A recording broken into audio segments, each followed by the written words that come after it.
2014, I confessed to my wife that I no longer believed in God. Her reaction surprised me. She did not panic or get defensive. Instead, she told me how excited she was for my faith journey. I thought I was leaving the church, but she reframed what I was feeling as the start of a journey. She told me, I'm a member of the church because it's where I have found the most light and truth. Then she made me a promise.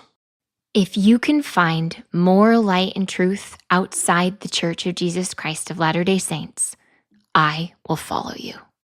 And she meant it.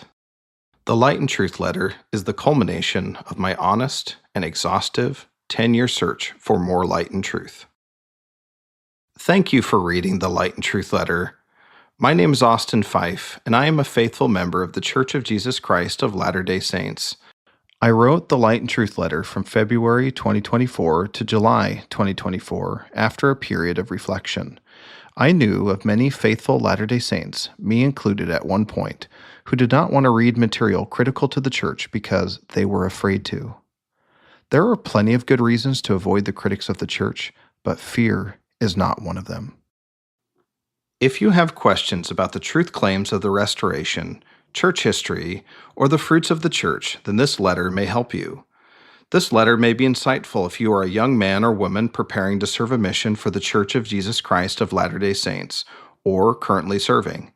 If you are a former Latter-day Saint who left based on sincerely held concerns about the church and are considering coming back, this letter is definitely for you. If you are exploring becoming a member of the Church of Jesus Christ, I invite you to read the Book of Mormon and meet with the missionaries. Once you have done that, check out the Light and Truth letter. Please share the Light and Truth letter with anyone who would benefit from it.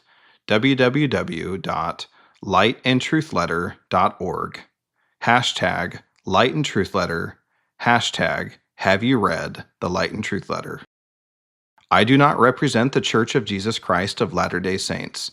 The thoughts, opinions, and questions of the Light and Truth letter are my own. Thanks for listening.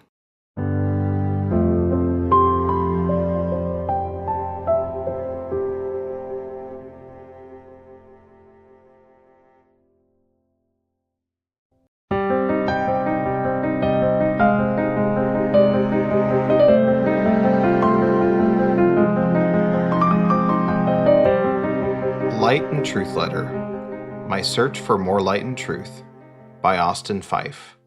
Read by Austin Fife. Avoid contentions and vain disputes with men of corrupt minds who do not desire to know the truth. Joseph Smith, Jr. In memory of E. Roland Brown. Light and Truth Letter, My Search for More Light and Truth, by Austin Fife. August 2024.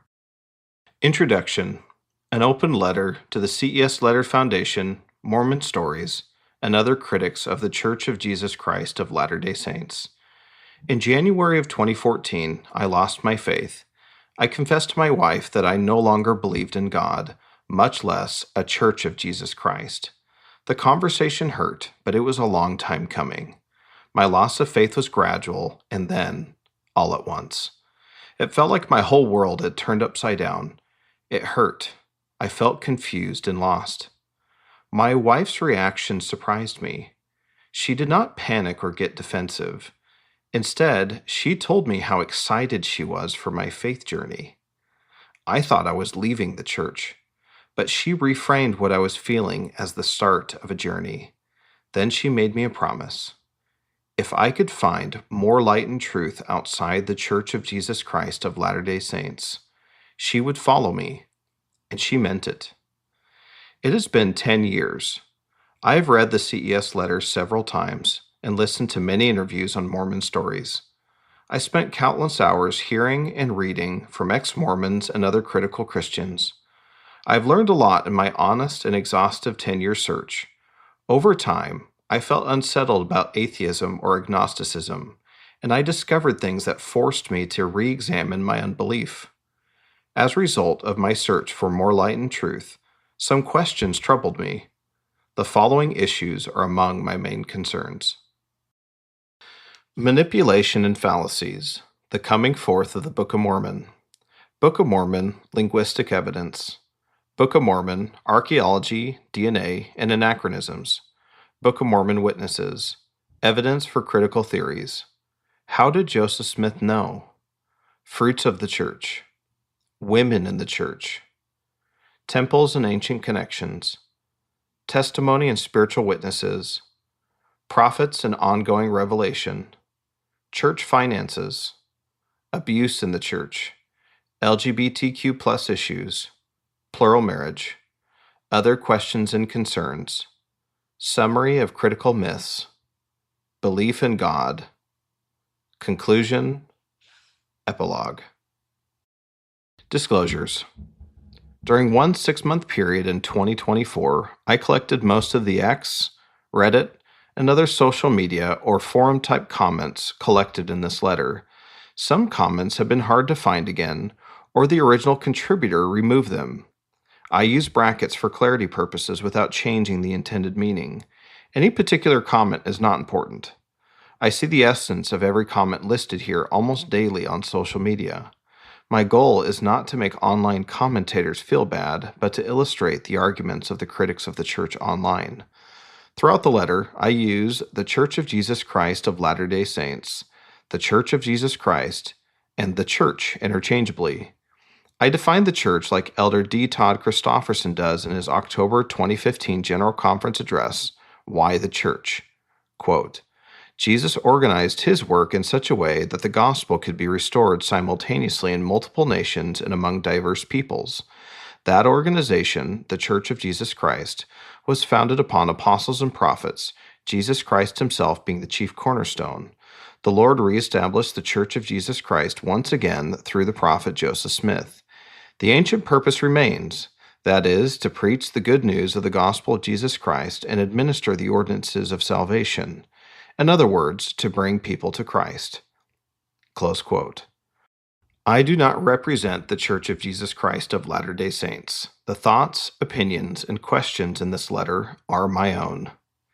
If you wish to contribute material or feedback to the Light and Truth Letter, please visit www.lightandtruthletter.org. Light and Truth Letter 2024 by Austin Fife is licensed under Creative Commons Attrition Non-Commercial Share-alike 4.0 International. To view a copy of this license, visit the website online. Fair use. Light and Truth Letter is a Creative Commons work and is available for free in the public domain. It may contain copyrighted material that has not been explicitly authorized by the copyright owner. The Light and Truth Letter is available for scrutiny, commentary, research, and nonprofit education. Therefore, it constitutes a fair use of any such copyrighted material as provided in the United States Copyright Act of 1976.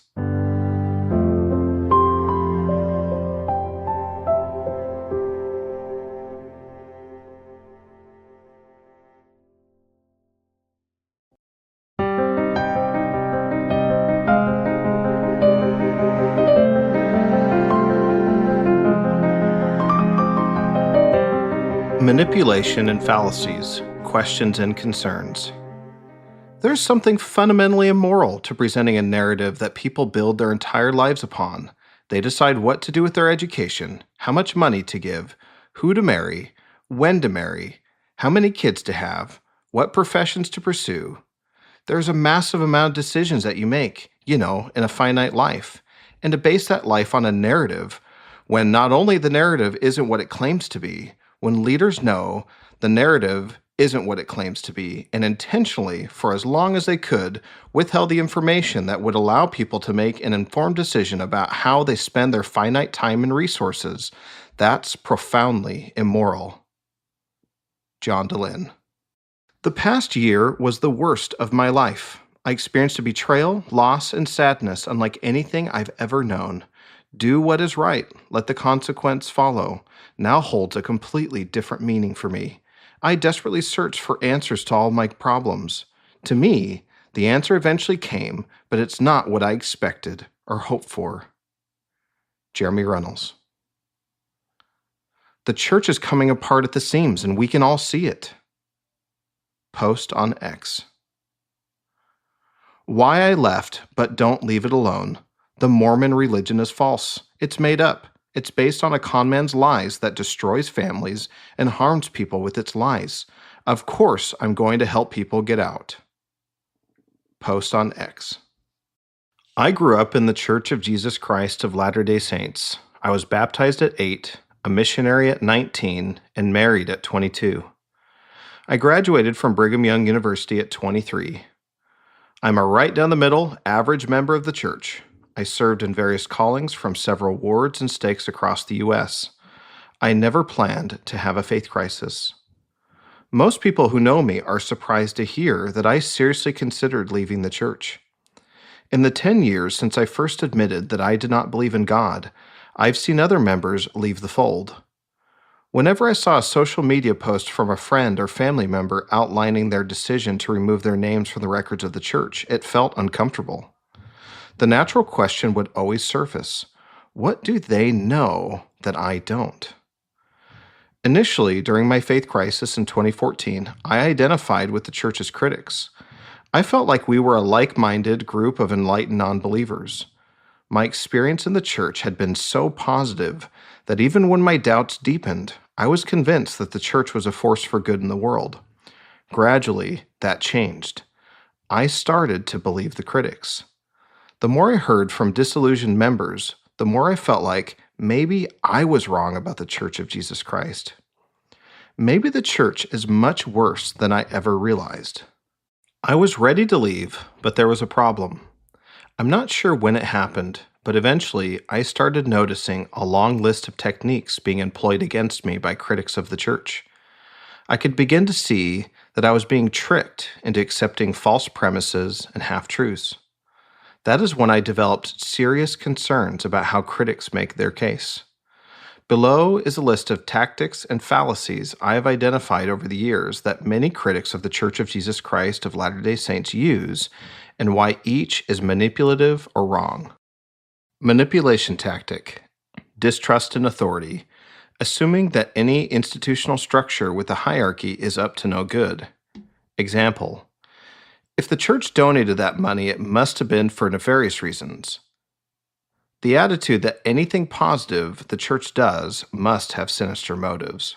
Why it's manipulative. This is designed to make the target distrust church leaders. The manipulator wins if the target believes that they cannot trust the church. Manipulation tactic: myth of infallibility, an assumption that church leaders are infallible. Example: any quote or policy from church leaders in the past that does not align with what we practice or believe today. Why it is manipulative. It assumes something the restoration never does, namely, God's servants should be near perfect and not succumb to popular false teachings. The formula for critics is easy. 1. Assume church leaders are infallible. 2. Show an example of fallibility. Manipulation tactic: false compromise. Presenting opposed narratives and then assuming, well, the truth must lie between these two extremes. Example: Joseph Smith said he translated the golden plates with the gift and power of God. However, he is just a treasure-seeking, peepstone-looking fraud. Why it's manipulative. Critics do not need their target to agree with their view. They only need the victim to reject the traditional narrative. The middle ground between truth and lies is not where the truth is. Manipulation tactic: the big list, Gish Gallop, or proof by verbosity. An illusion of proof by the sheer mass of material provided. Example: the CES letter. It culminates the critiques of the Church of Jesus Christ's truth claims. Why it's manipulative. Overwhelm the reader or listener. Critics who use the big list tactic want to create the illusion that even if one concern has an answer, there are 100 more. It is the hydra of manipulation strategies. Manipulation tactic: half-truth. Mixing truth with deceit to confuse the issue. Example: the CES letter seeks to explain how Joseph Smith came up with so many unique place names in the Book of Mormon. A table lists place names and potential candidates in and around upstate New York. The idea is not a half-truth, it's more like a 10th truth. Most modern cities on the list did not exist until after the publication of the Book of Mormon. Why it's manipulative. A half-truth is still a lie at its core. It is more destructive than a lie because a half-truth requires untangling the lie from the truth. Manipulation tactic. Presentism. Assuming historical figures see the world in the same way that a person would today, judging the past based on today's standards. Example.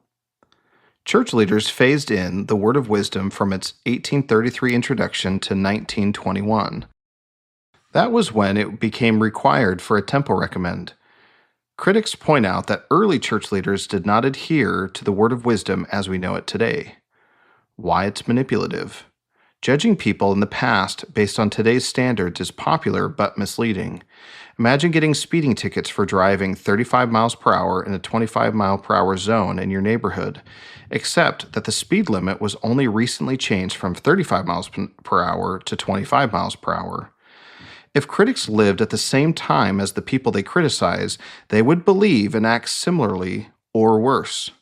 Anything from 200 years ago seems weird without historical and cultural context. Manipulation tactic. Quote mining. Mining for unflattering quotes made in the past. Example.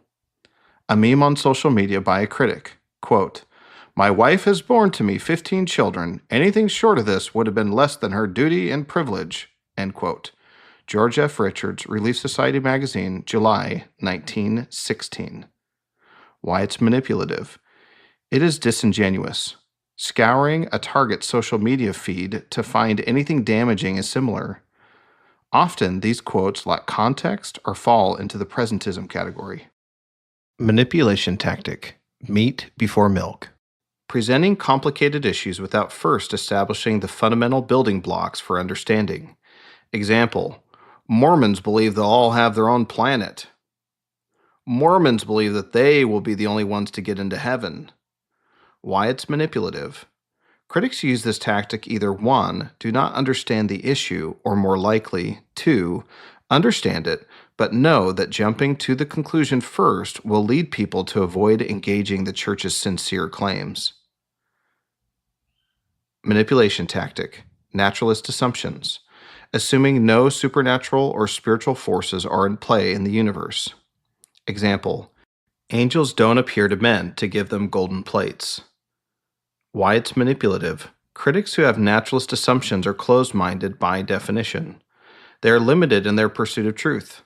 Eliminating supernatural forces from the universe closes off an entire dimension of truth. Manipulation tactic. Bully on the playground. Use of mockery and name-calling. Example. Oh, he's just a TBM, true-believing Mormon. You're in a cult. Why it's manipulative. Critics attempt to manipulate people into accepting their worldviews by name-calling or labeling. No one wants to hear that what they are doing is weird. This method is effective, especially if someone is unsure of their convictions. Fallacy. Straw man. Set up the opponent's argument to be weaker than it is, then proceed to demolish the false, weak version and claim victory. Example. Mormons believe you need magic underwear to get into heaven. We believe you need Jesus. Why it's wrong. It is dishonest because it does not genuinely engage with the opposing party's arguments. It may win points for the home team of like-minded people, but does not bring anyone closer to the truth. Fallacy. Ad hominem. Attacking the person instead of their arguments. John is a Latter-day Saint. We should not invite him to this equality debate because Mormons are bigots. Why it's wrong. Does not address the issue or lead to any understanding. Fallacy. Hasty generalization. An inference is drawn from insufficient evidence, leaping to a conclusion. Example. The church's affiliated investment manager, Ensign Peak, was fined $5 million for insufficient reporting of securities owned, so the church is sketchy. Why it's wrong. We all tend to take lazy shortcuts when we encounter new information. It is easier to write something off than to engage with the issue.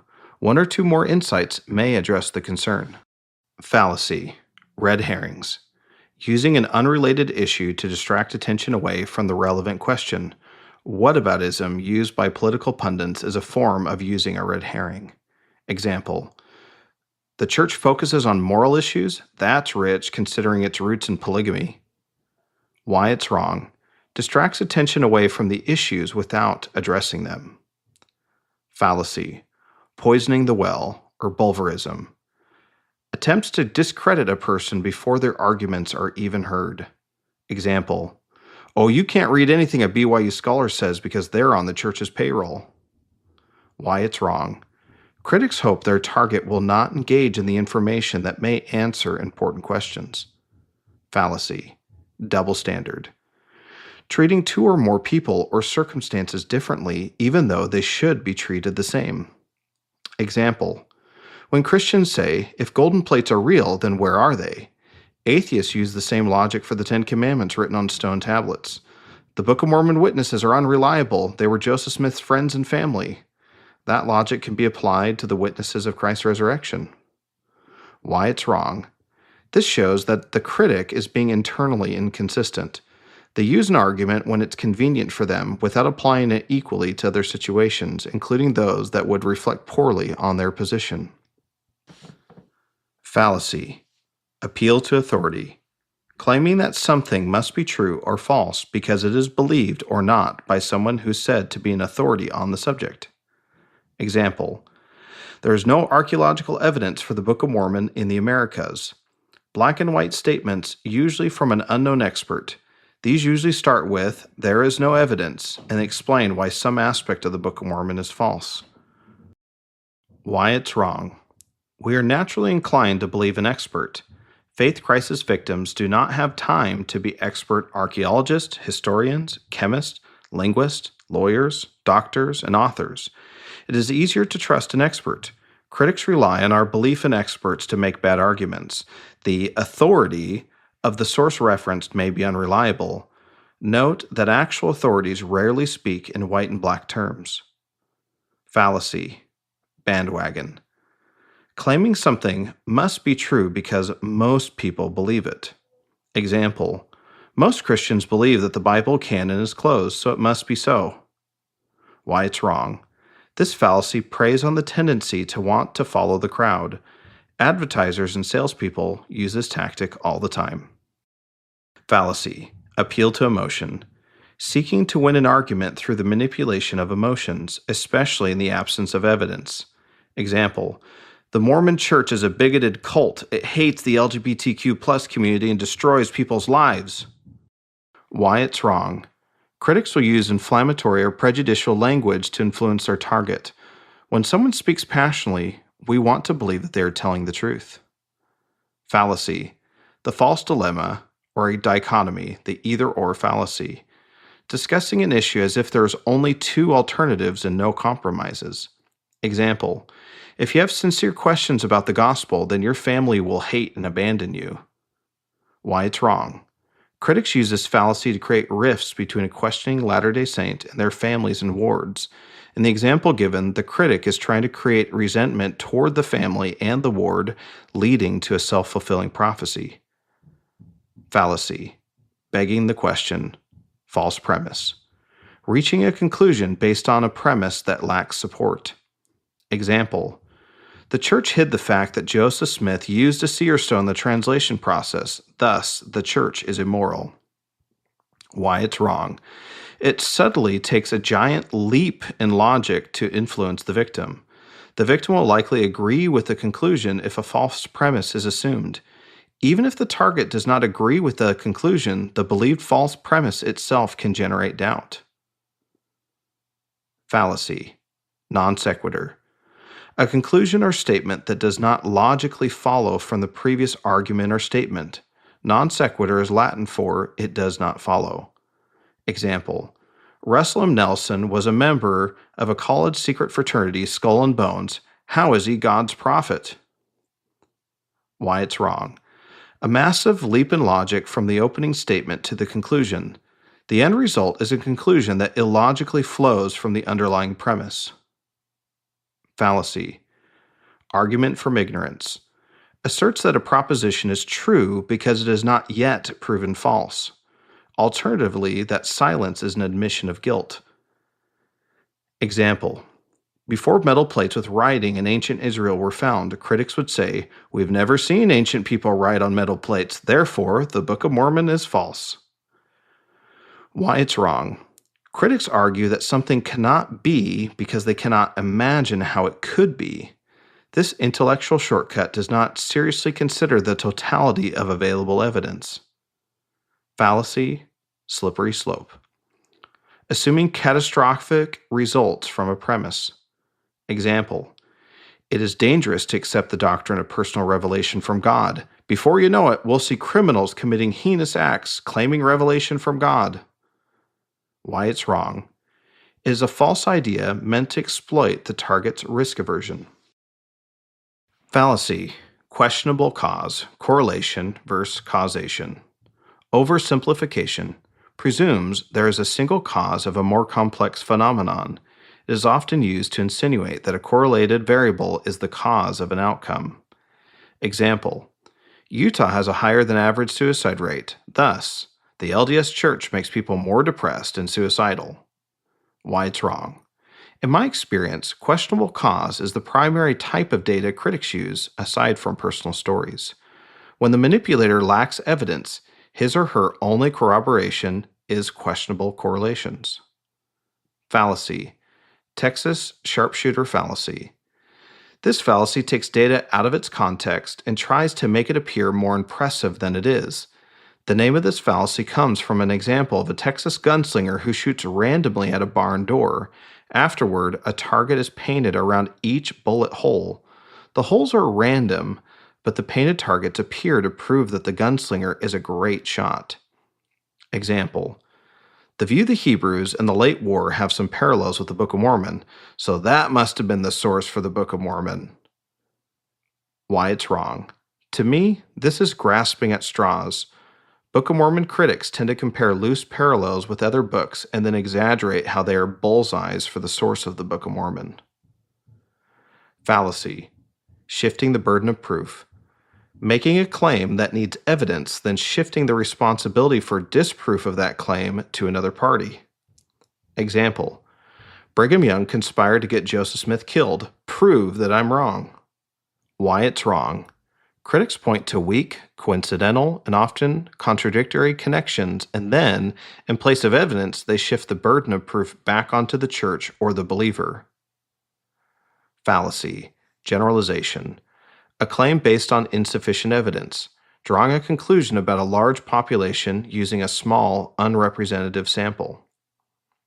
Example: local ward and stake leaders did not respond adequately to an instance of abuse, therefore, the church is abusive. Why it's wrong. Claims of abuse in the church or hostilities towards sexual or other minorities often falls into this category. Critics use anecdotal examples to prove an untrue conclusion. Referencing the CES letter and other doubt-bombing critical tactics, former Latter-day Saint anthropologist Manuel Padro commented, "The tactic of intentionally luring Latter-day Saints into a situation where they are bombarded with questions they don't know how to answer is a documented tactic used by these groups. And even before it was documented, it was clearly going on. When I was a kid, the Lighthouse Ministry and CARM, the Christian Apologetics and Research Ministry, were two big groups using this strategy. Now, Mormon Stories, the Life After Ministry, Mormon Think, and a number of other groups are all relying on the same abusive tactic. They're trying to coerce you into a situation where they can bombard you with so many doubt-provoking questions that they can cause your resolve to collapse and your identity to fall apart. If that sounds abusive, it's because that's what it is. They can humiliate you and pressure you with questions you don't have the answer to yet. They try to hit you up with too many of these questions to answer because if they don't, it wouldn't work. That's how the CES letter works. Why do critics resort to these tactics?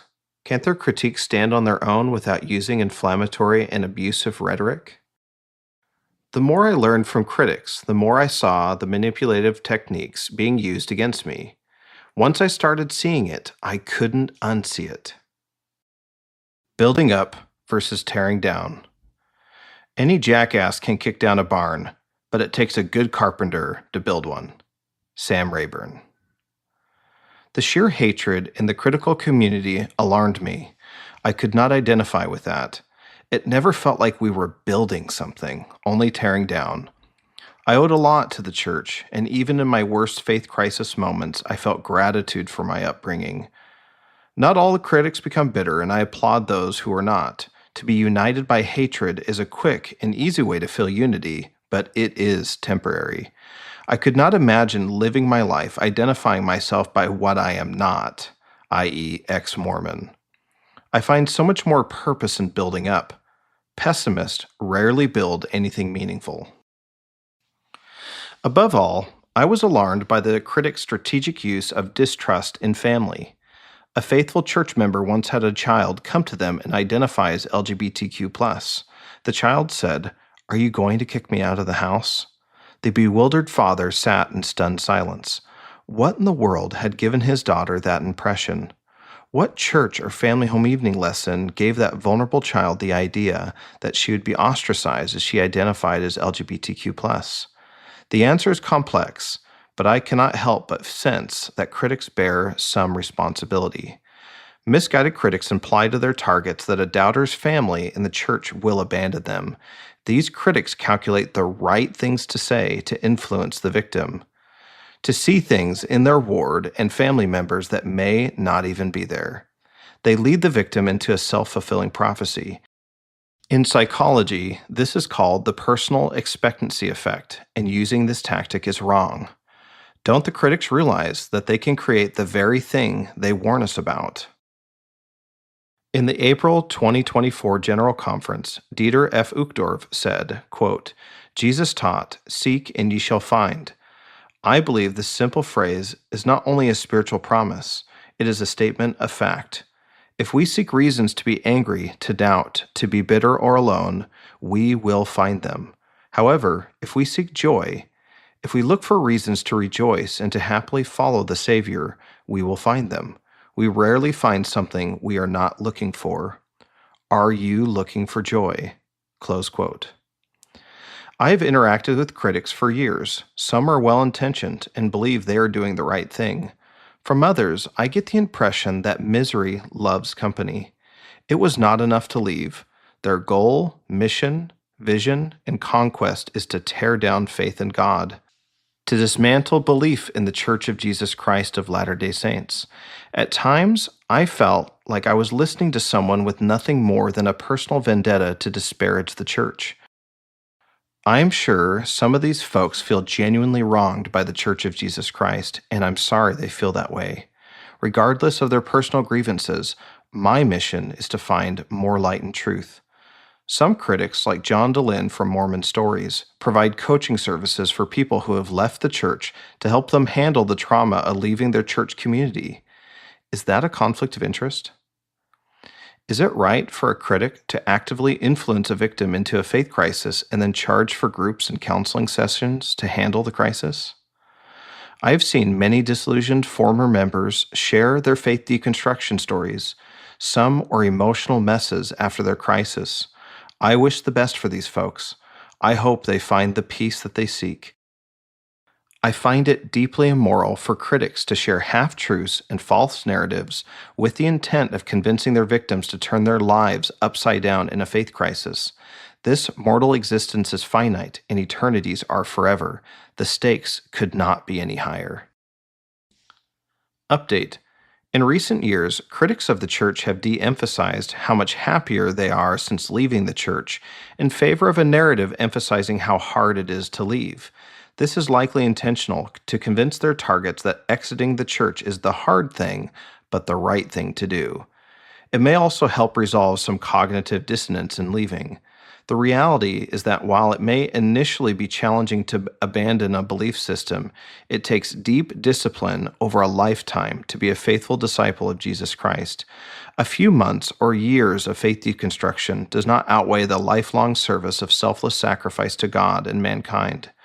To be an atheist is to be culturally relevant and celebrated. Atheists are not bullied at the university or places of employment for their beliefs.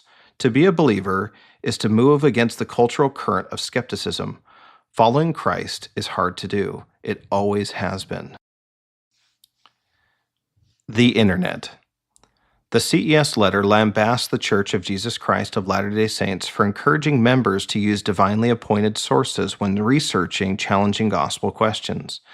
I admit that this advice from church leaders bothered me for some time. Was I to only look at the church's approved list of reading material? It felt suspicious to me. Then I learned why the church's invitation to use divinely appointed resources is more reasonable than I gave it credit for. The internet is a great place to find out when Taco Bell closes, but ask Google which political party to vote for.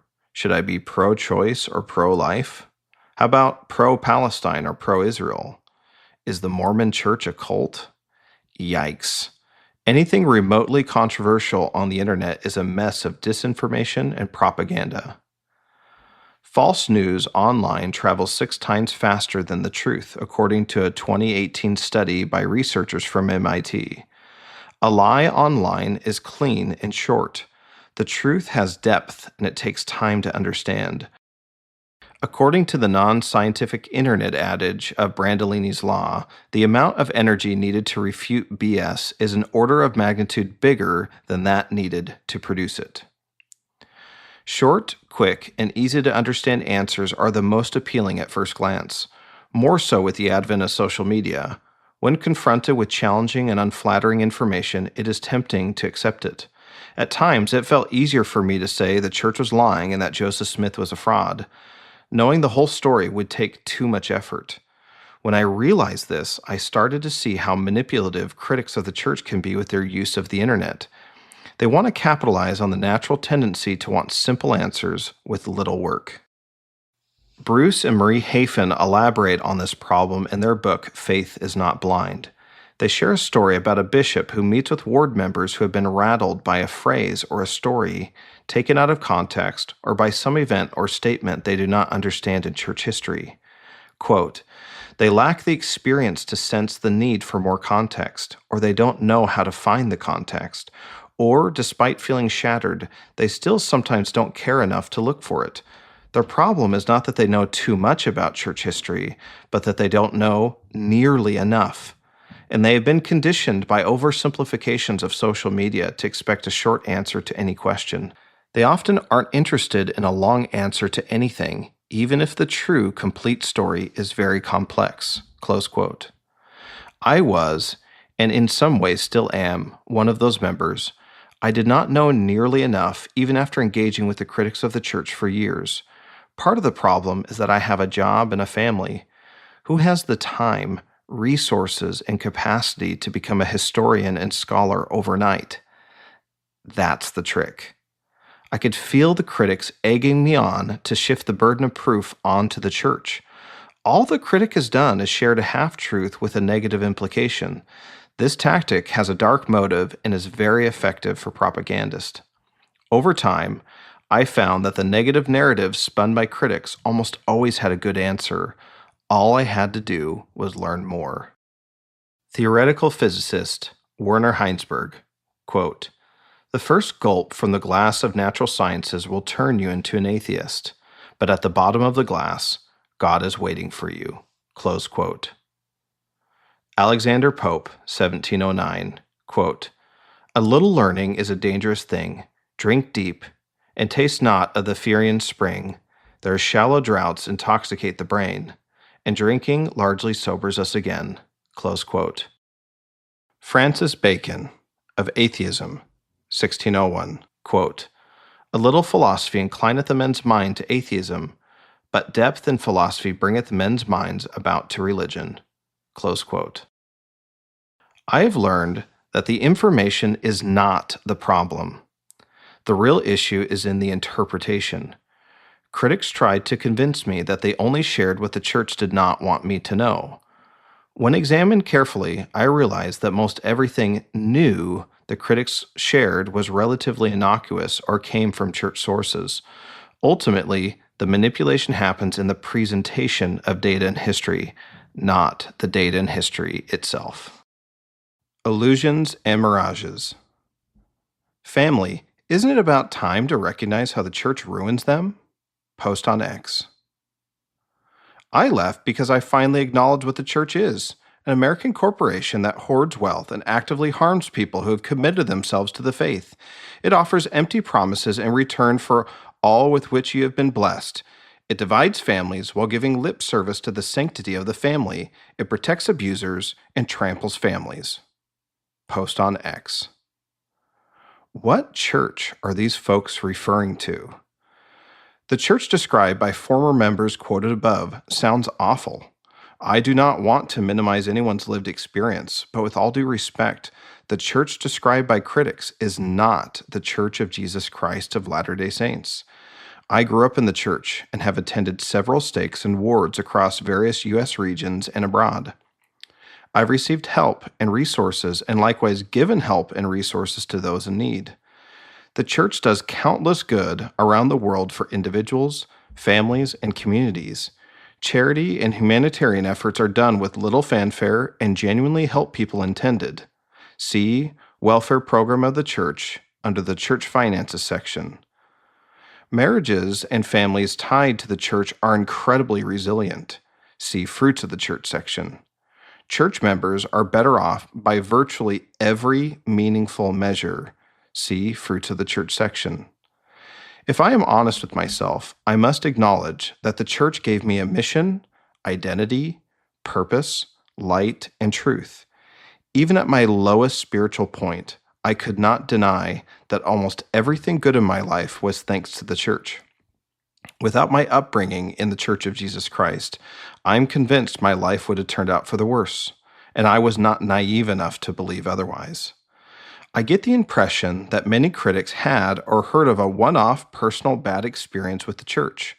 From there, it's easy to create a made-up church of evildoers. No matter how much the critics want it to be so, the church they imagined may not be real. I'm further distressed when some critics accuse the church of the very thing that they are doing. This is an accusation in the mirror. Critics tell me how intrusive it is for church leaders to discuss the temple garment. Do you know what the reality is? Critics talk far more about my underwear than any church leader ever has. They cannot have it both ways. It is the same story when critics falsely state that the church is tearing families apart. If a critic has left the Church of Jesus Christ and that tension created a rift in their family, I'm sorry that happened. In the same breath, that rift is not the church's fault. The Mormon Stories Formula. During my faith journey, I listened to Mormon Stories, the largest and most well-known podcast critical to the Church of Jesus Christ of Latter-day Saints. The podcast is operated by former member John DeLynn. In defense of the church, some well-meaning members use personal attacks to undermine John's show and cast him in a negative light. For my part, I believe that John thinks what he's doing is right. He's behaving in a way that is logical if someone believes the church is an evil organization that does more harm than good. John makes his lack of divine worldview clear. Angels do not give golden plates to people is a favorite phrase of his. I eventually stopped listening to Mormon Stories when I caught on to the formula. The show became predictable. Despite the host's every effort to reassure the audience that they were not trying to convince me to leave the church, I got the impression that I was not hearing the true story of early church events or modern problems. I was hearing the critical, least generative narratives of church issues from a handful of disillusioned members of the church. This strategy can be used to smear any organization. It'd be like John starting a channel called Costco Stories. He gives some backstory on the beginnings of the store chain and includes some dirt on the founders. He highlights products that use the least ethical production methods and makes it sound like these problems are unique to Costco. He brings on tearful guests who have had bad experiences shopping at Costco, poor customer service, no returns when returns are guaranteed, unfair sample distribution, and a rotisserie chicken incident. They expound on the burden of buying in bulk and how the $1.50 hot dog drink combo is the leading cause of obesity in the U.S. Podcast episodes are shared in an understanding tone with a seemingly honest telling of actual experiences. After listening for a month or so, the listener decides to shop elsewhere. The impressionable listener cannot put their finger on it, but now they believe Costco is bad for their community and their pantry. Amazingly, they believe that Costco is bad, even if their own personal experience is nothing like what they heard. Perhaps some of what is shared on John's podcast is true, but the tainted, critical narrative felt disingenuous. So I stopped listening. In my mission for more light and truth, I had to move on.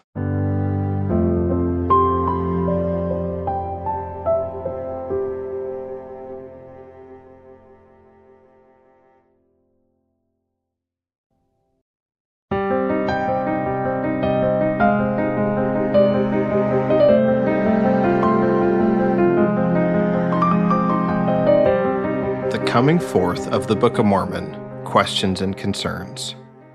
How can superintelligent professionals and others who are members of the Mormon Church persist in believing in the Book of Mormon?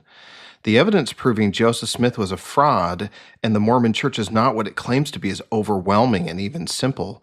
The Book of Mormon is so full of holes from anachronisms, being out of sync with later doctrine, no historicity, etc. The Book of Mormon is the worst evidence in favor of the Church because it's so easily discredited.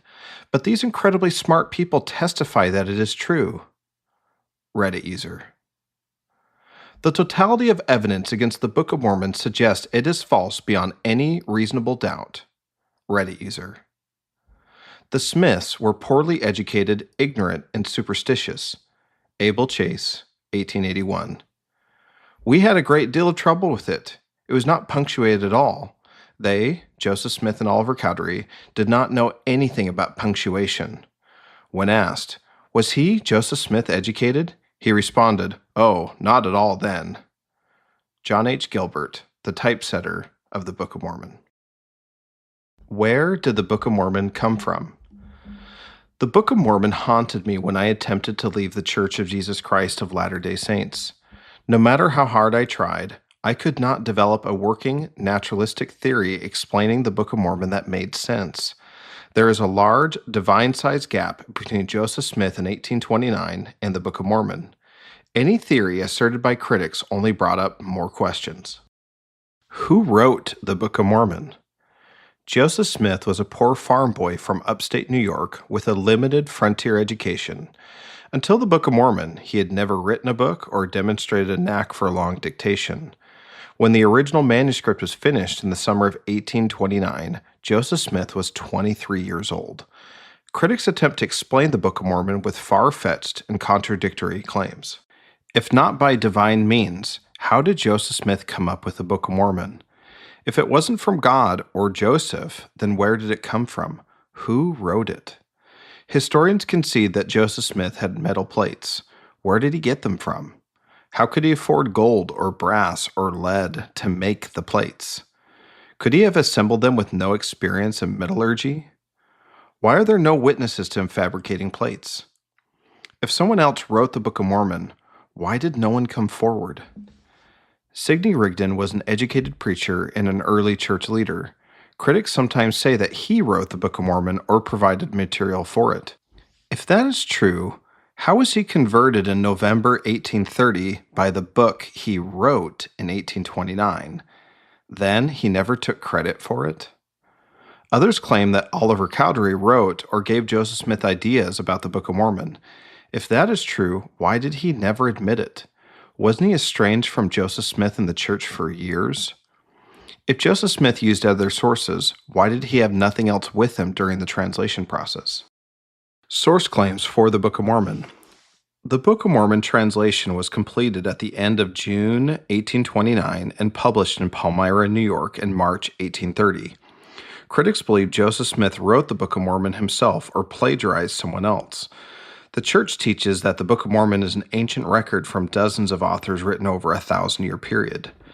If Joseph wrote the Book of Mormon, how did he dictate a complicated 580-page, 269,320-word religious book with a compelling narrative, consistent geography, and brilliant lectures, sermons, allegories, poetic structures in less than 3 months?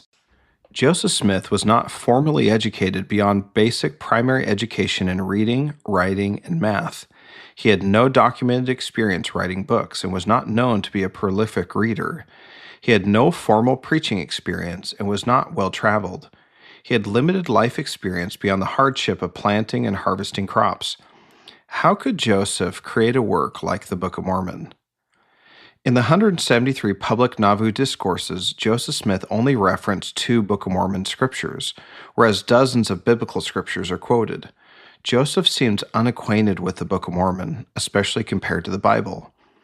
If Joseph Smith is the author of the Book of Mormon himself, why is he so unfamiliar with it compared to the Bible? How did Joseph Smith dictate the Book of Mormon in 65 or perhaps 90 days in one draft with his limited experience and education? How did Joseph Smith create a complex narrative with consistent geography within the book? There are 100 unique names of places in the Book of Mormon. It contains around 600 references to place names. The distances, relative locations, and topography are consistent throughout the text. Other authors like J.R.R. Tolkien have sprawling geographies, but how did Joseph Smith do it in 65 days? Other prolific authors have written fictional stories and characters, whereas the Book of Mormon purports to be a historical, not fiction book. If Joseph Smith is making up the Book of Mormon, why are so many of its claims proving more true as time goes on? If the Book of Mormon comes from the imagination of a 23-year-old farm boy, how have millions of members been touched by it and joined the church? Some authors have written short books quickly. How many uneducated and inexperienced authors have written something close to 269,320 words in one draft in less than 3 months?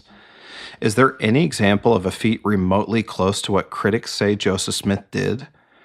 Critics write off the one draft argument by pointing out the approximately 4,000 authorized changes made in the 1837 and 1840 editions of the Book of Mormon compared to the 1830 edition.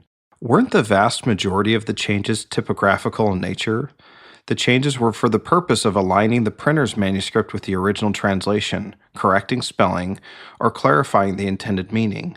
Sentence structures and order were unchanged, and no more than 4 to 5 words were changed in any given passage. Isn't that feat incredibly impressive for an inexperienced, uneducated, and unknown farmer in upstate New York in the 1830s? Could Joseph Smith have written or dictated the Book of Mormon by using another non-divine source? If critics answer yes, then they are burdened with developing a working theory for where it came from. The most common candidates are the Spalding manuscript, View of the Hebrews, the Late War, the First Book of Napoleon, and the Bible. The Spalding manuscript. In early church history, critics of the church gave no credence to Joseph Smith's intelligence. They presumed someone else wrote the Book of Mormon. The most common source proposed was a lost manuscript by the then-deceased Reverend Solomon Spalding. Initially, there were no copies of the manuscript to compare to the Book of Mormon. Years later, affidavits by critics said that Sidney Rigdon gave Joseph Smith the Spalding manuscript and it was the primary inspiration for the Book of Mormon. A manuscript was finally found years later and published in 1885. It was apparent then and now that the Book of Mormon and the Spalding manuscript have virtually nothing in common. Manuscript found, or the Spalding manuscript, is a draft of a pseudo-pirate romance novel about Romans. I have read the manuscript. Any similarity is general and superficial. Plus, the manuscript is considerably shorter than the Book of Mormon. Why do critics still reference the Spalding manuscript as a source for the Book of Mormon? Why talk about a claim that's been debunked since 1886? Why do critics still maintain that there must be a missing second manuscript? What are the odds that the mysterious, likely non-existent, second manuscript is the Book of Mormon? If the first draft was pirate romance fiction, what are the chances that the second draft is the Book of Mormon? Why does the CES letter omit the Spalding manuscript theory? Isn't the Spalding manuscript source theory among the most widely believed critical theories since the publication of the Book of Mormon? Is there any evidence at all that Joseph Smith used the Spalding manuscript? Do we have an eyewitness who saw Joseph using that book? Did he have a copy? Did anyone he know have a copy? Why did the Church of Jesus Christ publish the Spalding manuscript if it was the source for the Book of Mormon? Update. Critics labeled the Book of Mormon as heretical gibberish immediately after publication. However, critics had to change tactics once people started reading it, and thousands converted to the Church of Jesus Christ of Latter-day Saints. Dismissing Joseph Smith as a fool bolstered the Book of Mormon's claim of divine origin. In the first major anti-Mormon book, Mormonism Unveiled, 1834, Eber Howe explains the Book of Mormon's sophistication by claiming that the lost Spalding manuscript was the source. This theory dominated critical circles for decades as it maintained the ignoramus, treasure-seeking Joseph narrative while still explaining the Book of Mormon. Critics held on to that narrative until the publication of the manuscript in 1885. The View of the Hebrews. 72 years after the Book of Mormon was published, I. Woodridge Riley, 1902, was the first person to theorize that the View of the Hebrews was a source for it. Why did none of the critics that were contemporary to the publication of the Book of Mormon think of the View of the Hebrews as a source? Wasn't the View of the Hebrews widely available in 1830? None of the eager early church critics put two and two together. View of the Hebrews was published in Pulteney, Vermont in 1823 and 1825. The Book of Mormon was published in Palmyra, New York in 1830. Why does the CES letter falsely relay that the Book of Mormon was published in Sharon, Vermont, a county neighboring Pulteney, Vermont, despite its publication being 300 miles away in Palmyra, New York? The CES letter insinuates, without evidence, that Oliver Cowdery used the View of the Hebrews as a source material for the Book of Mormon. Quote, "This direct link between Joseph and Oliver and the View of the Hebrews demonstrates that Joseph is very likely to have been aware of the theme and content of that book." Close quote. CES letter. If this scenario is correct, how do critics explain the lost 116 pages of the Book of Mormon? Wasn't that dictated in 1828, months before Joseph Smith met Oliver Cowdery? Joseph Smith met Oliver Cowdery for the first time on April 5, 1829. Oliver Cowdery was Joseph Smith's primary scribe during the translation of the Book of Mormon from April 7, 1829, to the last week of June, 1829, when the dictation was completed. Did Oliver Cowdery have a vast knowledge of the View of the Hebrews? How did Joseph Smith convince Oliver Cowdery in 3 days to use what Oliver knew about the View of the Hebrews to help him make up the Book of Mormon? Is there any evidence that Oliver Cowdery had read or had a copy of the View of the Hebrews? Is there any evidence that Joseph had other materials with him during the translation? Parallels shown side by side can seem compelling. Such is the case with the Book of Mormon and the View of the Hebrews. Critics use expressive language like striking parallels to drive home the point. There seems to be around 26 possible parallels between the two books. How strong of a correlation is that in a 269,320 word book? Are parallels convincing evidence? If so, do critics give credence to the Book of Mormon for its 35 parallels with the ancient Dead Sea Scrolls found 100 years after the publication of the Book of Mormon? At first, looking at an official-looking table of parallels seemed convincing. Then, as I started reading the View of the Hebrews, the matches characterized as bullseyes looked more like a stretch. If the View of the Hebrews was a major source for the Book of Mormon, why did no one notice the loose parallels between them until 1902? Among the people who did not notice the connections was the View of the Hebrews author Ethan Hill, who was alive for 19 years after the publication of the Book of Mormon. The reality is that any parallels with the View of the Hebrews are tenuous at best. High-level parallels are not a source. Many of the parallels are not parallels once they are thoroughly examined. Some parallels between the Book of Mormon and View of the Hebrews are also parallels with the Bible as well. Why do critics still cite the View of the Hebrews as a source for the Book of Mormon? The View of the Hebrews is around 57,000 words long. If Joseph Smith used the View of the Hebrews as his primary source for the Book of Mormon, where did the other 200,000 words come from? Is there any evidence that Joseph Smith used the View of the Hebrews as a source? Do we have an eyewitness of Joseph using that book? Did he have a copy of it? Did anyone else he knew have a copy of it? Do we have anyone in letters or journal entries mentioning him referencing it? If Oliver Cowdery was involved, why didn't he admit it when he was estranged from Joseph Smith for years? If View of the Hebrews was a source for Joseph, why did BYU republish and make it available for free to read online? The First Book of Napoleon. From the CES letter, quote, The following is a side-by-side comparison of selected phrases the Book of Mormon is known for from the beginning portion of the Book of Mormon with the same order in the beginning portion of the First Book of Napoleon. Note, these are not direct paragraphs. End quote. The wording select phrases, known for, and from the beginning portion are suspicious, right? Here's the critic's attempt to make the Book of Mormon and the First Book of Napoleon seem similar. Condemn not the writing, skip a page. An account, skip a page. The First Book of Napoleon, skip 2 pages. Upon the face of the earth, skip 4 pages. It came to pass, next paragraph. The land, skip a page. Their inheritance, their gold and silver, skip 2 pages. The commandments of the Lord, skip 5 pages. The foolish imaginations of their hearts, skip 2 pages. Small in stature, skip 2 pages.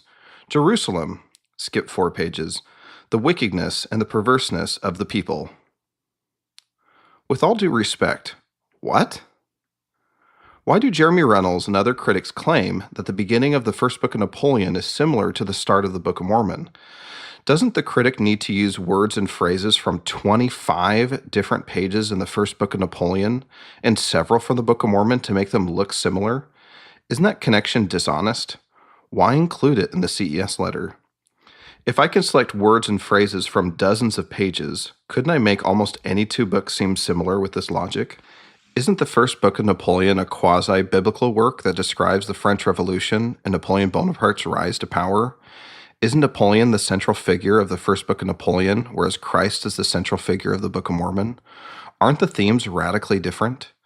Did any contemporaries of Joseph Smith notice the parallels between the First Book of Napoleon and the Book of Mormon? Why not? The First Book of Napoleon has around 22,500 words. If Joseph Smith used the First Book of Napoleon as a primary source, where did the other 230,000 words of the Book of Mormon come from? Is there any evidence that Joseph Smith used the First Book of Napoleon as a source? Do we have an eyewitness of Joseph using that book? Did he even have a copy of it? Did anyone he knew have a copy of it? Do we have anyone in letters or journal entries mentioning him referencing it? The Late War. In 2013, Chris and Dwayne Johnson presented results from a breakdown comparing the Book of Mormon with 100,000 plus books. Computing power allows for this sort of analysis to happen in modern days. They found that the book most correlated with the Book of Mormon was a textbook published in 1819 called The Late War. The textbook uses scriptural writing style to describe the War of 1812. Until 2013, no one had made this connection with the Book of Mormon, including anyone in Joseph Smith's day. The Johnsons' analysis showed 74 parallels between the books. How strong of a correlation is that in a 260,000-word book? Don't many of those correlations also correlate with the King James Version of the Bible? Isn't it true that something else would have to be the most correlated, if not the Late War? Why isn't the view of the Hebrews, the First Book of Napoleon, or the Spalding manuscript more correlated? Is there any proof that Joseph Smith had read the Late War or had access to it? Since 2014, after several debunkings, the Johnsons have not followed up on their study. Why? The Late War has 56,632 words. Where did the other 200,000 words in the Book of Mormon come from if Joseph Smith used the Late War as a source? Is there any evidence that Joseph Smith used the Late War as a source? Do we have an eyewitness of Joseph using that book? Do you even have a copy of it? Did anyone else he knew have a copy of it? Do we have anyone in letters or journal entries mentioning him referencing it? Is it reasonable to think that Joseph Smith used all these listed resources and much more from memory to dictate the Book of Mormon in 65 days? Is there any proof that he used any of these resources? Has anyone ever mentioned seeing Joseph Smith using them or even having them? Were they in Joseph Smith's library? Did Joseph Smith ever reference these books in casual conversation at all? The Bible. The Book of Mormon and the Bible have parallels for more obvious reasons. Depending on the method used, between 5 to 10% of the Book of Mormon is from the Bible, or 15% at the very most. Isn't more than 10% of the New Testament a citation or allusion to Old Testament scripture? Don't the biblical parallels make a better, not weaker case for the Book of Mormon's divine origin? If 5% to 15% of the Book of Mormon is from the Bible, where did the other 85 to 95% come from? Is there any evidence that Joseph Smith referenced the Bible during the translation? Update. To make all the naturalistic source theories work, critics must suspend belief and imagine Joseph Smith had memorized or memorialized a library of books. In Fawn Brodie's biography of Joseph Smith, No Man Knows My History, 1945, she popularized the Joseph was a religious genius theory that is still prevalent today. So, in a little over 100 years, critics went from Joseph being an ignorant fool to someone else writing the Book of Mormon to Joseph Smith being a religious genius. The Narrative of Zosimus. The Narrative of Zosimus is an ancient text written originally in Hebrew. It appears to be at least as old as the time of Christ and likely much older. Critics usually do not reference this text, but the parallels to the story of Lehi are striking. The narrative explains how a group of sons, led by their father, escaped the destruction of Jerusalem at the time of Jeremiah. The family survived the scattering of Israel. They were led by God to an ideal land across the ocean. Zosimus, dwelling in a cave in the desert, prays to the Lord and obtains spiritual passage to the land of blessedness. Zosimus must wander in the wilderness without knowing where he is being led. He attains his destination by constant prayer and divine intervention. Zosimus arrives at the bank of an unfathomable river of water covered by an impenetrable cloud of darkness. After crossing the water, Zosimus sits beneath a beautiful tree, eating its fruit. Zosimus is met by an angelic escort who asks him what he wants. Zosimus is shown a vision in which he thinks he beholds the Son of God. Their history is engraved upon soft stone plates. The family is allowed to occupy a land of paradise and abundance. Critics may not claim the narrative of Zosimus as a source for the Book of Mormon, as its first major English publication was not until 1867. If critics claimed it to be a source, they would have to explain how Joseph got his hands on this ancient document decades before it was translated into English. John Welch, quote, "Accounting for the similarities between these texts is intriguing and complicated. In a religious context, the parallels between the two writings may be explained as deriving from a common source of revelation or religious experience. Academically, the parallels are an intellectual challenge with no definite resolution. Even though I cannot account for these parallels in all respects, their mere existence tends to support claims of ancient Near Eastern origins for the Book of Mormon authorship." Close quote. Vernal Hawley Model.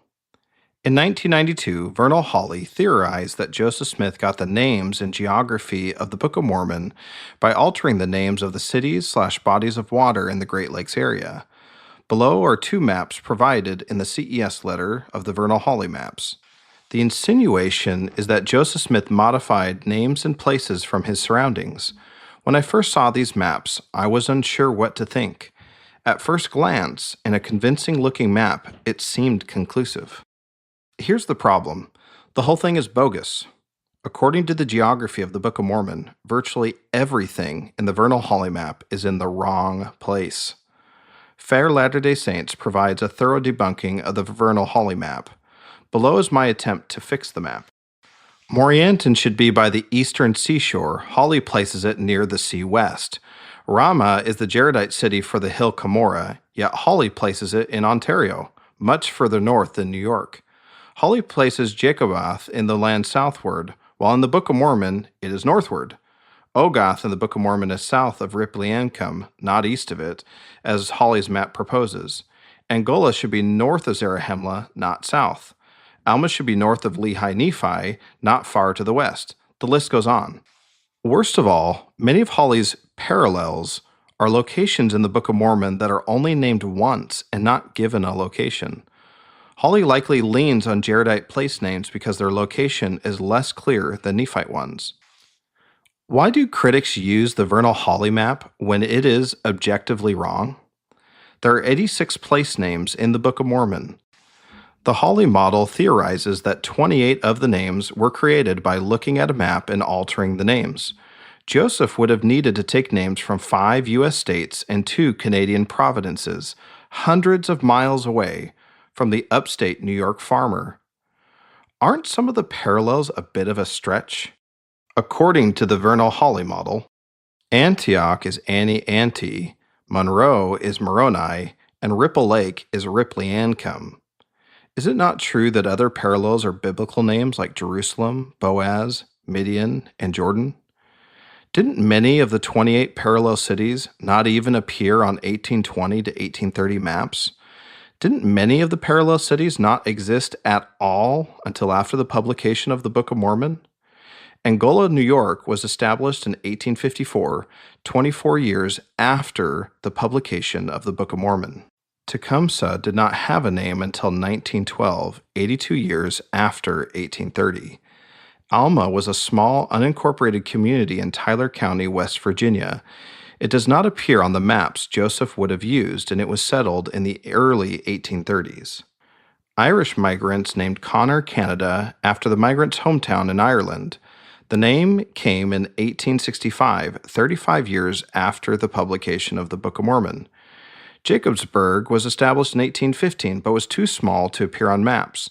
Its first appearance on a map of Ohio was in 1831, 1 year after the publication of the Book of Mormon.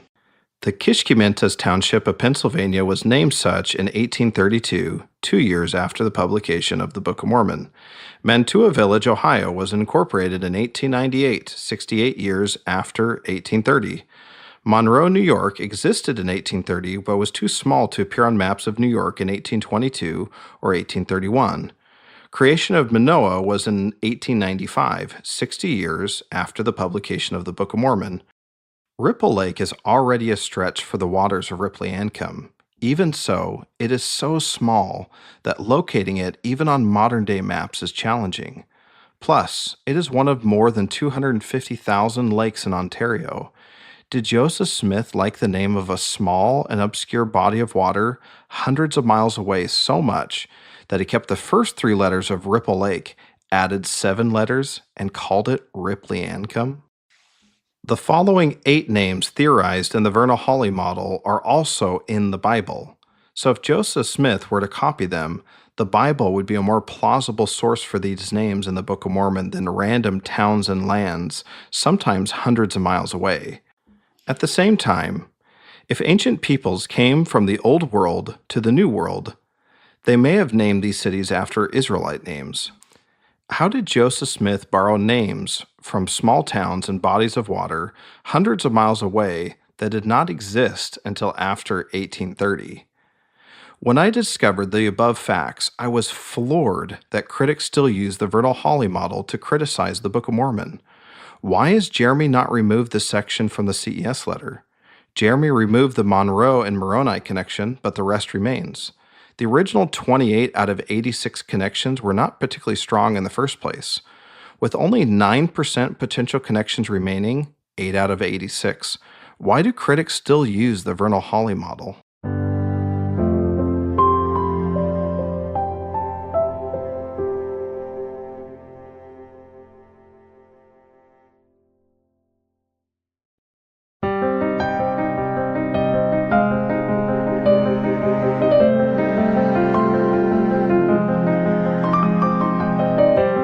Book of Mormon, Linguistic Evidence, Questions and Concerns. As I explored critical theories of how Joseph Smith created the Book of Mormon, I was unconvinced. At best, I saw some loose parallels, but no cohesive way for it all to come together. Interestingly, the more I explored the Book of Mormon rabbit hole, the more surprised I was by the sheer amount of compelling positive evidence for its ancient origins. Names in the Book of Mormon. There are 188 unique names in the Book of Mormon that are not found in the Bible.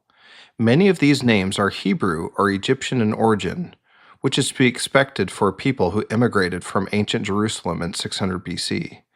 In 1830, people knew far less about ancient Egyptian and Hebrew than historians do today. How did Joseph Smith figure out the following Egyptian and Hebrew connections? Nephi, listed in the table above.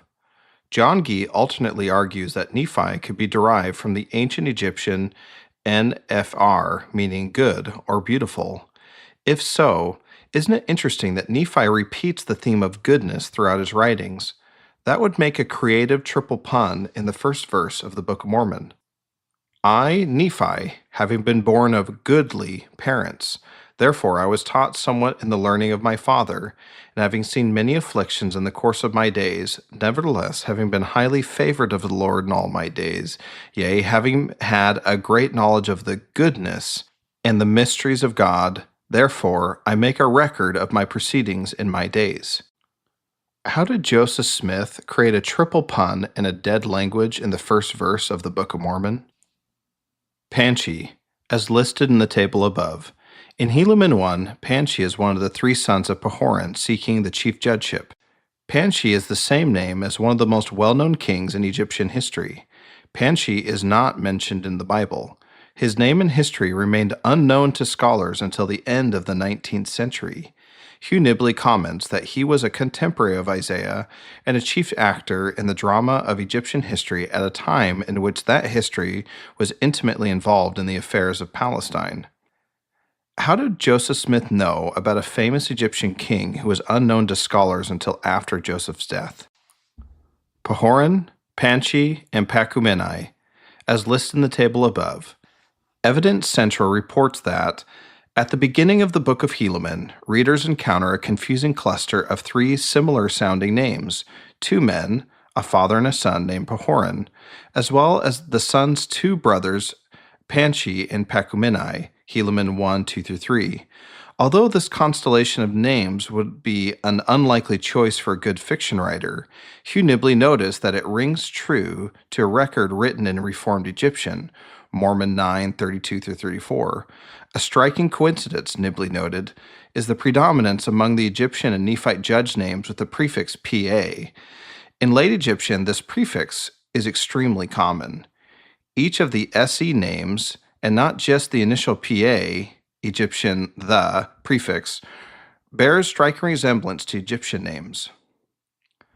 The Book of Mormon also has several Hebrew names that are not in the Bible. They include Sariah, Alma, Abish, Aha, Ammonihah, Chemish, Haggoth, Himni, Isabel, Jeram, Josh, Luram, Mathoni, Mathonihah, Moloki, and Sam. The connection these names have to ancient Hebrew was unknown in Joseph Smith's day. Alma was widely seen as a woman's name with Semitic or Latin roots. Critics panned Joseph Smith for this obvious mistake. Prominent evangelical author Walter Martin, 1978. Alma is supposed to be a prophet of God and of Jewish ancestry in the Book of Mormon. In Hebrew, Alma means a betrothed virgin maiden, hardly a fitting name for a man. Since 1830, evidence has confirmed that Alma is an ancient Semitic male name. This evidence includes the 1961 discovery of the Bar Kokhba letters, where Alma, son of Judah, is named in ancient Israel. How did Joseph Smith know that Alma was an ancient male name in ancient Israel? Why did Joseph not amend the Book of Mormon when his critics mocked him? Have any critics apologized to Joseph Smith yet? Sariah. Critics mocked Joseph for naming Lehi's wife Sariah, which is understood at the time to be an ancient male Hebrew name. That is until the name Sariah appeared on papyri in the Egyptian Jewish community of Elephantine, dating to around 500 BC for two women. How did Joseph Smith know that Israelite women from Egypt also carried the name Sariah around the same time as Sariah in the Book of Mormon? Wouldn't Joseph's only source for Sariah have been men in the Old Testament? Jershon. In Alma 27:22, the Nephites give the converted anti-Nephi Lehites a piece of land in their territory. Quote, "This land Jershon is the land which we give unto our brethren for an inheritance." Close quote. How interesting is it that the word Jershon is likely Hebrew for place of inheritance? Doesn't this make a creative play on words in the Book of Mormon? How familiar was Joseph Smith with ancient Hebrew in 1829? Update. Critics harp on mistakes in the Book of Mormon until researchers find evidence to support its ancient origins.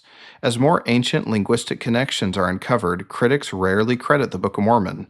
Instead, they seem to double down on the increasingly shorter list of mistakes in the Book of Mormon. Reformed Egyptian and Hebrew. In 1721 BC, the Assyrians invaded the northern kingdom, Israel, and took thousands into captivity.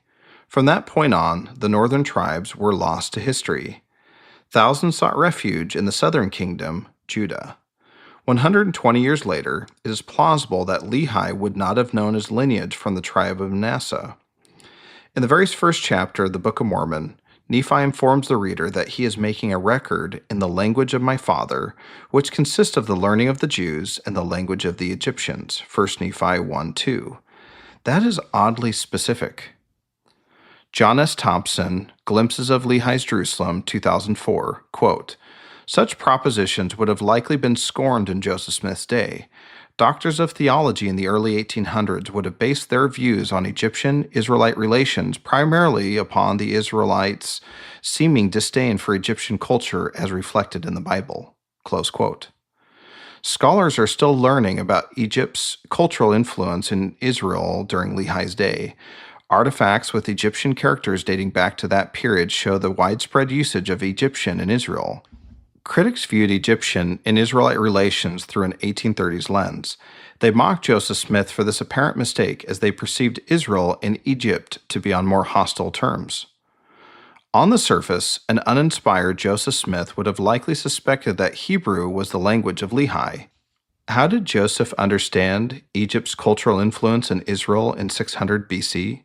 How did he come up with what turns out to be a very plausible narrative in the book? Characters document. Historians believe that John Whitmer copied characters given to him by Joseph from the Book of Mormon in the characters document. Critics have dissected the characters document to make the characters seem less authentic and ancient than they are. By twisting, slightly altering, and flipping characters, Charles Shook created this chart in Cumorah Revisited 1910. Critics joke that Reformed Egyptian is just deformed English. Here's the problem. The argument is deceptive. Robert Boylan used the same logic to take the following transcription of demonic Egyptian to make it look like an English sentence. Demonic is really deformed English. Here is my attempt to do the same thing with the Paleo-Hebrew script. In about 15 minutes, I downloaded a Paleo-Hebrew font in Word and formed an English-looking sentence. Paleo is deformed English. Critics may find it uncomfortable that many characters in the characters document have ancient origins. As stated previously, parallels are not generally conclusive proof of authenticity. However, how do critics explain that characters in the characters document resemble ancient American and Egyptian characters? Geologist, civil engineer, and professional translator Jerry Grover provides an over 400-page analysis available for free online of the characters document and its potential connections to ancient Egyptian, Hebrew, and Mayan languages. The following pages contain samples of visuals and commentary that are found on Phil Michel's supportingevidences.net website in the Reformed Egyptian and Hebrew sections. Some characters from the characters document compared to Egyptian. Characters from the characters document compared to characters from the statue of Serebet el-Khadim on the Sinai Peninsula of Egypt. How did a farmer in 1830 from upstate New York with limited resources and education manage to create characters that have been discovered in ancient writings? Udo-Aztecan language. Linguist Brian D. Stubbs published a study identifying 1,528 connections between the Udo-Aztecan and Semitic Egyptian languages. He estimates that approximately 30% to 40% of the Udo-Aztecan language is derived from Semitic and Egyptian languages. He concludes that Udo-Aztecan and Near Eastern languages integrated between 2,500 and 3,000 years ago. Don't these linguistic connections make a stronger case for the Book of Mormon? Didn't Moroni say that there were Egyptian and Hebrew elements in their speech that were altered by us? Moroni 9:32-33. And now behold, we have written this record according to our knowledge, in the characters which are called among us the Reformed Egyptian, being handed down and altered by us, according to our manner of speech. And if our plates had been sufficiently large, we should have written in Hebrew, but the Hebrew hath been altered by us also. And if we could have written in Hebrew, behold, we would have had no imperfection in our record. Do parallels between Uto-Aztecan and Semitic Egyptian languages absolutely prove the Book of Mormon's divine authenticity? They do not. However, why do we continue to discover more things supporting the Book of Mormon's claims if it was fabricated by a no-name man in 1829? Voices in the Book of Mormon. Louis Theobald produced a play called Double Falsehood in 1727. He claimed its author was the great William Shakespeare. The problem is that Shakespeare had passed away over 100 years earlier. Theobald's claim was nearly impossible to prove. Most skeptics believed Louis Theobald made up the claim to bolster ticket sales. Some believe that Shakespeare and John Fletcher co-wrote the play. They had written a couple plays together early in Shakespeare's career. Unfortunately, the original manuscript was destroyed in a fire. Without the original handwriting, no one could prove the authorship. Until recently, most believed Double Falsehood was a Theobald production. Then, in 2015, researchers from the University of Texas leveraged computing power to solve the mystery. Using a sophisticated computer model, they analyzed Shakespeare's, Theobald's, and Fletcher's language, style, and voice. From this, they could create a psychological signature for each author. The model could determine who wrote Double Falsehood. They determined that Shakespeare likely authored the first 3 acts, the final 2 being authored by Fletcher. Theobald's editorial hand was also identified. John Hilton III uses a similar method in his book, Voices of the Book of Mormon. After a decade of research, John identifies the linguistic fingerprints of many of the major speakers in the Book of Mormon. Nephi, Mormon, and Moroni compiled or wrote most of the Book of Mormon. However, there are other authors quoted. Sometimes these quotes are lengthy sections or whole chapters. These voices include Jacob, Alma, Abinadi, Nephi, son of Helaman, and Jesus Christ. John's research shows a wide range of variety from the different authors of the Book of Mormon. Also, the linguistic fingerprints of the Book of Mormon's authors are distinct from Joseph Smith's voice in his other writings. 19th century authors, on the other hand, have limited voice diversity between different characters in their books.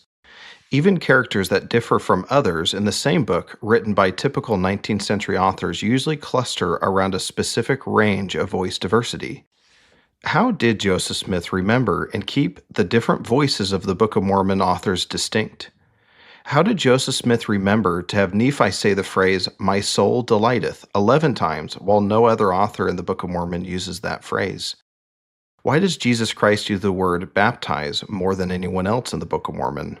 How did Joseph Smith remember to distinguish the voice of Jacob in 2 Nephi 9 through 10 for the voice of Nephi in 2 Nephi 4 through 5 and 11 if both were his creations?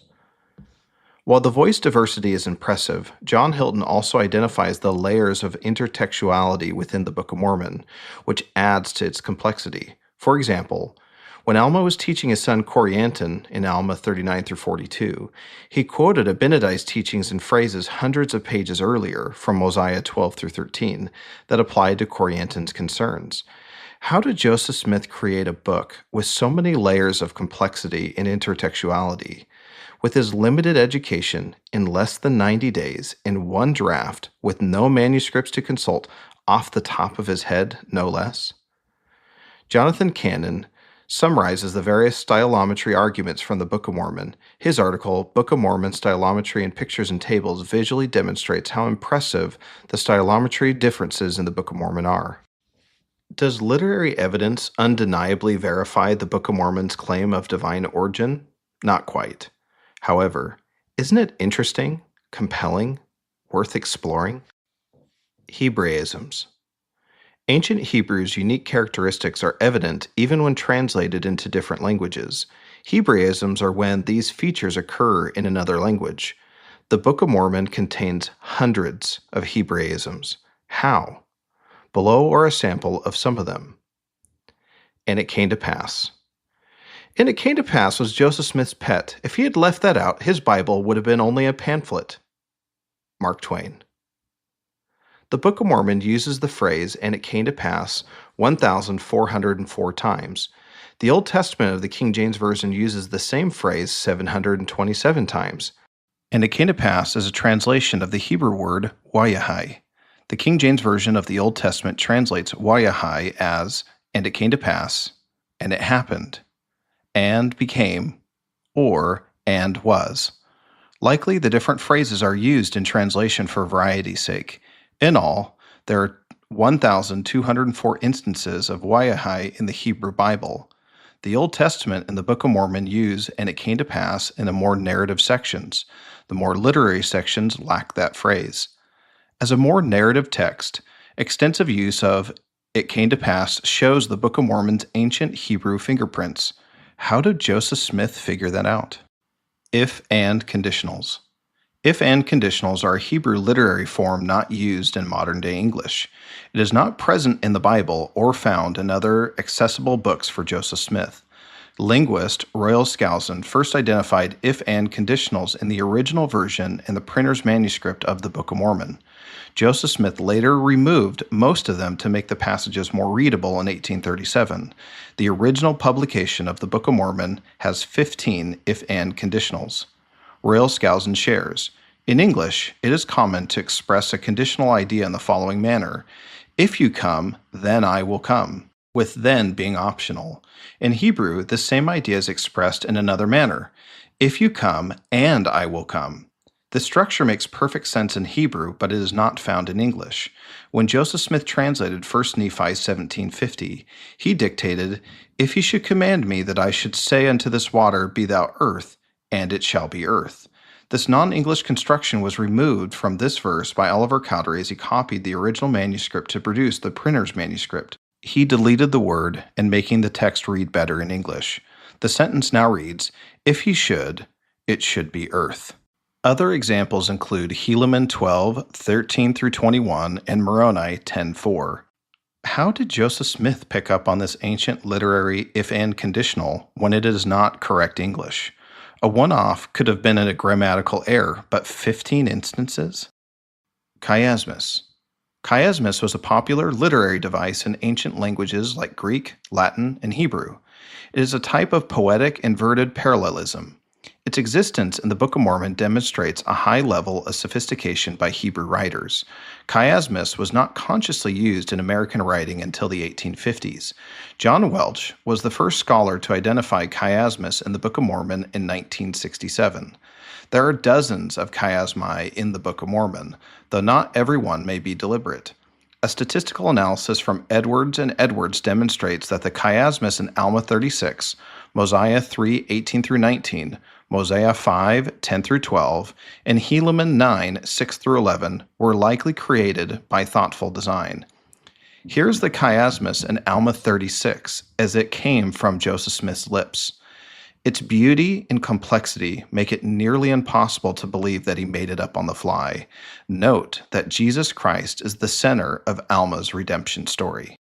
My son, give ear to my words. Keep the commandments, and ye shall prosper in the land. Do as I have done. Remember the captivity of our fathers. They were in bondage. He surely did deliver them. Trust in God. Support in trials, troubles, and afflictions. Lifted up at the last day. I know this not of myself, but of God. Born of God. I sought to destroy the church. My limbs were paralyzed. Fear of being in the presence of God. Pains of a damned soul. Harrowed up by the memory of sins, I remembered Jesus Christ, a Son of God. I cried, Jesus Christ, Son of God. Harrowed by the memory of my sins no more. Joy as exceeding as was the pain. Long be in the presence of God. My limbs recovered strength again. I labored to bring souls to repentance. Born of God. Therefore my knowledge is of God. Supported under trials, troubles, and afflictions. Trust in him. He will deliver me and raise me up at the last day. As God brought our fathers out of bondage and captivity, retain in remembrance of their captivity. Know, as I do, keep the commandments, and ye shall prosper in the land, this according to his word.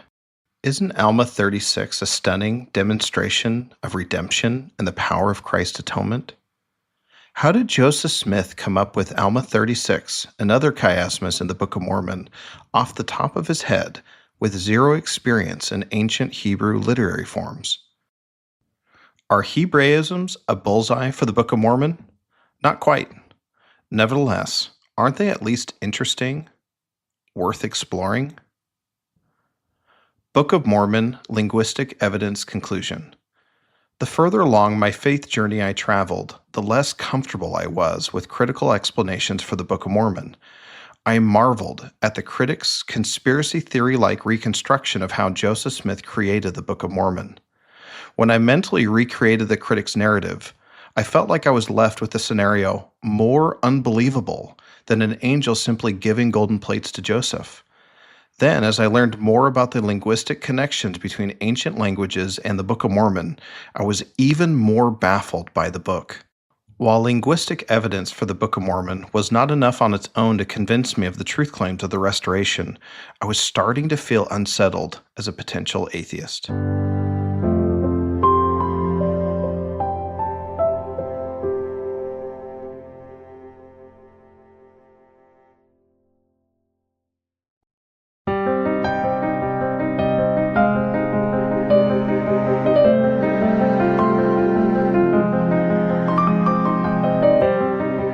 Archaeology, DNA, and anachronisms, questions and concerns. There is no archaeological evidence of the Book of Mormon. I quickly found that this was a go-to phrase for critics. Atheists and religious critics of the Church of Jesus Christ of Latter-day Saints generally agree on this point. If there were no archaeological evidence, that would be a real problem for the Church. Indeed, if the Book of Mormon is a book covering events that happened, then we should have found something, right? Archaeological evidence. Today, we know far more about the history of early Israelites and indigenous American people than Joseph Smith would have ever known. Why does the Book of Mormon look better and better as we learn more about the ancient world? The more I learned, the more confused I became by critics' claims that there is no archaeological evidence of the Book of Mormon. I suppose each person can define what sufficient level of proof is. However, archaeology is a messy field of study, and ancient peoples rarely leave behind scrolls that say Nephi was definitely here. How do critics account for the following if no archaeological evidence exists? Frankincense Trail. In 1 Nephi 2:5, Lehi takes his family into the wilderness out of Jerusalem near the shore of the Red Sea. This journey, as described in the Book of Mormon, has been the subject of scrutiny. However, long after the Book of Mormon was published, historians made a significant discovery: the Frankincense Trail. The trail was in use in Lehi's day and fits the description of Lehi's journey out of Jerusalem. Details such as the Valley of Lemuel, the Laman River, and the decreasing fertility the further south Lehi's family traveled all align with the Frankincense Trail. If Joseph Smith made up 1 Nephi, how did he know about this viable path along the Red Sea heading southward? How did he know this trail was in use in Lehi's day? How did Joseph Smith correctly identify the details of landmarks, water features, and vegetation? Nahom. In 1 Nephi 16:34, Ishmael dies and his family buries him in a place called Nahom. Nahom stands out. At other places in their journey, Lehi names locations as they pass them, like the River Laman and the Valley of Lemuel. But when they get to Nahom, the scriptures say, "And it came to pass that Ishmael died, and he was buried in the place which was called Nahom." The implication is that this place was already called Nahom before Lehi's family arrived. In 1990, archaeologists found an ancient burial mound in the Jarf Valley in Yemen. Inscribed on an altar at this burial mound were the Hebrew letters NHM. Egyptian and Hebraic languages do not use vowels, so translators interpret NHM today as Nihim, Nahum, Nahum, Nehem, Nehum, Nehem, or Nahom. Yes, that Nahom. Since then, historians have found ancient maps, unavailable to Joseph Smith, identifying this region as the ancient territory of Nahum. How did Joseph Smith know about the ancient city of Nahom from 1830 resources? How did he predict the name and location of Nahom so accurately? After Nahum in 1 Nephi 17:1, Lehi's family traveled nearly eastward from that time forth. That is an interesting detail in the Book of Mormon. The main ancient trade routes turned eastward at the Wadi Jarf near Nahum. This was the only area where direct eastward travel was possible. That locates Nahum of the Book of Mormon in the ancient world in the right spot on the map from which traveling nearly eastward became possible. How did Joseph Smith guess that? What are the odds of that happening? Further, the Hebrew word of Nahum, NHM, means to groan. The Book of Mormon records that at Nahum, it came to pass that the daughters of Ishmael did mourn exceedingly because of the loss of their father. 1 Nephi 16:35. How proficient was Joseph Smith in ancient Hebrew in 1829? Bountiful. Arabia is bountiful in sunshine, petroleum, sand, heat, and fresh air, but certainly not in much fruit and wild honey, nor has it been since the creation of time. Thomas Key, 1985. Critics mock the Book of Mormon for describing a land on the coast of modern-day Yemen/Oman that had much fruit and wild honey. Joseph Smith's contemporaries understood that region to be a sprawling, never-ending desert. In 1976, explorers discovered a widely unknown part of Oman that fits the description of the Book of Mormon's bountiful in the Old World. Khor Kafut or Khor Rori in Oman are great candidates for the bountiful of the Book of Mormon. They have fresh water, large trees, fruit, and vegetation. They also have mountains for Nephi to pray, ore for tool making, cliffs by which Laman and Lemuel threatened to toss Nephi, into the sea, and also seashore for a boat launch into the ocean. Additionally, Dr. Rick Hawk discovered the remains of what seems to be an ancient temple in Khor Kafut. The site of the sanctuary is the same size and proportion as the Temple of Solomon. It faces due east, as Hebrew law would say it should, and its proportions resemble those of the Temple of Solomon. Dr. Hawk suggests 14 correlations between Khor Kafut Sanctuary and the Temple of Solomon. Further, non-Latter-day Saint biblical scholar Zioni Zevit suggests that Eden is an ancient Semitic name meaning bountiful, a fitting end in the Old World to an 8-year exodus of Lehi's family. How did Joseph Smith guess that there was a region eastward from Nahum on the coast of modern-day Oman that is lush and green? Isn't that lucky that a place like that even exists in that area? And it fits the geographic description of bountiful in the Book of Mormon? How did Joseph Smith know this fact so contrary to conventional wisdom of his day? How did Joseph Smith get so lucky as to predict the location of bountiful in the nearly eastward direction from Nahum? Why do critics omit the Frankincense Trail, Nahum, and Bountiful when discussing archaeology? After reading 1 Nephi, how can critics say there is no archaeological evidence to support the Book of Mormon? We do not know where the events recorded in 2 Nephi through Moroni occurred in the Americas before the plates were buried in upstate New York. The only book in the Book of Mormon where we have a general idea of where it happened is 1 Nephi. Isn't it fascinating how accurate 1 Nephi is concerning where it happened? How did Joseph figure out the customs and geography of Lehi's day and produce an account in which every detail is accurate or plausible? Mulek. The Book of Mormon mentions the name of another group that leaves Jerusalem, namely that of Mulek, the son of Zedekiah, Helaman 8:21. Two problems arise for Joseph Smith if he made this up. First, the Bible does not mention the name Mulek. Second, 2 Kings 25:7 states that all the sons of Zedekiah were slain. If Joseph Smith knew the Bible as well as the critics say, then why would he forget these two important details? If Joseph Smith wanted to start a narrative in 600 BC, wouldn't he want to ensure that he had the details down?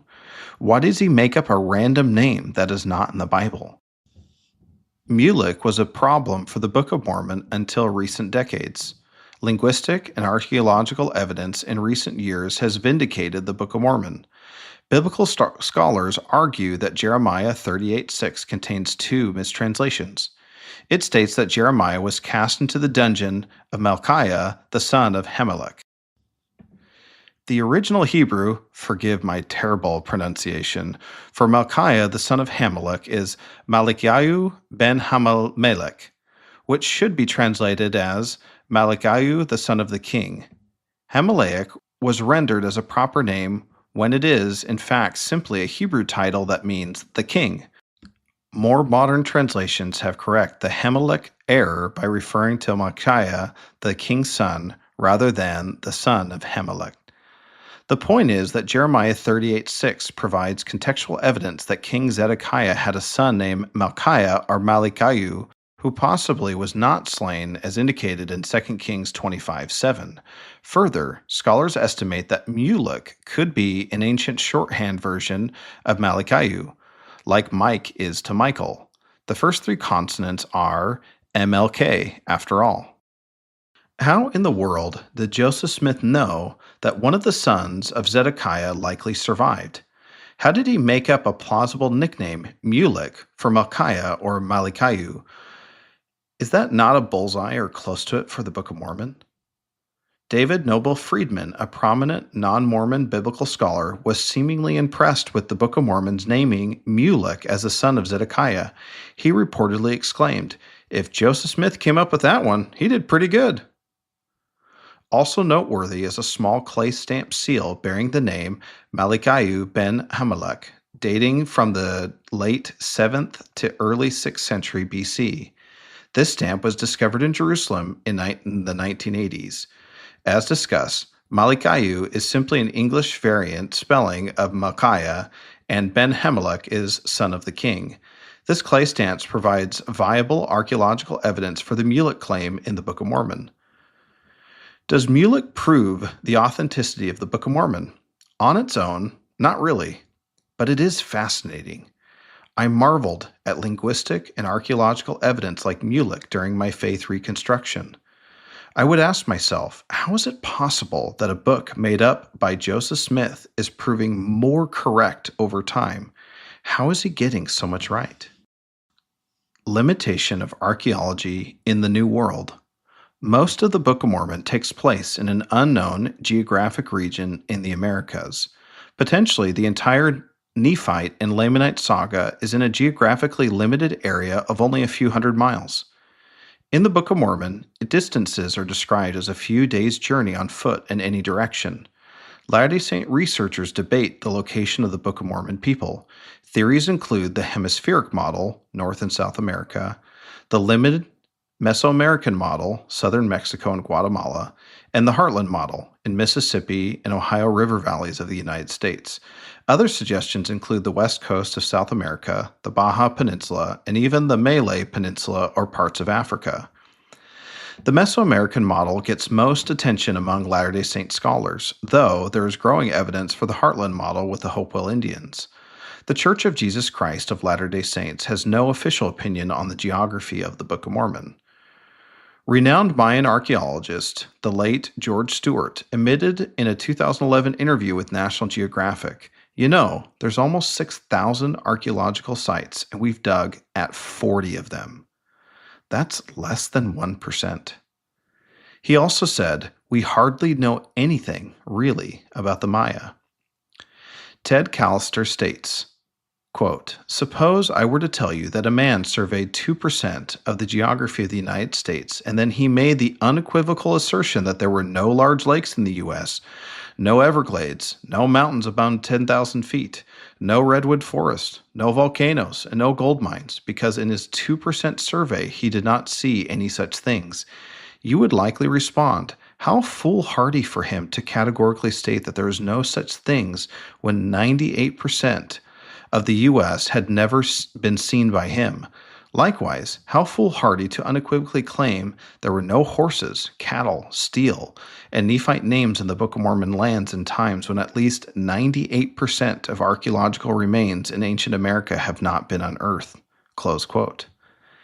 If I surveyed 2% of the continental United States, I'd be looking at something about the size of Oklahoma, 62,397 square miles out of 3,119,884 square miles. LIDAR. LIDAR is a remote sensing method used to examine surfaces of the Earth. Light pulses are used to generate a three-dimensional model of the examined surface. Advancements in LIDAR scanning technology reveal a whole new world about the ancient American inhabitants. In 2018, National Geographic presented findings of the Pakunum LIDAR initiative in a documentary titled Lost Treasures of the Mayan Snake Kings. They mapped 10 tracts totaling 2,100 square kilometers in northern Guatemala near the Mirador Basin.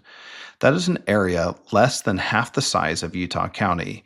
In this limited LIDAR archaeological scan, they discovered 65,000 previously unknown structures, vast networks of elevated highways so that they functioned even in the rainy season, ubiquitous fortresses, ramparts, and defensive walls, public works including dikes, dams, canals, ditches, and reservoirs, archaeological terraces with irrigation systems, animal pens and stone quarries.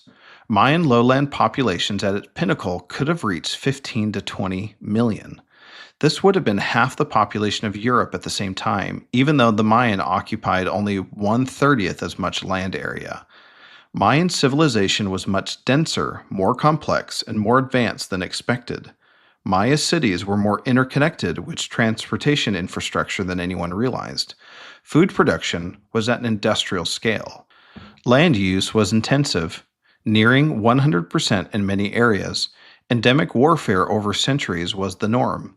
Warfare was prevalent in the early classic 250 to 580 era. Here are scriptures in the Book of Mormon with parallels to the list above. Mosiah 27:6, 3 Nephi 6:8, Alma 49:13, Alma 49:18, Alma 54:6, Alma 52:6, Alma 50:12, Alma 49:22, Alma 17:26 through 27, Alma 1:29, Alma 48:8, Mormon 1:7, Jerem 1:8, Helaman 3:14 through 15, Helaman 6:12, Mormon 8:8, Moroni 1:2. Critics mocked Joseph Smith because the Book of Mormon talked about an advanced, numerous, and ancient American people who built large cities, temples, fortresses, and highways. Isn't it interesting that the fortifications described in Alma 48 through 50 match fortifications of a similar nature among pre-Columbian Native Americans, including Mayans?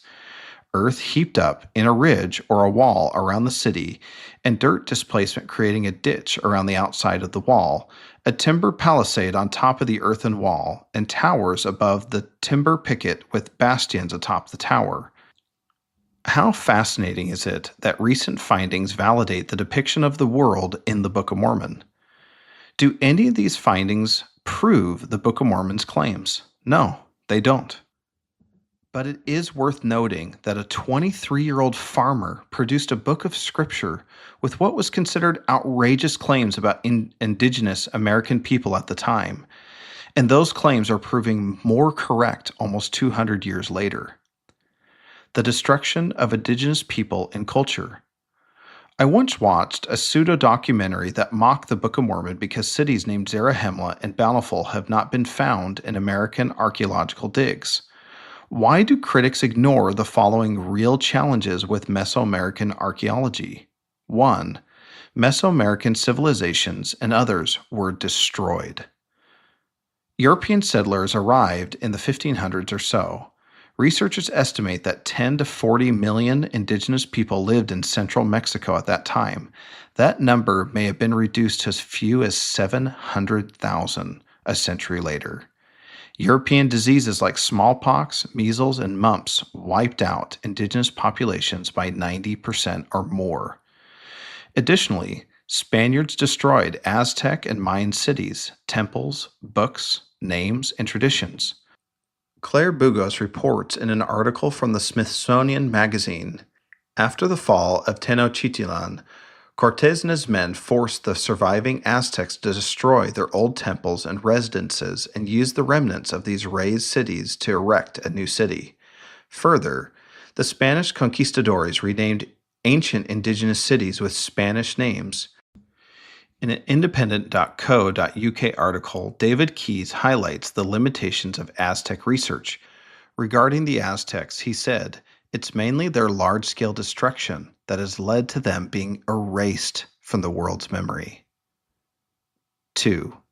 Mesoamerica faces significant climate threats, including earthquakes, volcanoes, storms, and heavy rainfall. Central America is one of the most vulnerable regions in the world due to extreme climatic events, including tropical storms, floods, earthquakes, and volcanoes. For example, a major eruption of the Popocatépetl in central Mexico in the first half of the 1st century AD, or the San Martin volcano in southern Mexico in the same century, shares similarities with the destruction described in 3rd Nephi of the Book of Mormon. 3. Mesoamerican structures were not as well cared for as those in the Middle East. In addition to the numerous challenges to Mesoamerican archaeology, including climate and decimation of Mesoamerican culture, ancient American structures have not been as well cared for as the ones in Egypt or Israel. For that reason, it is no oversimplification for critics to claim that we should find the same level of archaeological findings in the Americas as in the Middle East. 4. Mesoamerican sites are more challenging to discover, and preservation of artifacts is less likely. In Mesoamerica, jungle foliage, a hot, humid climate, and acidic soil make archaeology incredibly challenging. Even if ancient sites are uncovered, artifacts except stone and metal are unlikely to have survived. What are the odds that we will find artifacts, writings, and names from ancient Native American people at all? Let alone a specific group like the Nephites who died out around 1100 years before European colonization. Critics of the Church often use the fallacy of absence to argue against Book of Mormon claims. Planetary scientist Dr. Carl Sagan said, "The absence of evidence does not mean evidence of absence. This means that the lack of evidence for the existence of something does not prove that something does not exist at all." Ephraim Wallace highlights the shortcomings of making inferences from the absence of evidence in archaeology. Update. Critics used to say that writing on metal plates is ridiculous because they had never seen an example of that before. That is until archaeologists found hundreds of such writings. There are a ton of examples of historical people and events for which there is limited archaeological evidence, including the Huns of Central Asia in the 4th and 5th centuries AD depended on thousands of horses, yet no archaeological evidence of horses exists in that region. Virtually all battles fought in the pre-gunpowder era left little to no evidence. Bodies were dragged off for burial in other places or consumed by scavenging animals. Valuable items get looted. By contrast, modern battles leave behind bullet casings and pieces of shrapnel. For example, there is no archaeological evidence today of the Battle of Hastings in Britain in 1066. Elephants once roamed in Syria but became extinct in that region in about 100 BC. That is likely due to overhunting for ivory, yet little to no archaeological evidence of elephants in Syria exists today. The lost city of Tinis served as the capital of Egypt during the first dynasty of ancient Egypt, yet there is no archaeological evidence of it. There are records of ancient Egypt trading with a city named Punt. Its location is unknown today, but it is suspected to be in Somalia. Babylon was the capital city of Babylonia, an ancient empire of Mesopotamia. Today, all that remains of that city is a mound of broken mud bricks, presumed to have been buildings.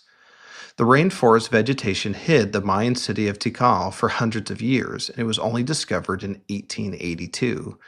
The Inca lost city of Paititi allegedly lies hidden east of the Andes somewhere in southeast Peru, North Bolivia, or southwest Brazil.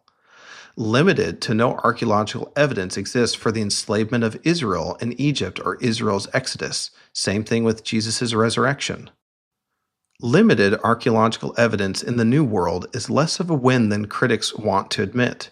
What are the odds of finding anything pre-1500 AD in Mesoamerica? Cement buildings. In Helaman 3:4-7, Mormon reports that many Nephites departed from the land of Zarahemla and went northward due to contention and dissensions. The Book of Mormon includes this interesting detail. Quote, And there being but little timber upon the face of the land, nevertheless the people who went forth became exceedingly expert in the working of cement. Therefore they did build houses of cement, in which they did dwell. Close quote. Two details here are important. First, the land northward the Nephite groups traveled to had little timber. And second, they built homes out of cement. Not just cement, but that they became exceedingly expert in the working with cement. If Joseph Smith were making this up, he would have little basis to believe that native, ancient American people built homes out of cement. In the Valley of Mexico, fully developed cement appeared in Teotihuacan, near modern-day Mexico City, seemingly out of nowhere in the 1st century AD. By 300 AD, most inhabitants lived in substantial plaster and concrete compounds composed of multiple apartments. Teotihuacan was heavily deforested, and the inhabitants extensively used a high-quality lime cement that has lasted to this day. While the discovery of high-quality cement buildings in Teotihuacan and other cities in central Mexico does not prove the Book of Mormon's claims, isn't it thought-provoking? It makes me wonder how Joseph Smith came up with that despite claims about indigenous people to the contrary. Update. Critics ridiculed the Book of Mormon for describing indigenous people who used cement. Since the publication of the Book of Mormon, several ancient sites have confirmed the use of cement in the Americas, including Teotihuacan. The first excavations of Teotihuacan were in 1884. Samavaj in Atitlan Lake. BYU professor of anthropology, the late John Sorensen, theorized that the events of the Book of Mormon occurred in Mesoamerica. He estimated that the New World city of Jerusalem could have been along Lake Atitlan's southwestern shore in modern-day Guatemala. 3 Nephi 9:7 says Jerusalem was one of the inundated cities where the waters have I caused to come up in the stead thereof, to hide their wickedness and abominations before my face. Since John Sorensen's 1985 research, archaeologists have found the remains of a ruined ancient city buried underwater on the southwestern shore of Atitlan Lake, right where John thought it might be. The city is named Samavaj after the diver who found it. The sunken city includes about 30 ancient homes, a plaza, staircases, and even saunas. It features no fewer than 16 religious structures, including at least 7 stelas, standing stone markers that often signified power and authority in antiquity. Scholars analyzed the city's ceramic remains and estimated them to be between 200 BC and 300 AD.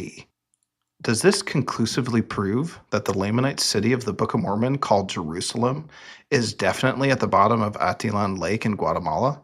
Not by a long shot. However, if I were to believe the critics, I would have to believe that Joseph Smith had the audacity to make up a book of scripture and say it was history, then, in time, only to see more evidence pile up supporting the book's claims. Now that is unbelievable. Book of Mormon Archaeology Conclusion. Why do critics continue to say that there is no archaeological evidence for the Book of Mormon? Isn't that incorrect? Wouldn't it be more accurate to say that there is compelling, though not conclusive, archaeological evidence? The amount of evidence in archaeology for the Book of Mormon made me uncomfortable as a potential critic. The critical claim that there is no archaeological evidence of the events of the Book of Mormon is not valid. The reality is there is meaningful evidence for the Book of Mormon in both the Old and New World, despite the limitations of archaeology, especially in the Americas. DNA limitations. Critics discuss DNA evidence regarding the Book of Mormon people in all or nothing black and white terms. Why do they ignore the following limitations of DNA evidence? Factor, founder effect. Details. A founder effect event occurs when a few members of the original population start a new small colony.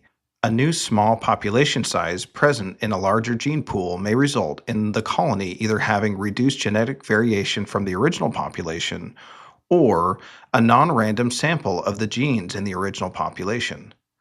Relevance to the Book of Mormon. The Book of Mormon depicts 3 small colonies of founders migrating to the Americas. Suppose the founders of these colonies encountered a larger population already present in the land and intermarried with them. In that case, the likelihood is high that this would result in an undersampling, maybe eliminating the founder's original genetic signature from the entire population. Factor: genetic bottleneck. Details: a genetic bottleneck, or population bottleneck, is an event that drastically reduces the size of a population due to warfare, disease, natural disasters, or migration. This causes a decrease in the gene pool of the population because many alleles or gene variants that were present in the original population are lost. The result is that the remaining population has a very low level of genetic diversity, which means that the population as a whole has few genetic characteristics. Relevance to the Book of Mormon. The destruction of the Nephite civilization in 400 AD is a population bottleneck. European colonization of the Americas resulted in large-scale deaths among Native Americans, which is another bottleneck. These bottleneck events greatly increase the likelihood that Lehi's DNA signature has been lost, assuming the Book of Mormon occurred in the Americas. Factor: genetic drift. Details: genetic drift is the random fluctuations in the number of gene variants in a population. Genetic drift occurs when variant forms of a gene called alleles increase and decrease by chance over time. These variations in the presence of alleles are measured as changes in allele frequencies. Relevance to the Book of Mormon. Genetic drift occurs naturally when people inherit DNA from their parents. Book of Mormon peoples would have naturally experienced genetic drift, just like every other human population. The founder effect, genetic bottleneck, and genetic drift are typical limitations of DNA testing. Ancient populations in Iceland, Great Britain, and the Near East are examples of people that existed but have no genetic profile that can be detected in modern populations. Doesn't the Book of Mormon suggest other people were in the Promised Land when Lehi's family arrived? Or at least people with whom they integrated with over time? 3 Nephi 5:20. I am Mormon, and I am a pure descendant of Lehi. Jacob 1:13-14. Now the people, which were not Lamanites, were Nephites. Nevertheless, they were called Nephites, Jacobites, Josephites, Zoramites, Lamanites, Lemuelites, and Ishmaelites. But I, Jacob, shall not hereafter distinguish them by these names, but I shall call them Lamanites that seek to destroy the people of Nephi, and those who are friendly to Nephi I shall call Nephites, or the people of Nephi, according to the reign of the kings. Alma 45:14. But whosoever remaineth and is not destroyed in that great and dreadful day shall be numbered among the Lamanites. Alma 17:26. And after he had been in the service of the king 3 days, as he was with the Lamanitish servants going forth with their flocks to the place of water. Alma 3:7. And their brethren sought to destroy them, therefore they were cursed. And the Lord God set a curse upon them, yea, upon Laman and Lemuel, and also the sons of Ishmael, and Ishmaelitess women. When Lehi's family came to the Americas, several million indigenous people were likely already there. If such a small group entered a massive native population, wouldn't detecting their genes several hundred years later be nearly impossible? Between genetic bottleneck described in the Book of Mormon's final battles and further genetic bottlenecking of the European colonization of the Americas, what are the odds of finding Lehi's genes today? Without more genetic information on Lehi, Sariah, Ishmael, his wife, and Zoram, what can we glean from genetic testing of populations today? Wasn't Lehi a northern Israelite and not from the tribe of Judah? Book of Mormon anachronisms. A large number of anachronisms in the Book of Mormon have convinced many critics that the book is not historical or authentic scripture. Quote on wasmormon.org. The anachronisms have done nothing but increased. Science continues to punch holes in the Book of Mormon like Swiss cheese. Reddit user on ex-Mormon Reddit board. Anachronisms are things out of place in time. For a period, anachronisms were my greatest stumbling block against the Book of Mormon. Since the beginning, critics have lauded the list of anachronisms in the Book of Mormon as proof of its fabrication. At the time of Joseph Smith's death in 1844, there were 89 alleged anachronisms in the Book of Mormon. This does not surprise me at all. If a farmer or treasure-seeking fraudster in upstate New York is making up historical fiction, I would expect him to get things wrong, a lot wrong. In fact, since 1884, critics have added another 116 potential anachronisms, totaling 205. If that were the end of the story, then that would be 205 guesses that Joseph Smith got wrong. Then I learned how many of the accused anachronisms against the Book of Mormon have been eliminated as we've learned more about ancient populations. In other words, evidence has emerged to confirm a significant number of the details of the Book of Mormon. As of 2019, researchers have eliminated 141 out of 205, 70%, of the anachronisms. Another 26, 11%, were trending toward elimination. As a side note to those listening to this audiobook, since publishing the Light and Truth letter, I've actually had some researchers reach out to me and make a case that even more anachronisms have been eliminated since 2019. So that's pretty cool. Considering the limitations of archaeology in the Americas, these numbers are astounding. These findings were summarized in a Fair Latter-day Saint conference speech by Matt Roper titled "Time Vindicates the Prophet." I encourage everyone to watch it. Why do critics feel comfortable clinging to the few anachronisms they have left? Below is a list of some items critics used to mock the Book of Mormon for: barley, corn, grapes, wine, silk, pearls, cement, buildings, large cities, great civilizations, temples and palaces, highways, sunken cities, kings, Egyptian names, non-biblical Hebrew names, metal plates, reformed versions of ancient Egyptian, geographic location of Nahom, Lehi's travel itinerary, a bountiful land in Arabia. Isn't it logical that if Joseph Smith made up the Book of Mormon, it would prove more ludicrous over time? Yet the opposite has happened. Why does history confirm the details of the Book of Mormon? How do critics account for this? Luck?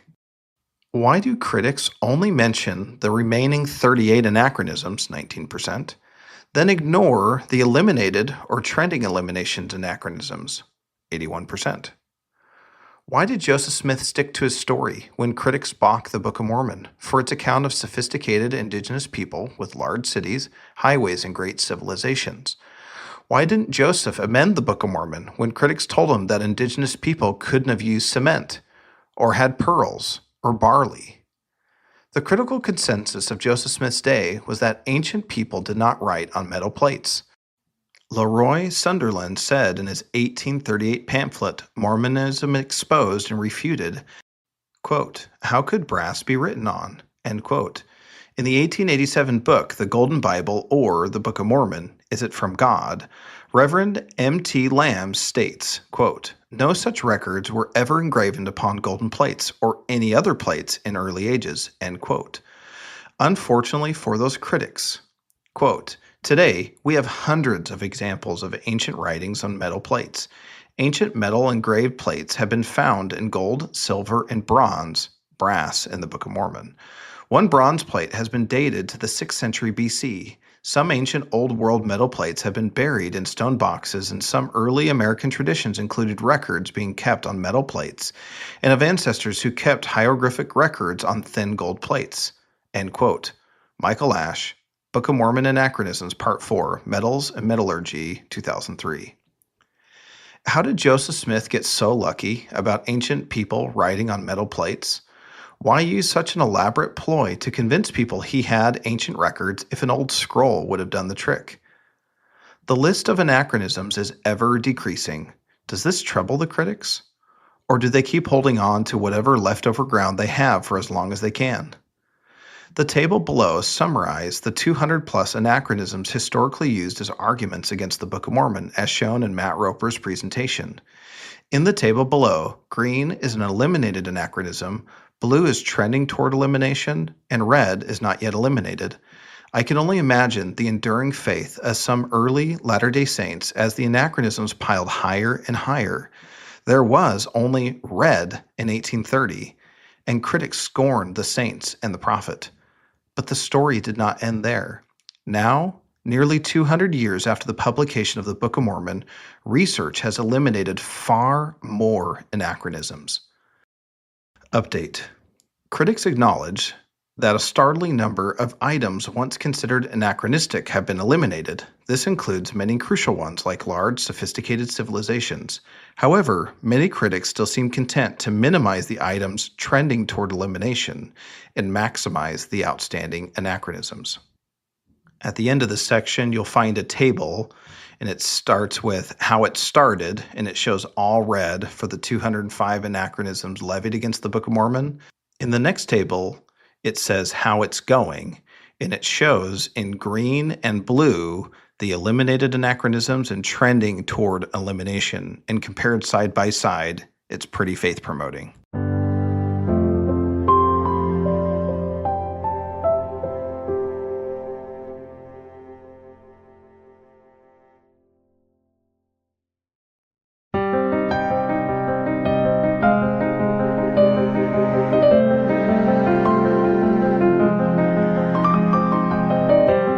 Book of Mormon Witnesses, Questions and Concerns. When we were first told to publish our statement, we felt sure the people would not believe it, for the book told of a people who were refined and dwelt in large cities. But the Lord told us that He would make it known to the people, and people should discover the ruins of lost cities and abundant evidence of the truth of what is written in the book. David Whitmer, 1883. There are 11 formal witnesses of the Book of Mormon plates beside Joseph Smith.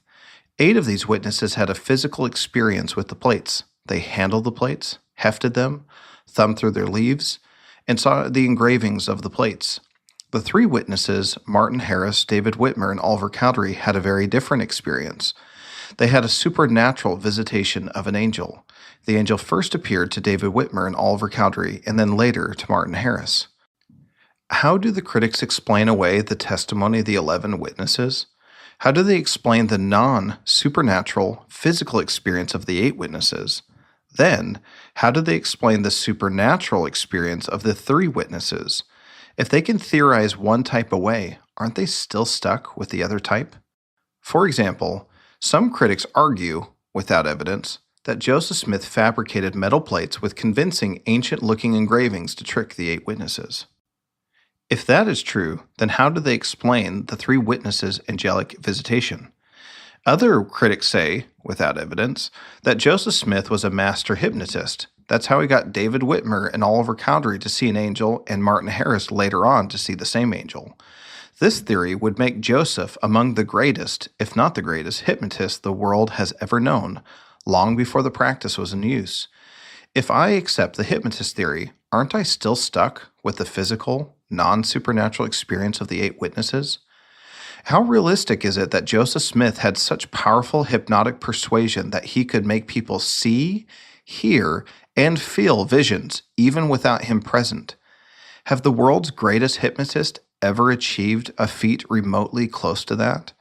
How could he produce the same angelic visitation in 2 instances for the 3 witnesses? If Joseph is such a potent hypnotist, why does he use that power to create Book of Mormon witnesses? If Joseph is a fraud and a liar, why not use those nearly mystical powers to enrich himself? He could have done almost anything with unnatural powers like that. Some critics tried to brush aside the witnesses because they were friends and associates of Joseph Smith. Critics do so to explain why the witnesses went along with the scheme initially. Well, which theory is it? Did he hypnotize them, or were they lying? Were they co-conspirators, or were they duped? It can't be both theories. How do critics explain the co-conspirators theory when many witnesses later became disillusioned with Joseph Smith and left the church? Why would the witnesses continue to lie when they were no longer a part of the church? Keep lying when, in some instances, they have every incentive to expose Joseph. The Book of Mormon witnesses were well regarded in the communities they lived in. How likely are 100% of the witnesses to lie for Joseph Smith? Some witnesses, like David Whitmer, left the church and never returned. Why did David Whitmer maintain his testimony of the Book of Mormon for the rest of his life? Didn't he have his testimony etched on his gravestone? Several of the Book of Mormon witnesses left the church but never denied their testimony. Doesn't that only strengthen the case for the truth of their testimonies regarding the authenticity of the Book of Mormon? I was inspired when I learned how much the witnesses sacrificed to maintain their testimony of the Book of Mormon. William McClellan relayed an experience in 1833 when one of the 8 witnesses, Hiram Page, was tracked down by the Jackson County mob. Under threat of death, Hiram maintained his testimony. Says William McClellan, quote, "The mob commenced beating and pounding him with whips and clubs. He begged, but there was no mercy. They said he was a damned Mormon, and they meant to beat him to death. But finally, one of them said to him, 'If you will deny that damned book, we will let you go.' Said he, 'How can I deny what I know to be true?' Then they pounded him again. When they thought he was about to breathe his last, he said to him, 'Now, what do you think of your God when he don't save you?' 'Well,' said he, 'I believe in God.' 'Well,' said one of the most intelligent among them, 'I believe that damn fool will stick to it though we kill him. Let us let him go.' But his life was nearly run out. He was confined to his bed for a length of time. So much for a man who knows for himself. Knowledge is beyond faith or doubt. It is positive certainty." Close quote. The witnesses conducted formal interviews for the rest of their lives. Critics looked for any sign of falsehood in their story of the Book of Mormon. This is the reason why doubters requested repeated interviews. If any witness had admitted that his testimony was a lie, any anti-Mormon friendly media would have celebrated him. It may have even become front-page news around the country. Likely, he could have made some money from denying his testimony. Yet, in dozens of formal interviews and hundreds of informal secondary interactions, none of the witnesses ever denied their witness and testimony of the Book of Mormon. None. Not one time. The 11 formal Book of Mormon witnesses provided over 200 accounts affirming their testimony. At best, there are 8 to 10 second-hand and third-hand accounts that attempt to reframe their testimonies as non-literal events of a spiritual nature. Critics try to use the small handful of dubious accounts to discount the other 200. One such account is from a former pastor, John A. Clark, who considered Joseph Smith a fraud. He said, big air quotes, "A gentleman in Palmyra told him that Martin Harris saw the plates with, big air quotes, an eye of faith." John Clark did not interview Martin Harris himself. He quoted someone he knew, unnamed. Critics jump on this instance of hearsay to say that the angelic experience did not happen. If I were to believe John Clark's account, how would I explain these statements from Martin Harris, some in direct response to John Clark's claims? Quote, "Gentlemen, do you see that hand? Are you sure you see it? Are your eyes playing a trick or something? No? Well, as sure as you see my hand, so sure did I see the angel in the plates." Close quote. Martin Harris. Quote, "It is not a mere belief, but it is a matter of knowledge. I saw the plates and the inscription thereon. I saw the angel, and he showed them to me." Close quote. Martin Harris. Quote, "Well, just as plain as you see that chopping block, I saw the plates, and sooner than I would deny it, I would lay my head upon that chopping block and let you chop it off." Close quote. Martin Harris. Quote, "No man ever heard me in any way deny the truth of the Book of Mormon and the administration of the angel that showed me the plates." Close quote. Martin Harris. In an interview with Anthony Metcalf, David Whitmer left no doubt about whether he saw with his spiritual or natural eyes. Quote, "I was not under any hallucination. I saw with these eyes." David Whitmer. In an 1849 interview with Jacob Gates, Mr. Gates asked Oliver Cowdery, "I want you to tell me the whole truth about your testimony concerning the Book of Mormon, the testimony sent forth to the world over your signature and found on the front of that book. Was your testimony based on a dream? Was it the imagination of your mind? Was it an illusion, a myth? Tell me truthfully." Here was Oliver's response, quote, "The Book of Mormon was translated by the gift and power of God. My eyes saw, my ears heard, my understanding was touched, and I know that whereof I testified is true. It was no dream, no vain imagination of the mind. It was real." Close quote. Didn't all 3 formal witnesses and many of the 8 bear testimony of the Book of Mormon on their deathbeds? Imagine how frustrating it was to be a witness of the Book of Mormon. Let's say I had a sacred experience. I bear testimony to it. I include my name in the printing of the Book of Mormon. Then detractors scrutinize my account for the rest of my life and interview me dozens of times. A couple of second-hand hearsay accounts claim that some unidentified person told them something different than what I actually said. So now I have to do more interviews. Then, 180 years later, critics only refer to a couple of inaccurate accounts, despite my every effort to bear a faithful testimony. Critics, I'm genuinely curious. How many interviews would have been enough? Are hundreds of interviews sufficient? Is the testimony of the witnesses on their deathbeds and gravestones enough? What more could the witnesses have done to bear record of their testimony? Is there anything that the witnesses could have said that would have convinced the skeptics that they saw an angel and handled the plates? Would anything satisfy the critics? Why do these critics use a small handful of problematic second and third-hand accounts at the expense of the hundreds of primary accounts and the overall narrative? Is that what light and truth seekers do? In the end, if the Book of Mormon is a fraud, then one of two things has to be true. 1, the 11 witnesses lied for Joseph Smith, or 2, Joseph Smith swindled the witnesses very convincingly.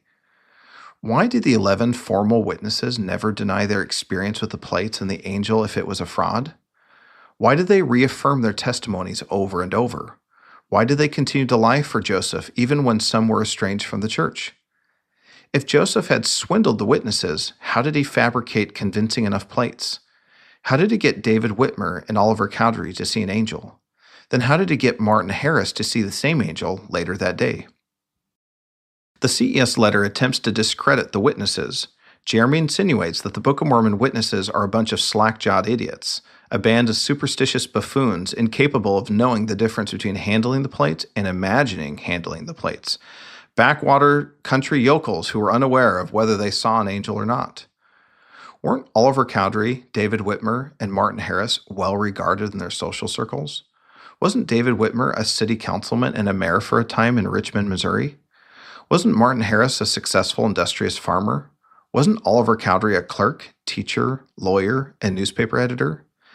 Beyond hundreds of individual affirmations, didn't all 11 witnesses reaffirm their testimony as a group on 2 other occasions?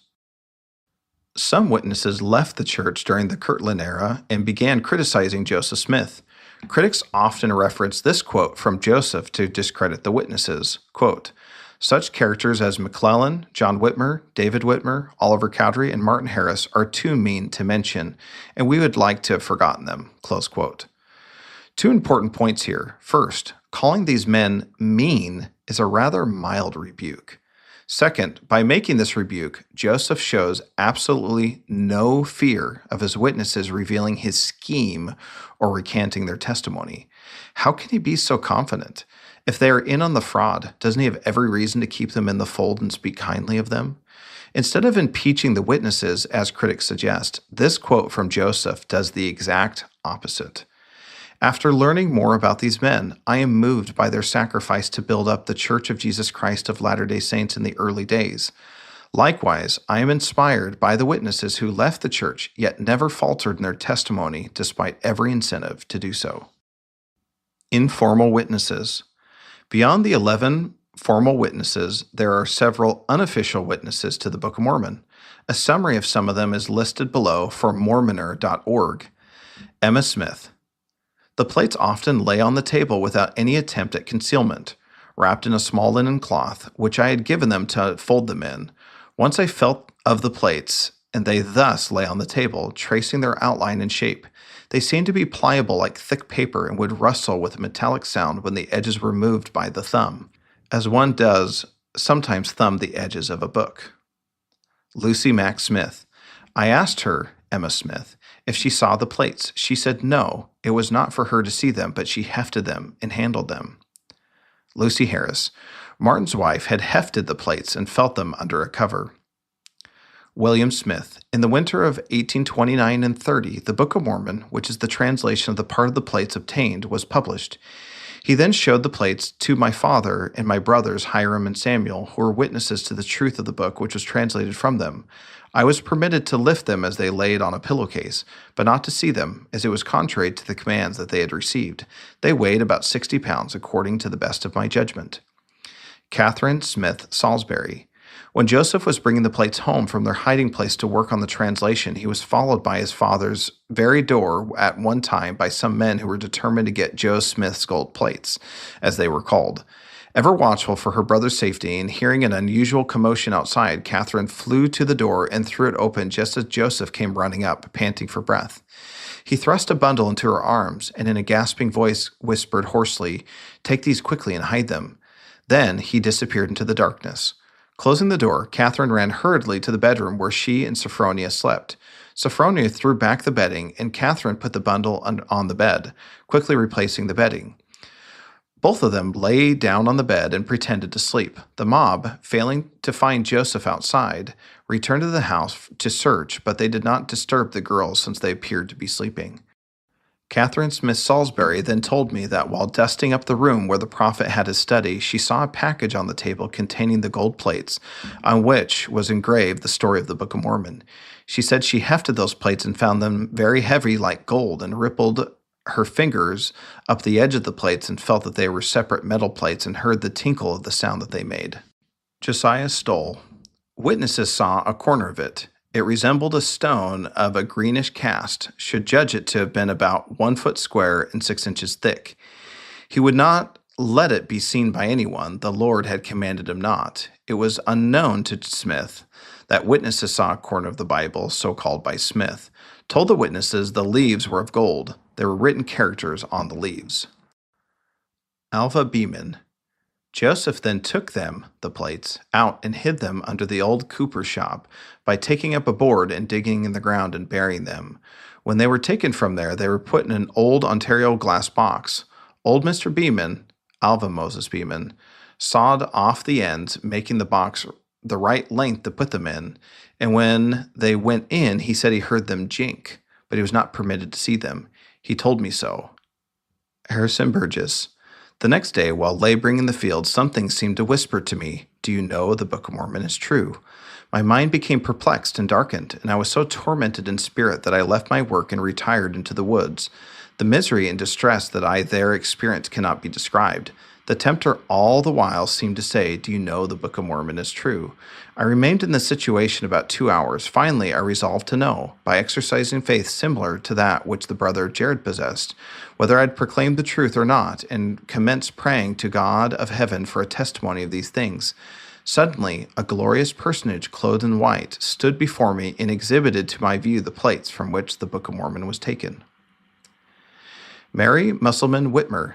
John C. Whitmer, a grandson of Mary Musselman Whitmer, testified in the following language.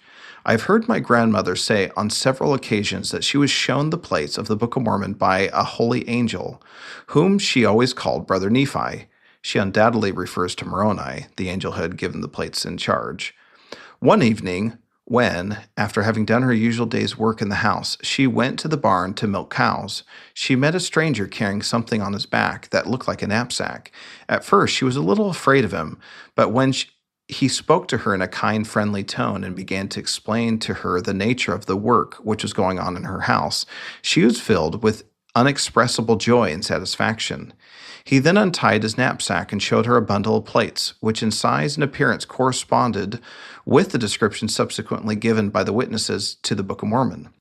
This strange person turned the leaves of the book of the plates over, leaf after leaf, and also showed her the engravings upon them, after which he told her to be patient and faithful in bearing her burden a little longer, promising that if she would do so, she would be blessed and her reward would be sure, if she proved faithful to the end. The personage then suddenly vanished with the plates. Where he went, she could not tell.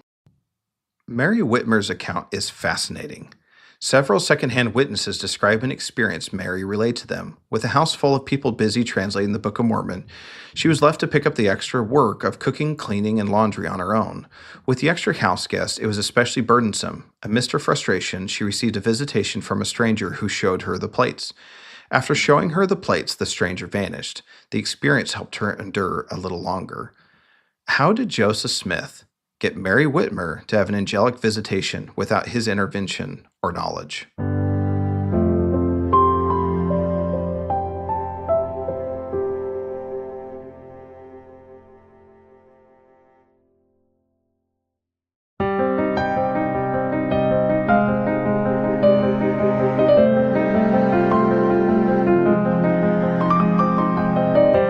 Evidence for Critical Theories, Questions and Concerns.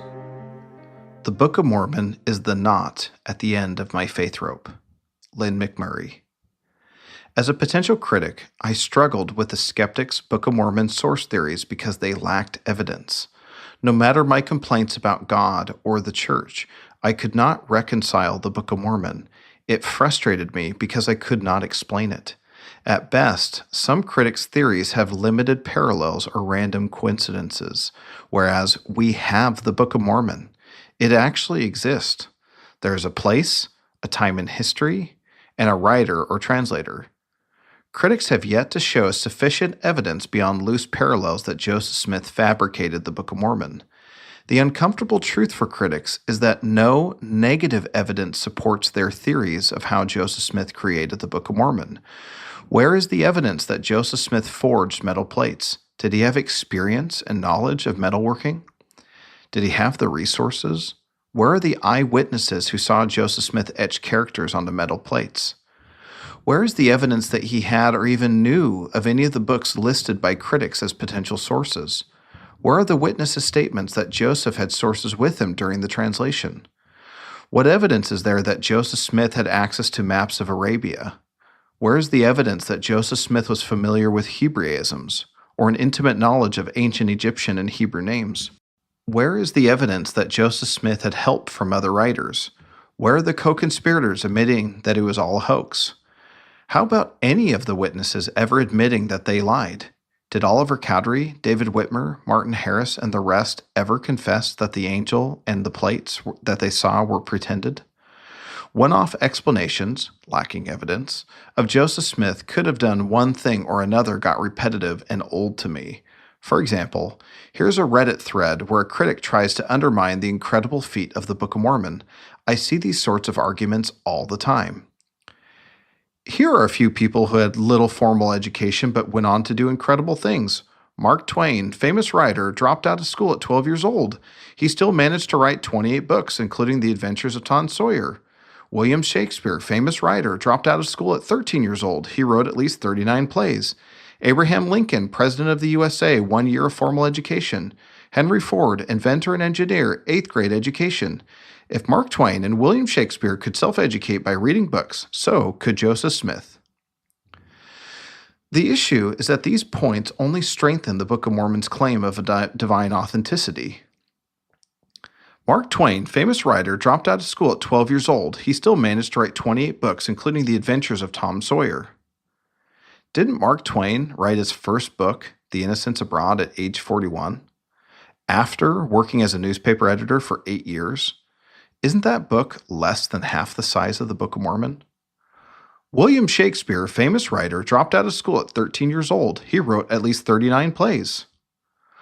Aren't plays significantly shorter in word count than the Book of Mormon?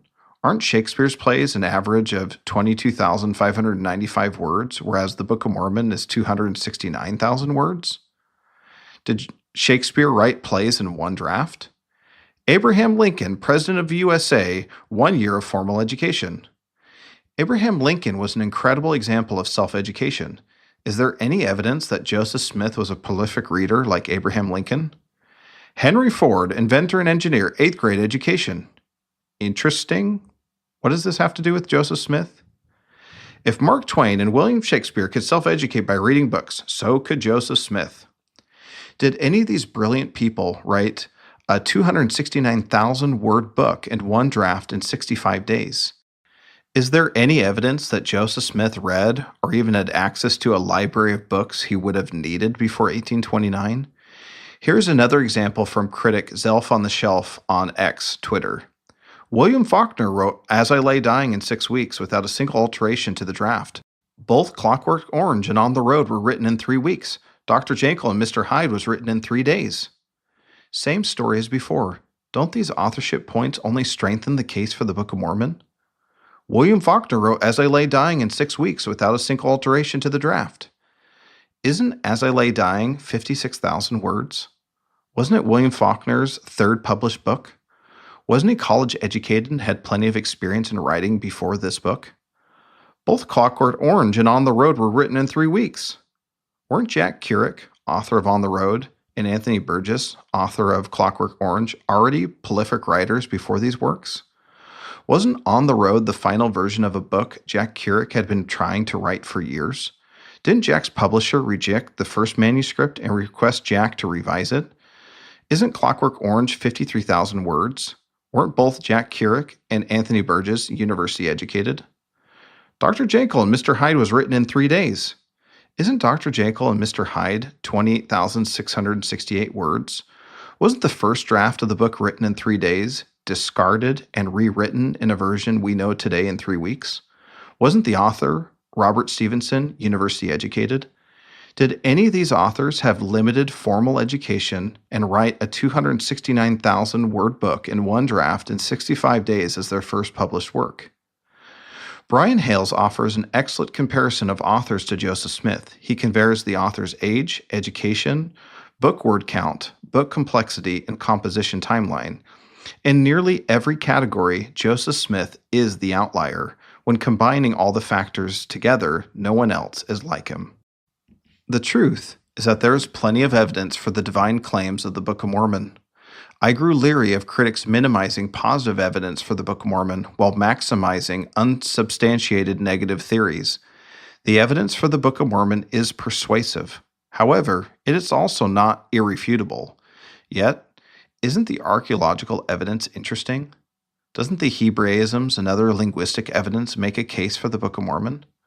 Aren't the testimonies of the witnesses to the Book of Mormon thought-provoking? Don't the eliminated anachronisms bolster the claims of the Book of Mormon? How unbelievable is it that a 23-year-old farm boy created a book with 600 geographical references that are spatially consistent? A book with 200 name characters, several plot lines, 3 migrations, and a currency system. Isn't the Book of Mormon quite complex? Do critics want me to ignore the mountain of evidence and focus on the molehill of their contradictory parallels? So, the question that started this letter remains: where did the Book of Mormon come from? After years of interacting with critics' ideas about the Book of Mormon's creation, I saw more and more holes. Critics suggest several theories, but those theories contradict one another. Any one theory sounds reasonable by itself. But as soon as I attempt to create a plausible narrative, it all falls apart. Critics do not seem to understand that contradictory theories are mutually debilitating instead of reinforcing. I started to see that many critics start with naturalistic assumptions, angels don't give plates to men, and attempt to reverse engineer how Joseph Smith created the Book of Mormon. Critics have no evidence of the Book of Mormon's creation. They only have theories. Below is my attempt to summarize the collection of critical, naturalistic theories about the creation of the Book of Mormon. Joseph Smith was a creative genius. He had, after all, a homeschool education and maybe 2 to 3 years of formal education. With this type of education, he would have learned basic arithmetic, writing, and reading skills. A poor farm boy with little formal education to dictate a 269,000-word religious text in one draft would have to be a creative genius. He got the idea of the Book of Mormon in 1828 from his friend Sidney Rigdon. Never mind that he didn't meet Rigdon until after the Book of Mormon publication in 1830. Even though Joseph Smith had never met Sidney Rigdon, Sidney got a copy of an unfinished and unpublished book, the Spalding manuscript, and gave it to Joseph. From it, Joseph liked the part about a group of Romans who were blown off course and landed in America. Then, in 1829, Joseph asked his mom's third cousin, Oliver Cowdery, to contribute more elements to the Book of Mormon. Oliver chose elements from the view of the Hebrews that he had a copy of and would have read several times. They borrowed unique elements from the view of the Hebrews, like the destruction of Jerusalem, the scattering of Israel, traveling on the ocean, encountering a valley of great river, a man standing on a wall, warning people, pride denounced, idolatry and human sacrifice, and long wars breaking out between groups of people. They borrowed these high-level, superficial elements from the view of the Hebrews so as to not give themselves away for 75 years. Then Joseph Smith and Oliver Cowdery cracked open their copy of the first book of Napoleon. The duo spent days finding words and phrases from 25 different pages to reconstruct the same words and phrases on several pages of the Book of Mormon. After they finished assembling scattered phrases from the first book of Napoleon, they dusted off their old textbook, The Late War Between the United States and the Great Britain. Phrases like stripling, curious workmanship, and a rod of iron in the book struck Joseph Smith.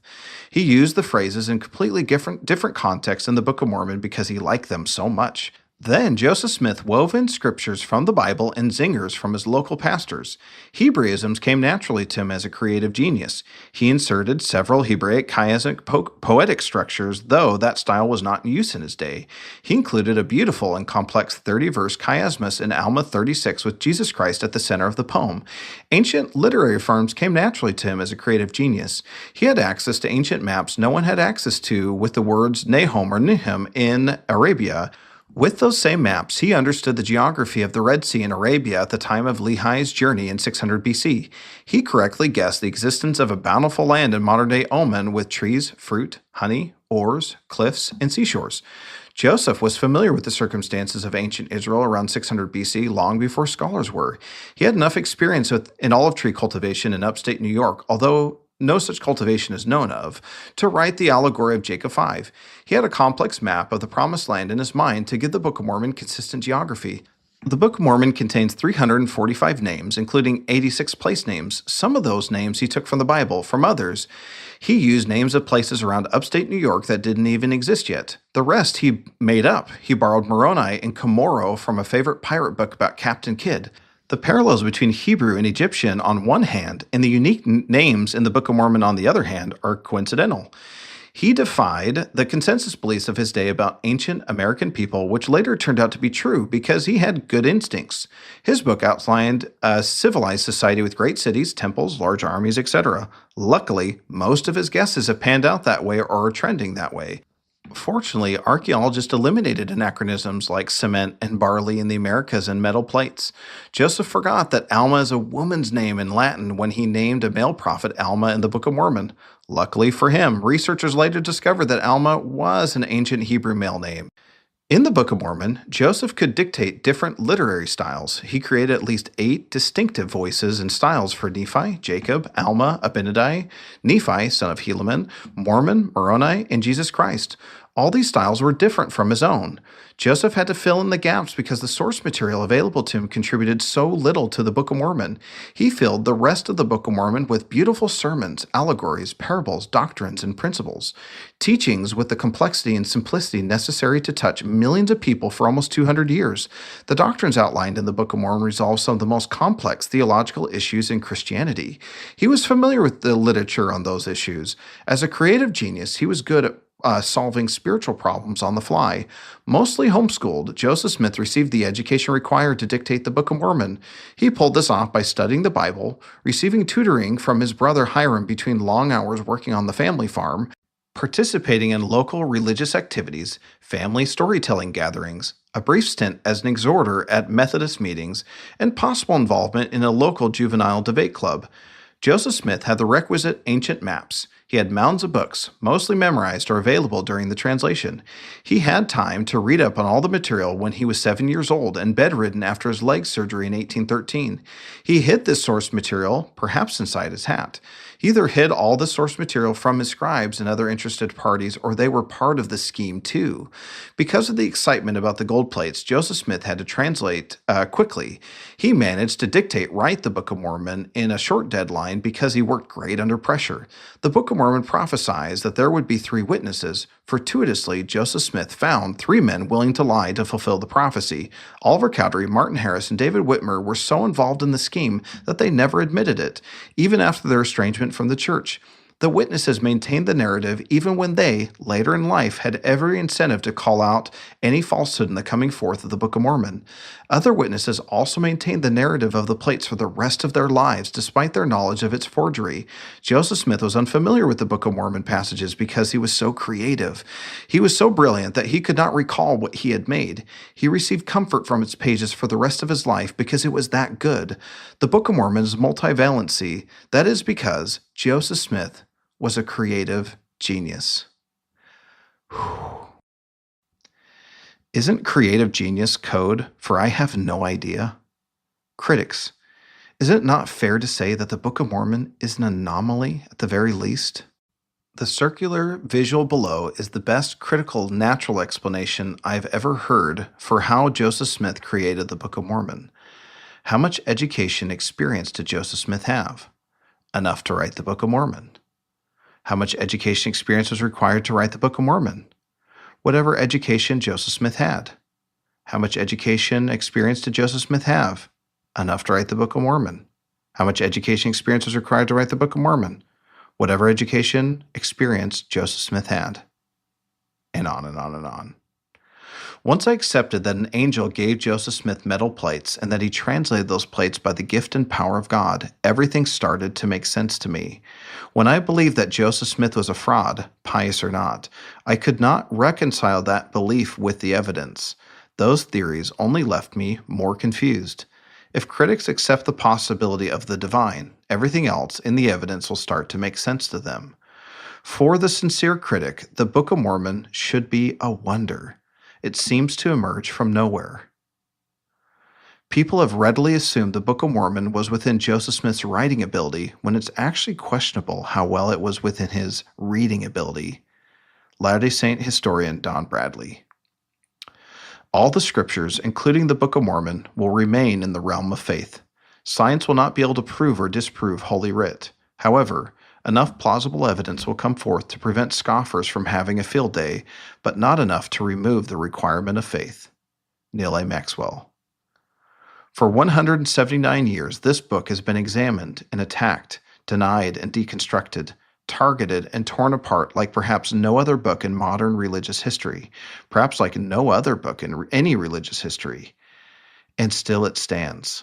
Failed theories about its origins have been born and parroted and have died, from Ethan Smith to Solomon Spaulding, to deranged paranoid to cunning genius.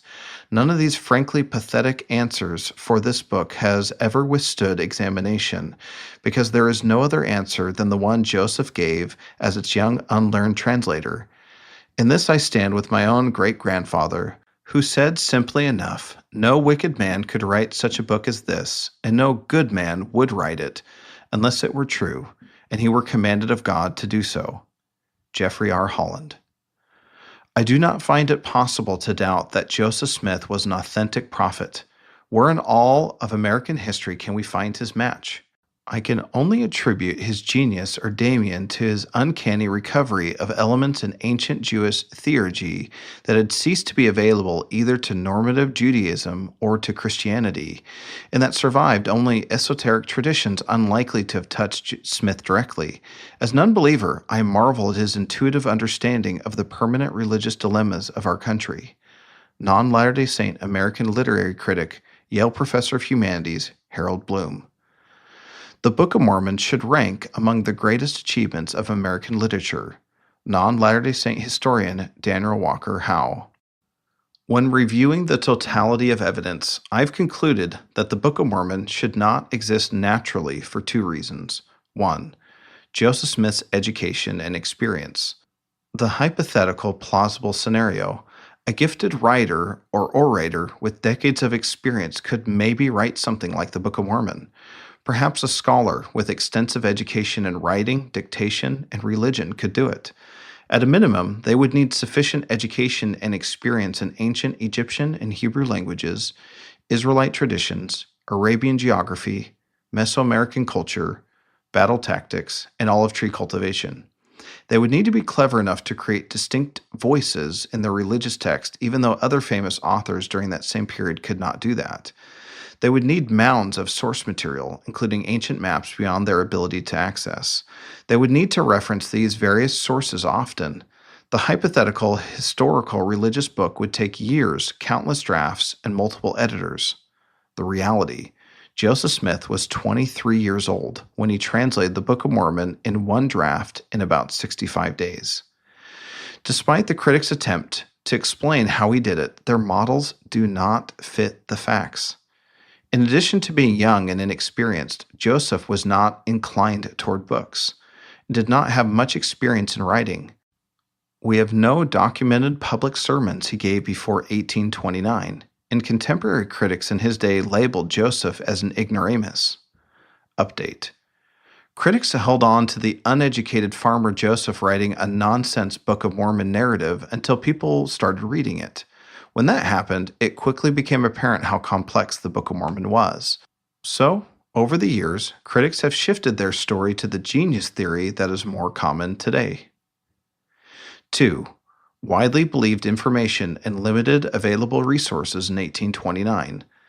The Book of Mormon defies beliefs held in Joseph Smith's day. Details about Native Americans, Arabia, ancient Israel, metal plates, Mesoamerica, ancient languages, and Christian doctrine differ from what was conventional in 1829.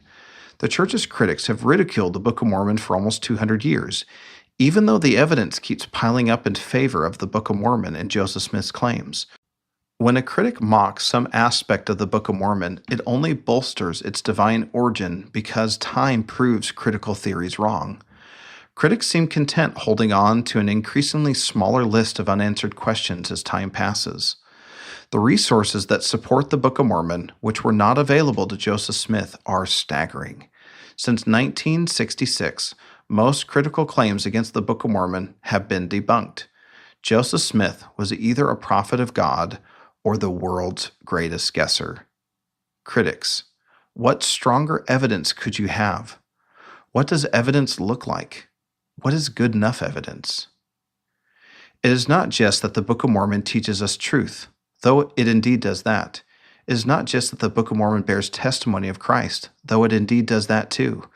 But there is something more. There is a power in the book which will begin to flow into your lives the moment you begin a serious study of the book. You will find greater power to resist temptation. You will find the power to avoid deception. You will find the power to stay on the straight and narrow path.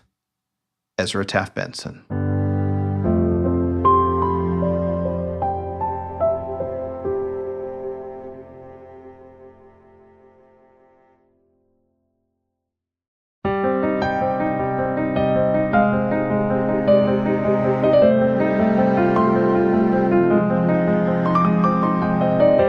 How did Joseph Smith know? Questions and concerns. Joseph Smith was an authentic religious genius, unique in our national history. Smith's insights could have come only from a remarkably apt reading of the Bible, and there I would locate the secret of his religious genius. So strong was the act of reading that it broke through all the orthodoxies, Protestant, Catholic, Judaic, and found its way back to elements that Smith rightly intuited had been censored out of the stories of the archaic Jewish religion. Smith's radical sense of the theomorphic patriarchs and the anthropomorphic God is an authentic return to J, or the Yahwist, the Bible's first author. Non-Latter-day Saint American literary critic, Yale Professor of Humanities, Harold Bloom. This section covers the items in the other category of criticism and evidence of the Book of Mormon and Joseph Smith. I chose only a handful of interesting examples. If this section included everything, this letter would be inordinately long. Is anything in this section absolute proof that Joseph was a prophet? Not quite. However, so much of what is in this section goes unnoticed or is disregarded by non-believers. Some of the evidence cited in this section is highly inconvenient for critics. Enoch. In 1830, Joseph Smith took 5 verses from the Bible and turned them into 110 verses in Moses 6 through 7. These 110 verses present serious problems for critics. Moses 6 through 7 may be the greatest corroborating evidence beyond the Book of Mormon of Joseph's role as a revelator. To an 1830s critic of Joseph Smith, the added scriptures regarding Enoch likely seem like nonsense or blasphemous, the incoherent ramblings of a delusional fraudster. Then, various books of Enoch came to light, including the Dead Sea Scrolls in the 1940s. The parallels between Joseph's Enoch and ancient Enochic literature are astounding. What are the odds of Joseph Smith making up the details in Moses that match so much of the Enochic literature? Why do critics ignore Joseph Smith's Enoch? Enoch in the Book of Moses. Moses 6:31. Why is it that I have found favor in thy sight, but am but a lad, and all the people hate me, for I am slow of speech, wherefore am I thy servant? Note that Joseph Smith uses the word lad in no other book or scripture or personal writing. Third Enoch. And because I was the youngest among them, and a lad amongst them with respect to days, months, and years, therefore they called me lad. Moses 6:34. Behold, my spirit is upon you, wherefore all thy words will I justify, and the mountains shall flee before you, and the rivers shall turn from their course, and thou shalt abide in me, and I in you, therefore walk with me. Note that nowhere in the Bible is there an instance of a river changing course. Mandaean Enoch. The Supreme Life replied, "Arise, take thy way to the source of the waters, turn it from its course." At this command, Tavril, the angel speaking to Enoch, indeed turned the pure water from its course. Moses 6:38. There is a strange thing in the land, a wild man hath come upon us. Book of Giants. The wild man, they call me. Moses 6:40. There came a man unto him whose name was Mahijah, and said unto him, Tell us plainly, who art thou, and from whence thou comest? Note that Mahijah, the only other named character in Enoch's story of the Book of Moses, is only noted for asking direct questions to Enoch. Moses 7:2. I was journeying and stood upon the place Mahujah and cried unto the Lord. Book of Giants. The Gibborim sent one of their fellows named Mahujah to consult Enoch in order to receive an authoritative interpretation of the visions. Then all the Gibborim and the Nephilim called to Mahujah, and he came to them. They implored him and sent him to Enoch, the celebrated scribe, and they said to him, Go, tell him to explain to you and interpret the dream.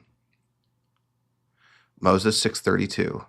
And the Lord said to Enoch, Go forth and do as I have commanded thee, and no man shall pierce thee.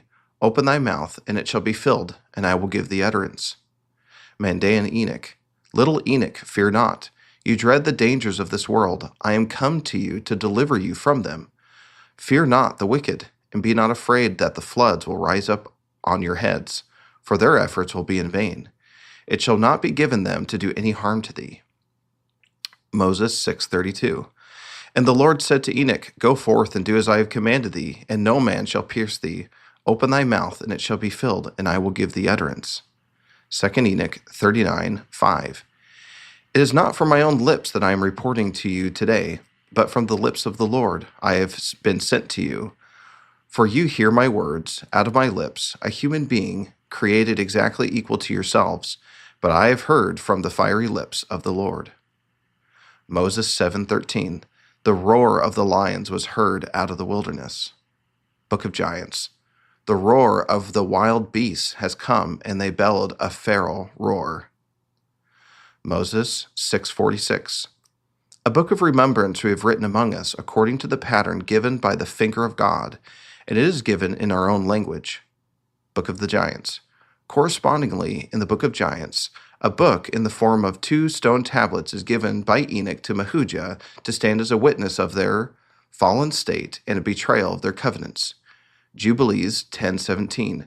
For Enoch's office was ordained for a testimony to the generations of the world, so that he should recount all the deeds of generation unto generation till the day of judgment. Moses 6:47. And as Enoch spake forth the words of God, the people trembled and could not stand in his presence. Book of Giants. The leaders of the mighty warriors bowed down and wept in front of Enoch. Moses 6:52. If thou wilt return unto God, and hearken unto my voice, and believe, and repent of all thy transgressions. Book of Giants. Now then, unfasten your chains of sin, and pray. Moses 7:38. But behold, these shall perish in the floods, and behold, I will shut them up, a prison have I prepared for them. Book of Giants. He imprisoned us, and has power over us. The Book of Abraham. When criticizing the Book of Abraham, critics focus on the translation method. To this day, critics and apologists debate which parts of the papyri were translated, whether it was a translation or a revelation, and the length of the papyri. Most of what Egyptologists know today about ancient Egyptians comes from the 18th dynasty around 1500 BC, 1300 years before Joseph Smith's 200 BC papyri. What is more interesting to me is the actual text itself. Few critics seem to engage with the text of the Book of Abraham. Like Enoch and Moses 6-7, what we've learned about Abraham since the 1840s is incredible, considering what Joseph revealed about Abraham in the Pearl of Great Price. In Brett McDonald's YouTube series, LDS Truth Claims, he takes 2 videos to cover the 24 items in the Book of Abraham that Joseph Smith would not know or assume from the Bible or from 1835 to 1842 resources. These items have later been found or confirmed in other apocryphal sources, like the Book of Jubilees, published in 1850, the Testament of Abraham, published in 1892, and the Apocalypse of Abraham, published in 1897. Parallels between apocryphal sources post-1842 and the Book of Abraham, pre-1842. The existence of a record written by Abraham. The Bible provides no hint that a Book of Abraham ever existed. Abraham's literacy and his possession of ancient records, Abraham 1:28. Abraham's desire to be one who possesses great knowledge, Abraham 1:1.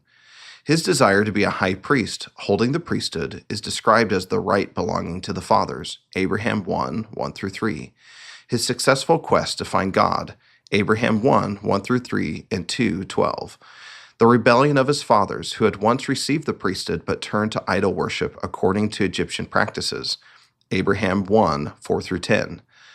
The practice of human sacrifice, including the sacrifice of children, as part of the practice of local idolaters in Chaldea, Abraham 1:7-11.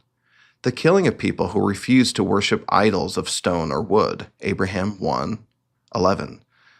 The violent seizing of Abraham by local priests to slay Abraham also as a human sacrifice, Abraham 1:12, facsimile 1.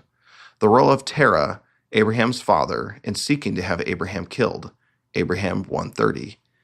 The use of an altar fashioned like a lion couch, facsimile 1, described as the bedstead, Abraham 1:13, in an attempt to kill Abraham.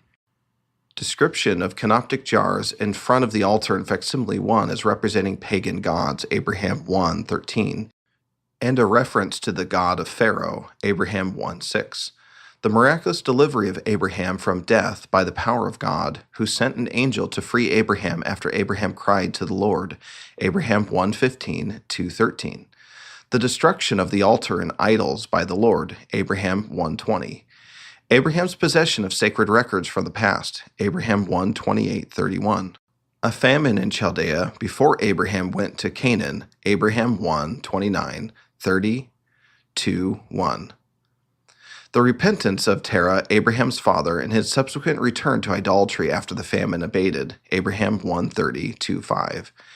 Abraham's age of 62 years when he departed out of Haran, Abraham 2:14. Genesis 12:4 gives 75 years old. The winning of souls in Haran, apparently by Abraham's preaching, who followed Abraham into Canaan, Abraham 2:15. Building an altar in the land of Jershon before entering Canaan, where Abraham prayed for relief from the famine for the benefit of his father's family, Abraham 2:17. Two other altars would later be built, Abraham 2:18-20.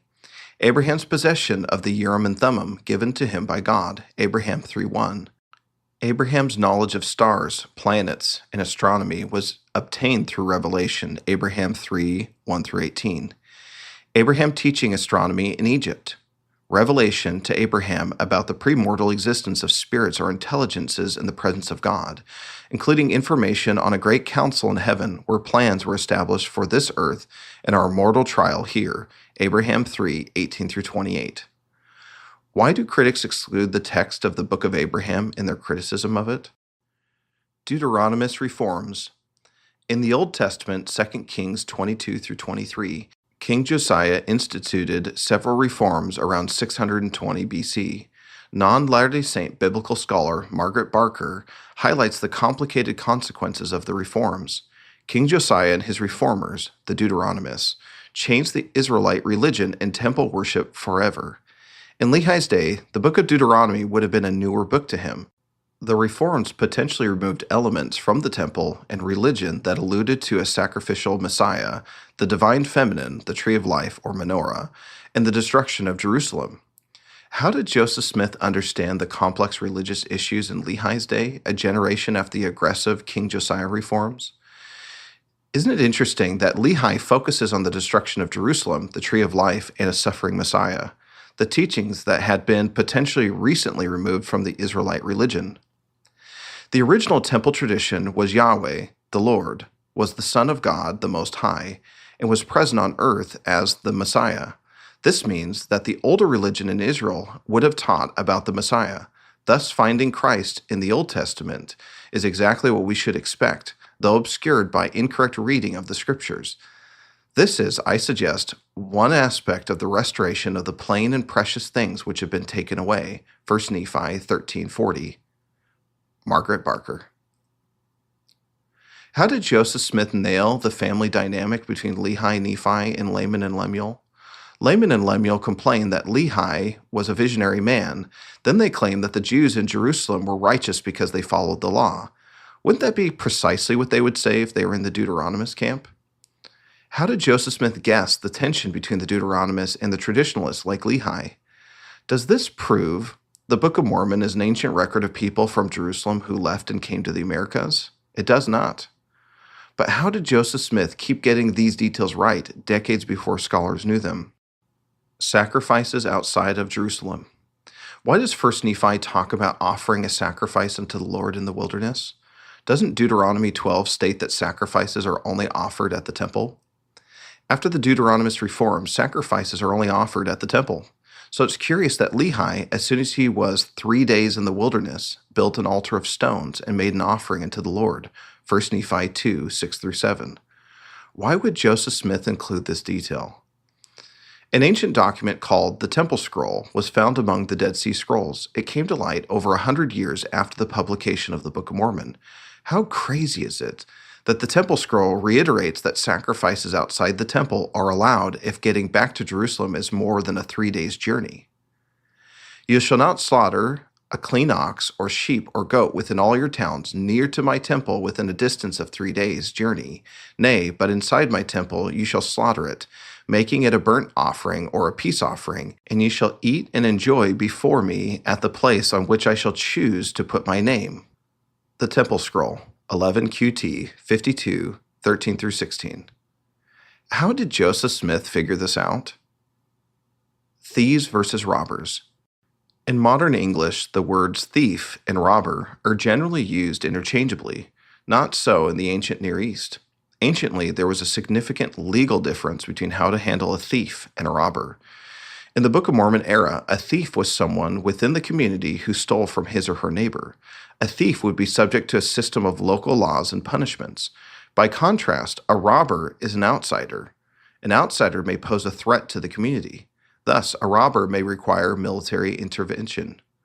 The justification for military action is that removing the threat of robbers is better than having them overrun the city or nation. Isn't it fascinating that there is a clear distinction between thieves and robbers in the Book of Mormon? Take a look at the interaction between Laban and the sons of Lehi. Laban was angry and thrust him out of his presence, and he would not that they should have the records. Wherefore he said unto him, Behold, thou art a robber, and I will slay thee. 1 Nephi 3:13. By labeling the sons of Lehi as robbers, Laban could take military action against them and slay them. The accusation that they are robbers is deliberate by Laban. At the same time, Laban accelerated his demise by labeling Nephi as a robber and outsider. This could be the reason why the Lord uses the law of the land and Laban's reasoning to justify Nephi in taking Laban's life. Laban's behavior leading up to his death put him in the robbery camp.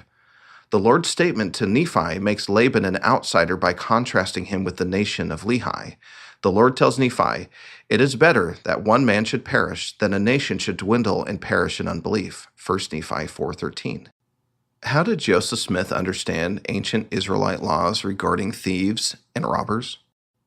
The land of Jerusalem.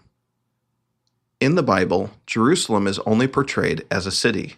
The Book of Mormon references the city and the land of Jerusalem. This supposed error made by Joseph Smith drew some criticism at the time.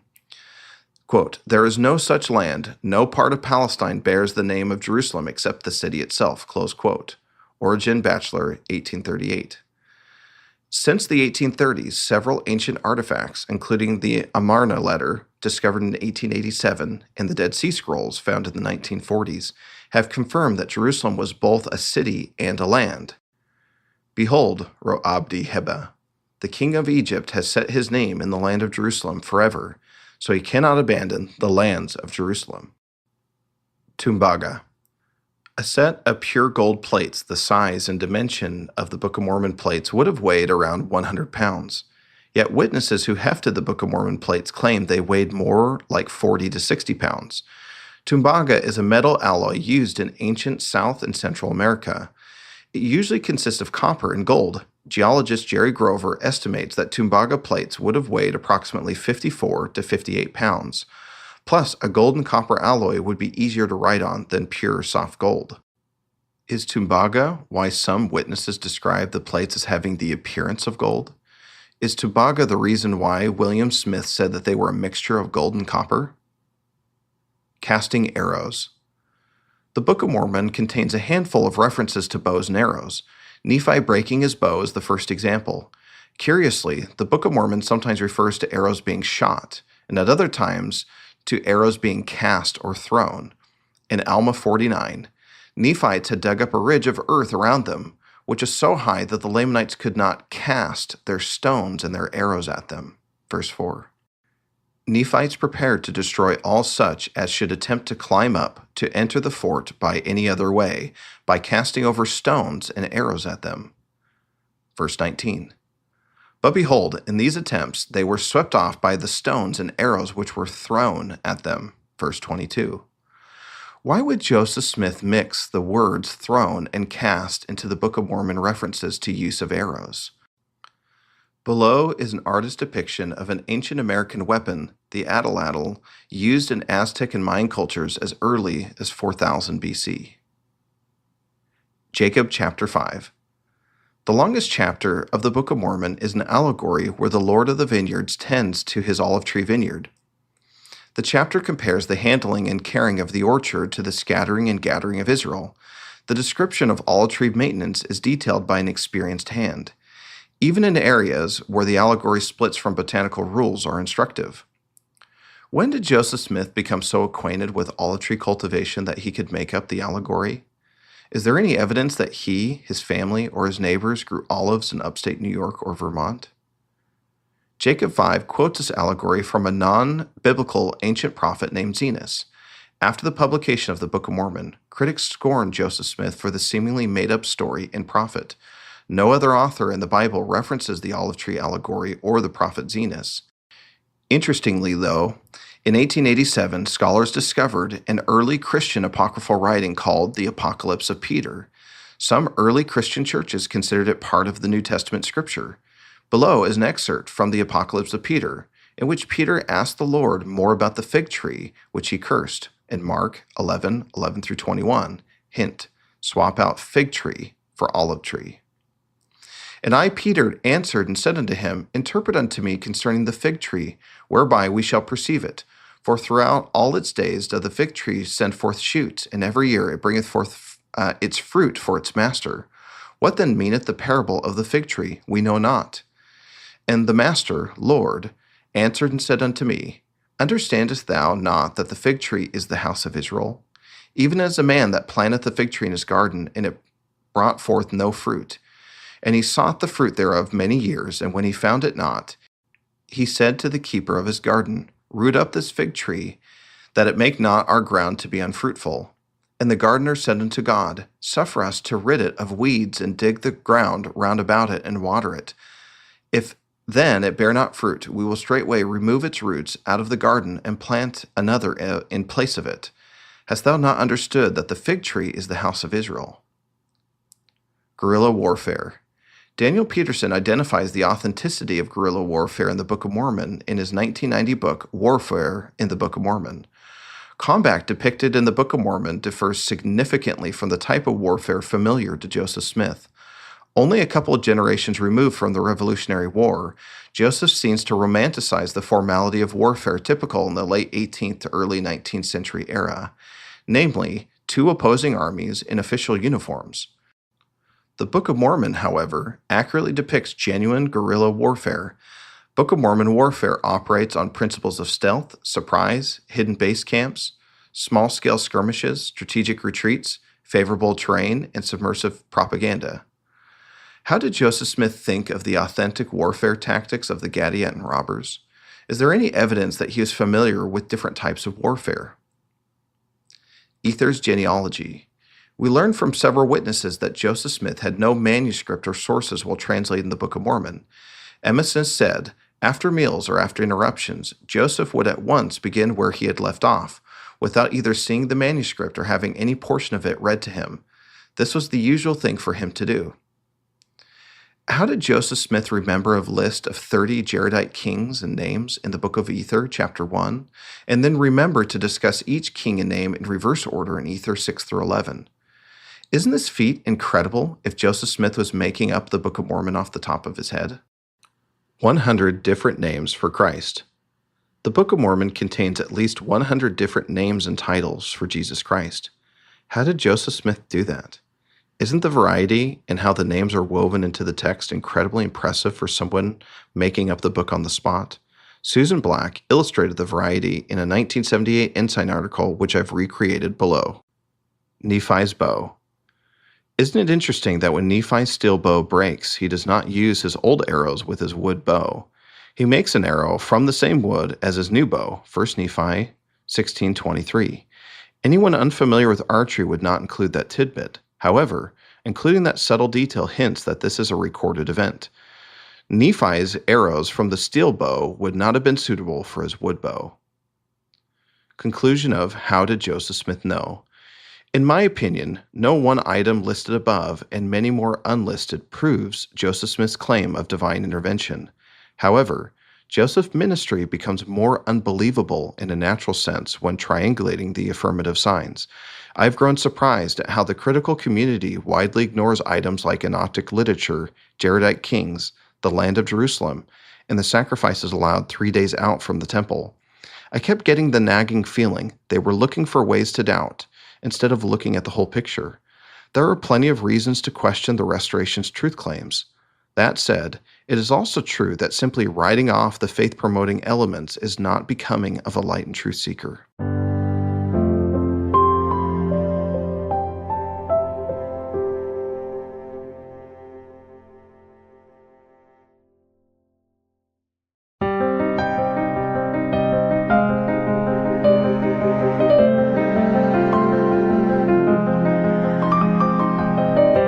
Fruits of the Church. Questions and concerns. Any good in Mormonism is available outside Mormonism without the toxic cult mindset that Mormonism requires. Ex-Twitter user. Even when my belief in God was at an all-time low, I could not deny how much good had come to my life through my membership in the Church of Jesus Christ of Latter-day Saints. It seemed obvious that the church was good for people. However, the more I listened to the critics of the church, the more I started to reflect. Does it just work for me? Does it cause harm to people? Was I unknowingly damaged? The critics wanted me to believe that the Church of Jesus Christ was not true and also not good. I wondered if my positive experience in the church was an anomaly. Maybe, in reality, the church is bad for individuals, families, communities, and the world. Are critics shedding light on a problem I was unaware of? Is the church a drain on society? Do members suffer because of it? Health. God is dead. God remains dead, and we have killed him. Friedrich Nietzsche. The West is less religious and more secular than ever. Atheists undoubtedly celebrate the world's ever-decreasing religiosity. When I dabbled with agnosticism, I had to consider the fruits of secularism seriously. Would I be better off the less religious I became? Has society at large benefited from the loss of belief? For more information on this topic, I highly recommend Daniel Peterson's 2017 Fair Conference speech, What Difference Does It Make? Faith seems to me to qualify as a kind of mental illness. Richard Dawkins. It is difficult to imagine a set of beliefs more suggestive of mental illness than those that lie at the heart of many of our religious traditions. Sam Harris. Are religious people, by definition, sick, mentally ill? Is atheism healthier than faith? Our country is in the midst of a mental health crisis. From the National Alliance on Mental Illness, 1 in 5 U.S. adults experience mental illness each year. 1 in 20 U.S. adults experience serious mental illness each year. 1 in 6 U.S. youth aged 6 through 17 experience a mental health disorder each year. 50% of all lifetime mental illness begins by age 14, and 75% begins by age 24. Suicide is the second leading cause of death among people aged 10 through 14. The Centers of Disease Control and Prevention, CDC, monitors mental health and substance abuse through the Youth Mental Health Survey, a poll of high school students collected as questionnaires every 2 years since 2011. The most recent data from 2021 was stunning. 42% experienced persistent feelings of sadness or hopelessness, up from 28% in 2011. And 22% seriously considered attempting suicide, up from 16% in 2011. While the 2021 data might reflect some of the most difficult months of the pandemic, the trends were apparent before 2021. Historically, youth have had low rates of suicide mortality, but that began changing about a decade ago. Today, youth and young adults, ages 10 through 24, account for 15% of all suicides, an increase of 52.2 since 2000. The CDC reported 105,452 drug overdose deaths for 2022, more than a five-fold increase from 2002 and double the number from 2015. The highest death rates are males 35 through 44. Government officials, news outlets, academics, researchers, psychologists, psychiatrists, parents, and teachers are desperately seeking the cause of the rise of mental health-related problems and the solution to them. Religiosity correlates with improved mental and physical health. If religion makes people sick and mentally ill, then how do critics explain the following? Harold Koenig, a psychiatrist on the facility of Duke University, and his collaborators argue that religious involvement is correlated with better mental health in the areas of depression and substance abuse. Tyler Vander Wiel, professor of epidemiology at Harvard University, identified a link between attendance at religious services and enhanced health. Regular attendance was associated, for example, with a roughly 30% reduction in mortality over 16 years of follow-up, a five-fold reduction in the likelihood of suicide, and 30% reduction in the instance of depression, Vander Wiel writes. Regular participation in communal religious worship appears to be associated with a greater likelihood of healthy social relationships and stable marriages, an increased sense of meaning in life, higher life satisfaction, an expansion of one's social network, the more charitable giving, volunteering, and civic engagement, says Vander Wiel. Dr. Andrew Sims is the former president of the United Kingdom's Royal College of Psychiatrists and professor of psychiatry at the University of Leeds. In his book, Is Faith Delusion?, he contends that churches are almost the only element in society to have offered considerate, caring, long-lasting, and self-sacrificing support to the mentally ill, which is one of the reasons why religious involvement results in a better outcome from a range of illnesses, including both mental and physical. Sims summarizes that the majority of scientific studies, religious involvement correlates with at least the following 19 outcomes: enhanced well-being, happiness, life satisfaction, greater hope and optimism, sense of purpose and meaning, higher self-esteem, better response to bereavement, great social support, less loneliness, lower rates of depression, faster recovery from depression, reduced rates of suicide, decreased anxiety, better coping with stress, less psychosis, lower rates of alcohol and drug abuse, less delinquency and criminal activity, greater marital stability and satisfaction, fortified immune system. Dr. Sims concludes, an inverse relationship has been found between religious involvement and suicidal behavior in 84% of 68 studies. That is, those with religious belief and practice are less likely to kill themselves. This association is also found for attempted suicide. Believers are less likely to overdose or use other methods of self-harm. In his 2004 book, Who Really Cares?, Dr. Arthur Brooks notes that scores of studies demonstrate that religious believers live longer and healthier lives. People who never attend religious services are at the highest risk of early death, while those who attend more than once a week have the lowest risk. Religious people heal more quickly from severe diseases and surgeries. Dr. Burke concludes that religious people are happier and more satisfied than the irreligious. They cope better with crisis. They recover faster from divorce, bereavement, and being fired.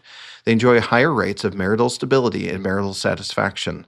They are less likely to be depressed, to become alcoholics, or drug addicts, to commit suicide, or to commit crimes.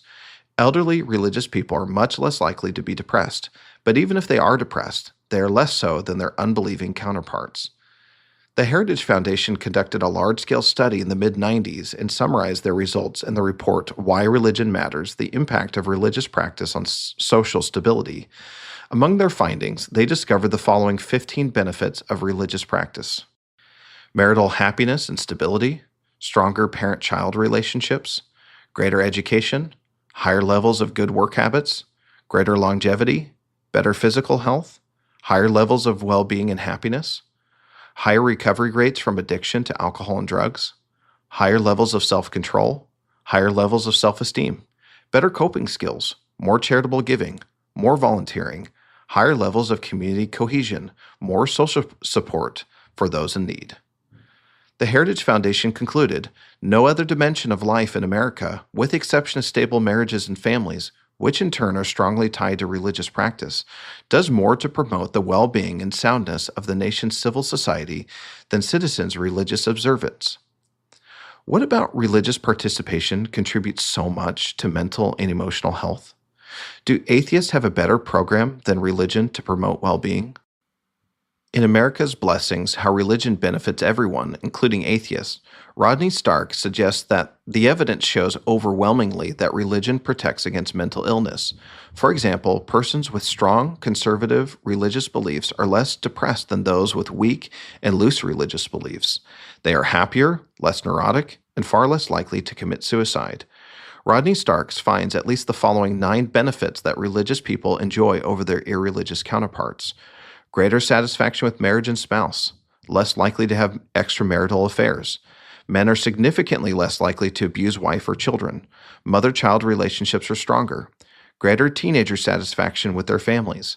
Reduced risk of heart disease. Reduced risk of high blood pressure. Reduced risk of hypertension. Increased life expectancy by 7 years. Why are religious people materially better off than the irreligious? Are the health benefits of being religious tied only to social support common in membership in a church community? Vanderwill says that social support accounts for only about 20 to 30% of his measured results. Self-discipline and an optimistic worldview fostered by religious faith appear to contribute more to physical health and longevity. Dr. Andrew Sims writes, when looking at the overall effects of religious belief and practice on whole populations, there is substantial evidence that religion is highly beneficial for all areas of health and especially mental health. Indeed, correlations between religious faith and improved well-being typically equal or exceed correlations between well-being and other psychosocial variables such as social support. He adds, this substantial assertion is comprehensively attested to by a large amount of evidence.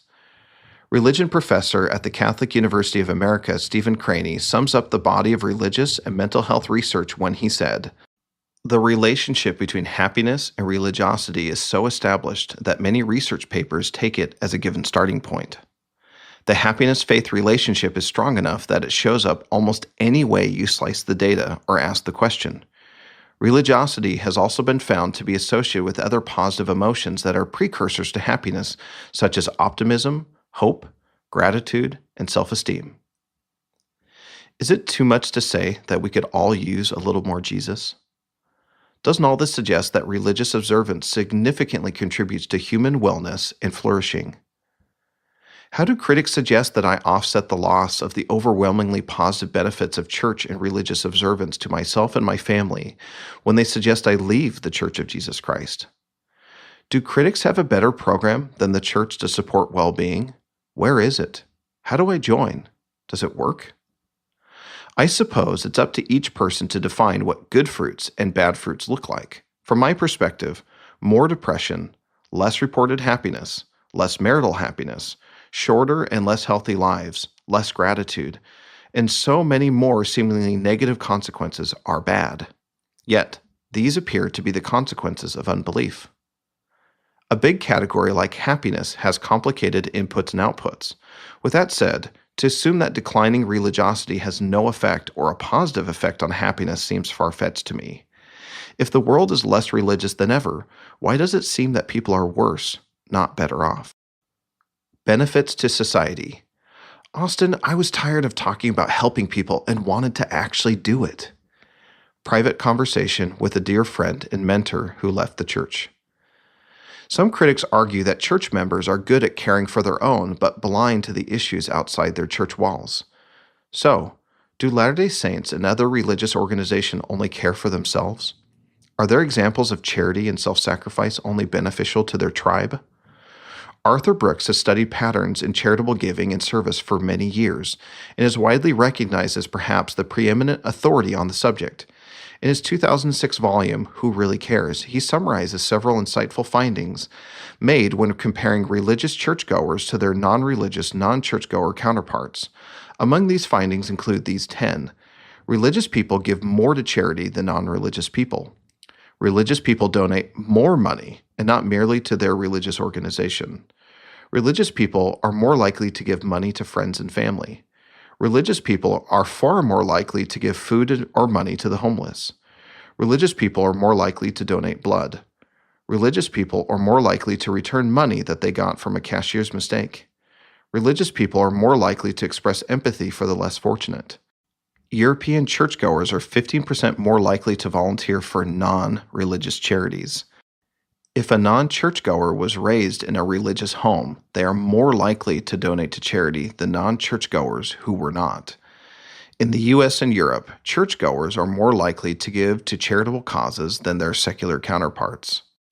After surveying the relevant data, Rodney Stark draws several striking conclusions in America's Blessings: How Religion Benefits Everyone, including atheists. Among those conclusions are, regardless of age, Stark says, religious people are much less likely to commit crimes. Accordingly, the higher a city's church membership rate, the lower its rates of burglary, larceny, robbery, assault, rape, sexually transmitted disease, and homicide. In a cleverly disguised test at Pepperdine University, weekly church attenders were more than 3 times as honest as non-attenders. Nearly 250 studies conducted between 1944 and 2010 showed clear evidence that religion helps to reduce delinquency, deviation, and crime. Stark states, all Americans are safer and their property more secure because this is a religious nation. Religious people are the primary source of charitable funds for religious causes and secular philanthropies that benefit all victims of distress and misfortune. They are far more likely to volunteer for programs that benefit society and to be active in civic matters. Religious students tend to get better grades than their non-religious counterparts and score higher on all standardized achievement tests. They are less likely to be expelled or suspended or to drop out of school and more likely to do their homework. Religious Americans are also, on average, more successful in their careers than the irreligious. They obtain better jobs and are less likely to experience unemployment or be on welfare. Churchgoers are more likely to read, patronize the arts, and enjoy classical music than non-churchgoers.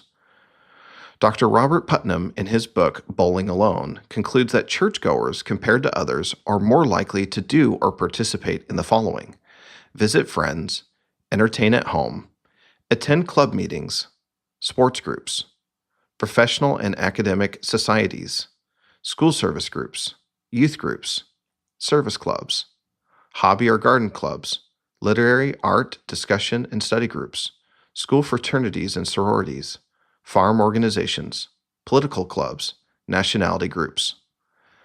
How do critics suggest offsetting the loss of the overwhelmingly positive benefits of the church and religious observance to society when they try to convince me to no longer be religious? Do critics have a better program than the church for benefiting society? Where is it? How do I join? What evidence do they have that it works? Members of the Church of Jesus Christ of Latter-day Saints. Regarding the previous sections, is it fair to lump Latter-day Saints in the broad category of religion? Do Latter-day Saints rank higher, lower, or average compared to other religious and non-religious groups?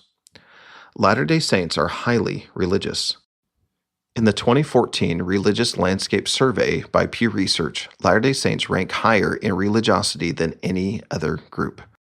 Specifically, Pew Research shows that Latter-day Saints rank at or near the top in every religiosity category listed, including these four. Rate their frequency of spiritual peace and well-being as at least once a week. Rate their belief in God as absolutely certain or fairly certain. Frequency of prayer rated as daily prayer. Rate their frequency of reading scriptures as at least once a week. Pew Research concludes that nearly 7 in 10, 69%, of Latter-day Saints exhibit strong religious commitment, more than any other religious group surveyed and substantially more than the U.S. public generally, 30%. Brent Topp, Bruce Chadwick, and Richard McClendon report in their book Shield of Faith that Latter-day Saint youth and young adults rank highly religious in virtually every category of religiosity. Latter-day Saints live longer lives. Christopher Layton compared four groups in Utah: A. Total Utah; B. Active LDS, members of the Church of Jesus Christ of Latter-day Saints; C. Less active LDS; and D. Non-LDS. Active LDS males live 8 years longer than their less active and non-LDS counterparts, and active LDS females live 6 years longer than less active and non-LDS females. Ray Merrill published similar findings in 2004 regarding LDS and non-LDS people in Utah. LDS males live 7.3 years longer than their non-LDS counterparts, and LDS females live 5.8 years longer. Interestingly, reduced tobacco usage among LDS only accounted for a 1.5-year difference for males and a 1.2-year difference for females. Therefore, other factors likely account for the remaining difference in life expectancy. In a 25-year study of health habits and longevity of active Californian Latter-day Saints, referred to in the study as Mormon lifestyle, non-Latter-day Saint UCLA professors James E. Enstrom and Lester Breslow conclude several healthy characteristics of the Mormon lifestyle are associated with substantially reduced death rates and increased life expectancy. Additionally, they conclude the more active a member is in the Church of Jesus Christ, the longer they live. With the media coverage that health fads receive, why aren't we talking about the health benefits of being a member of the church? Why are less active and non-Latter-day Saints Utahns living shorter lives than members of the church?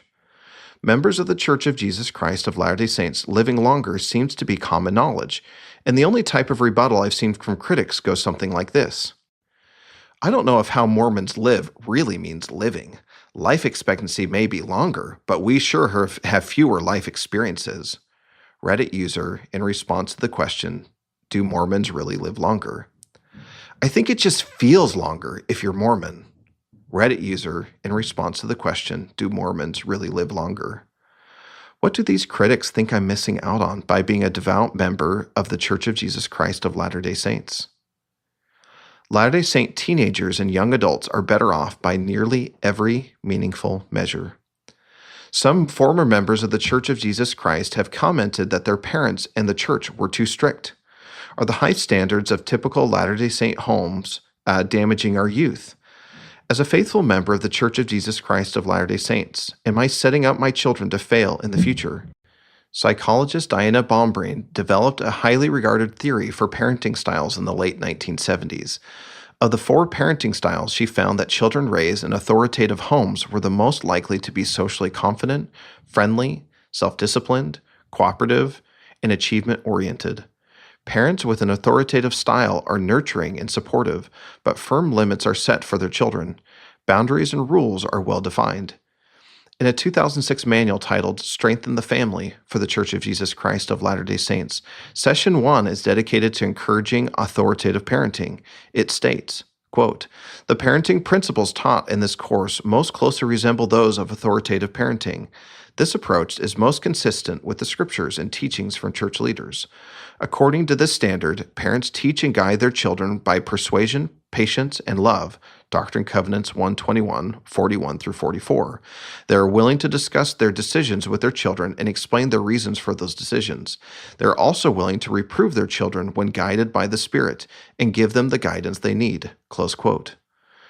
In a study conducted at the University of North Carolina, Christian Smith and Melina Denton reported their findings on American teenagers in 2002 and 2003. This sizable study was conducted across 45 states with 3,400 teens. They published their findings in their book, Soul Searching: The Religious and Spiritual Lives of American Teenagers. In short, Latter-day Saint teens ranked highly or at the top of effectively every measure of religiosity in their study. I'm not saying they're all perfect, says the study's lead author, UNC sociology professor Christian Smith. I'm not trying to idolize Mormon kids, but when belief and social outcomes are measured, he says, Mormon kids tend to be on top. In the study and subsequent book, Shield of Faith, Brent Topp, Bruce Chadwick, and Richard McClendon summarized their results from a 17-year study across 3 countries. It was one of the largest samples ever collected on Latter-day Saints, with several thousand Latter-day Saint teens and young adults participating in the study. Data was collected from Latter-day Saint youth and young adults from all over the country, including the East Coast, Washington, Oregon, Utah County, and Castledale, Utah. Additionally, they collected data from Great Britain and Mexico. Here's some of the key findings from their study. This study shows that LDS youth with a high level of religiosity are not only less likely to participate in harmful delinquent activities, but also more likely to have healthy self-esteem, resist peer pressure, and excel in school. The results also indicate that religiosity is a strong predictor of academic achievement, high levels of self-esteem, and low rates of depression. Latter-day Saints have significantly more education than the general public. For LDS youth, more religiosity is correlated with more academic success. Interestingly, LDS adults who have more advanced education are more likely to be religious, which is counter to the trend in other religious circles. Latter-day Saint returned missionaries have a much lower rate of divorce and more children than their peers in the United States. The socioeconomic status of LDS returned missionaries is greater than the national average.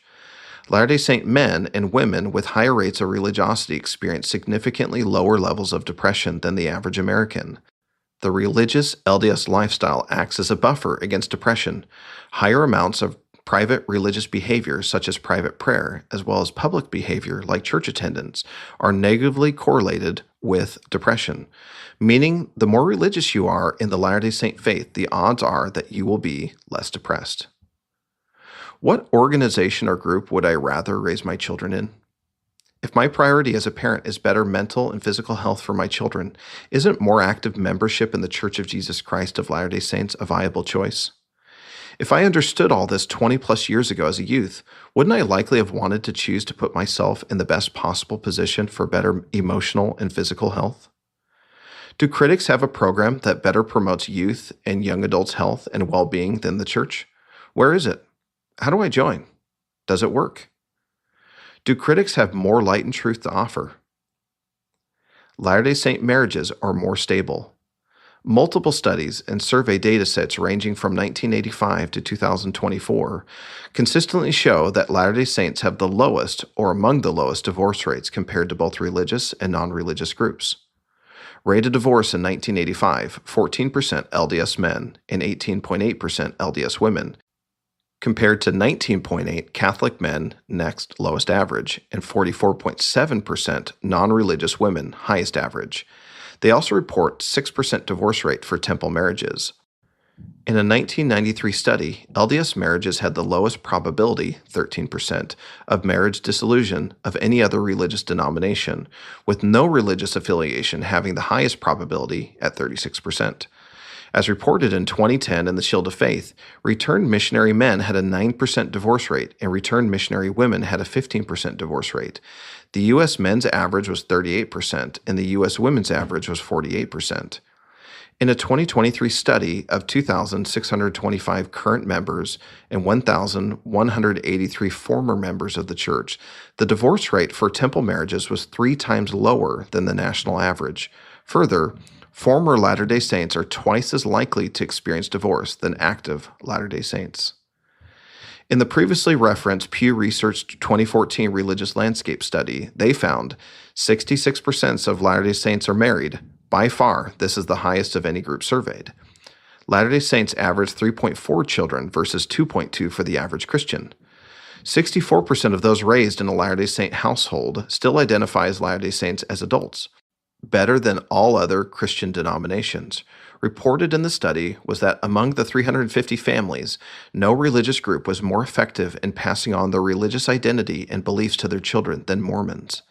Frequency of feeling spiritual peace and well-being among members of the Church of Jesus Christ of Latter-day Saints being at least once a week, the highest reported. LDS men, 80%, LDS women, 83%. Lower divorce rates are better for couples, children, family, and society, right?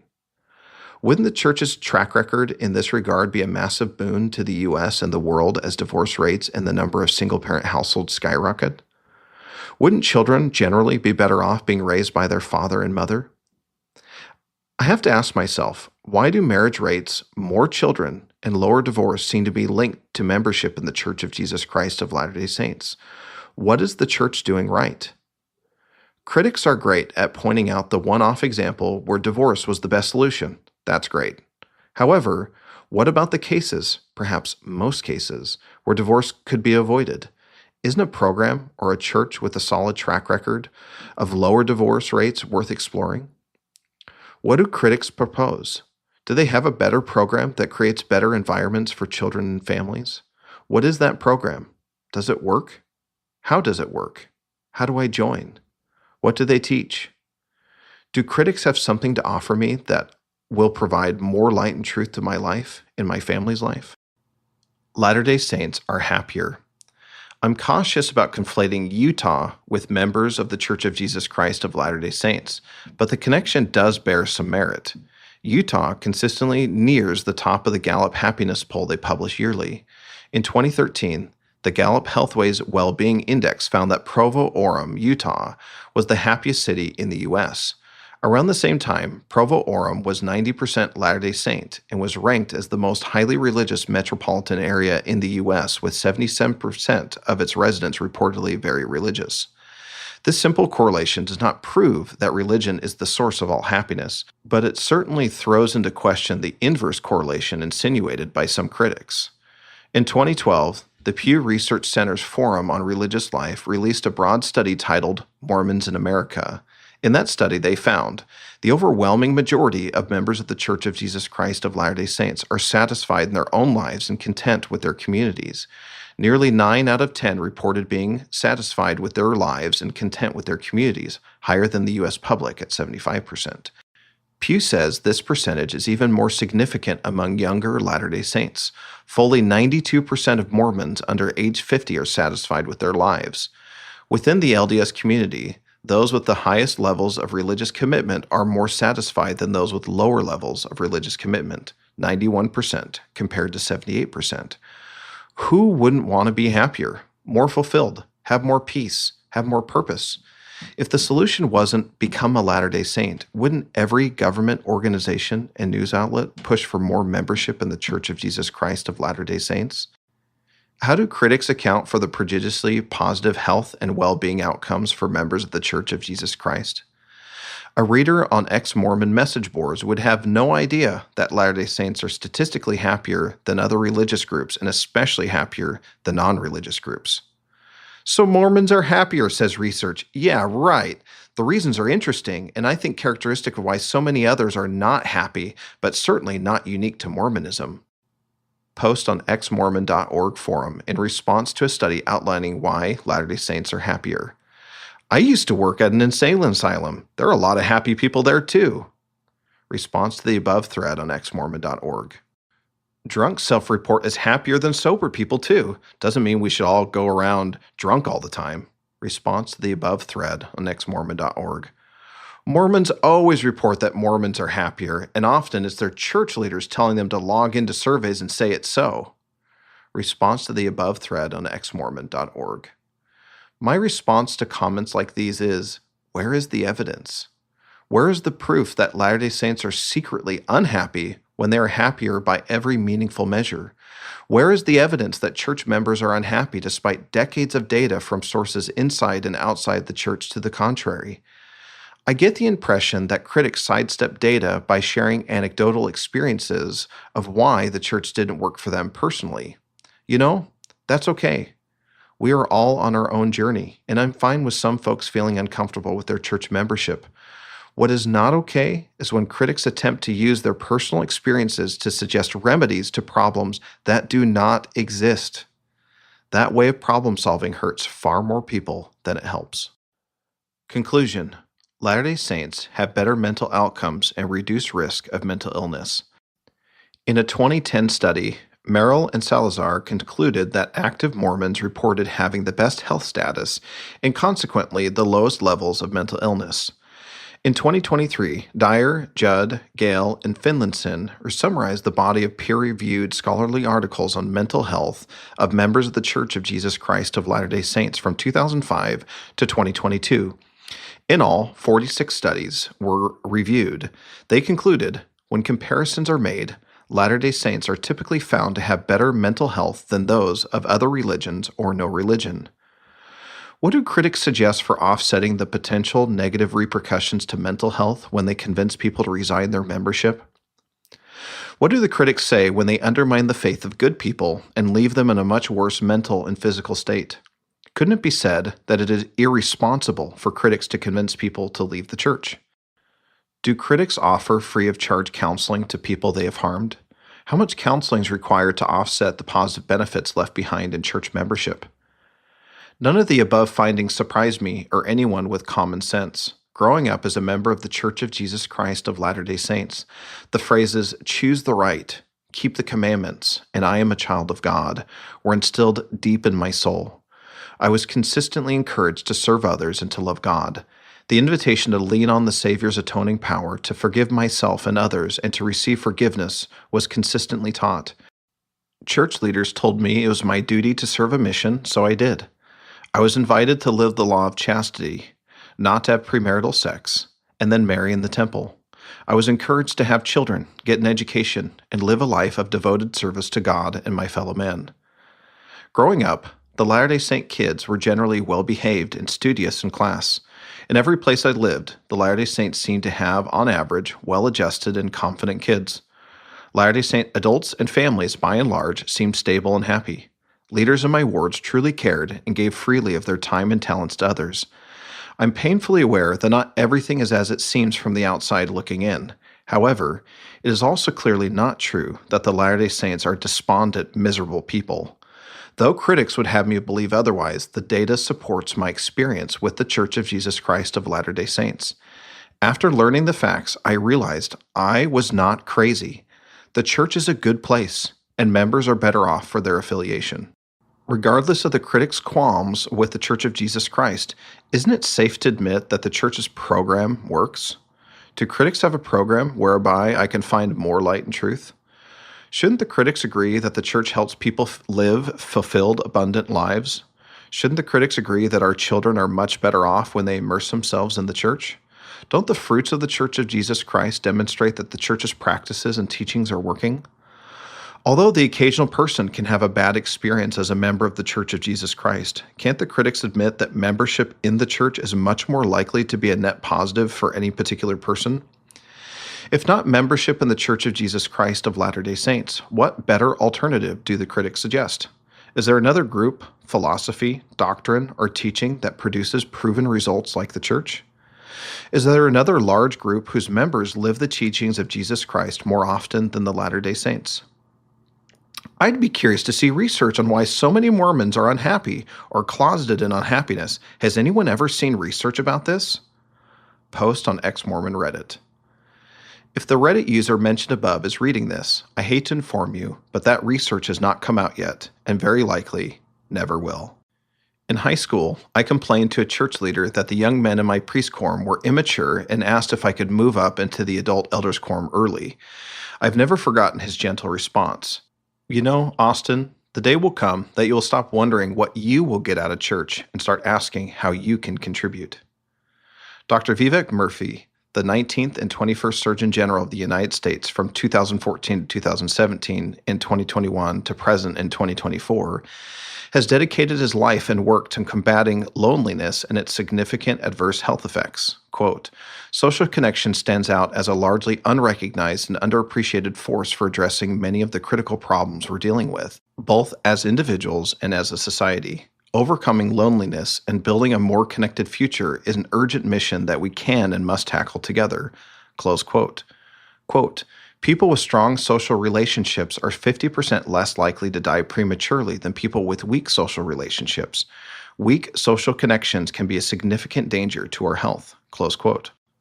Quote, today, it's widely understood that one of the most important factors in preventing and addressing toxic stress in children is healthy social connection. Close quote.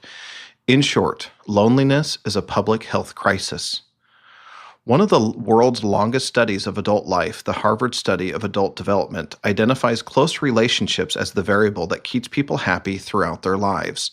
A strong correlation exists between better physical and mental well-being and relationships with family, friends, and community. Stable relationships are crucial for children's development. Those relationships come in the form of immediate family, extended family, and social communities like churches, all of which suffer today.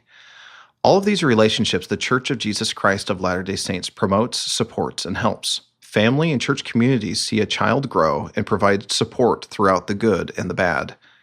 There are better reasons to be a devoted member of the Church of Jesus Christ of Latter-day Saints than social connections. With that said, doesn't having a local community of local church members help create a place where folks can get together? Doesn't having a calling in the church allow everyone to contribute to the same cause and build a sense of cohesion? Doesn't serving fellow ward members give somebody a sense of responsibility and belonging? Aren't all these things good for us? What alternate proposal do critics offer? Do they have a group or a program that does more good? Do they have a community of belonging? Does their community serve their neighbors and communities? Would their alternate proposal provide me and my family more light and truth? In a 2021 study by the Survey Center of American Life, Latter-day Saints reported feeling more connected to neighbors and communities than any other religious group in America. 72% of Latter-day Saints reported feeling at least somewhat closely connected to the people in their communities. The next closest was white Catholics at 62%. And the lowest on the list were the religiously unaffiliated at 41%. Additionally, Latter-day Saints volunteer far more than the average American and are more likely to be involved in civic and community-building leadership roles. Why do Latter-day Saints feel more connected to their neighbors and communities than any other religious group in America? Is it our doctrine, adherence to the teachings of Jesus Christ, the program of the church, a combination of these? The Survey Center of American Life also shows that Latter-day Saints spend more time with people from church outside of formal services than other groups observed. What does the church do to keep us so well connected with our friends and neighbors even outside formal church services? Do critics of the church visit members of their community with the same frequency? Do they volunteer more than members of the church? Do they feel as connected to their communities as Latter-day Saints? Aren't Latter-day Saints recognized worldwide as good neighbors and community members? What reputation do critics of the church have? Does my family and community benefit more from my association with the church, or will they benefit more if I leave it? It has been 20 years since my priest quorum advisor gently reminded me to think of others and to be less selfish. Though I have come a long way, what I did not appreciate at the time is how much showing up to church ready to contribute would be a blessing to my life. Having a family and building a community are the hardest things I've ever had to do. Likely, my day-to-day is much more challenging than it would have been had I stayed single, with my free time playing video games, traveling, and watching movies. Maybe I could have gotten pretty good at golf instead of shanking it every time. My day-to-day would no doubt be easier, but the responsibilities I have accepted keep me going when life gets hard. My kids, my wife, and my callings in church give me an intense amount of purpose and joy that I do not get on the golf course. I still have plenty of hobbies, and I count on those. Nevertheless, at the end of my life, I highly doubt that I will wish I had had less of an impact on my family and community to pursue less meaningful endeavors. Volunteerism. Latter-day Saints volunteer far more than the average American. Helping others helps the volunteer and the person being served. We feel good when we serve others.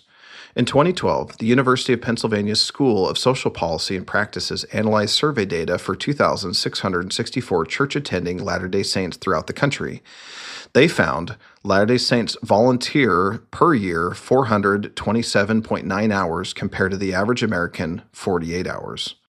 While many of the above reported Latter-day Saint volunteer hours are in church-related activities, many of them are not, as reported below.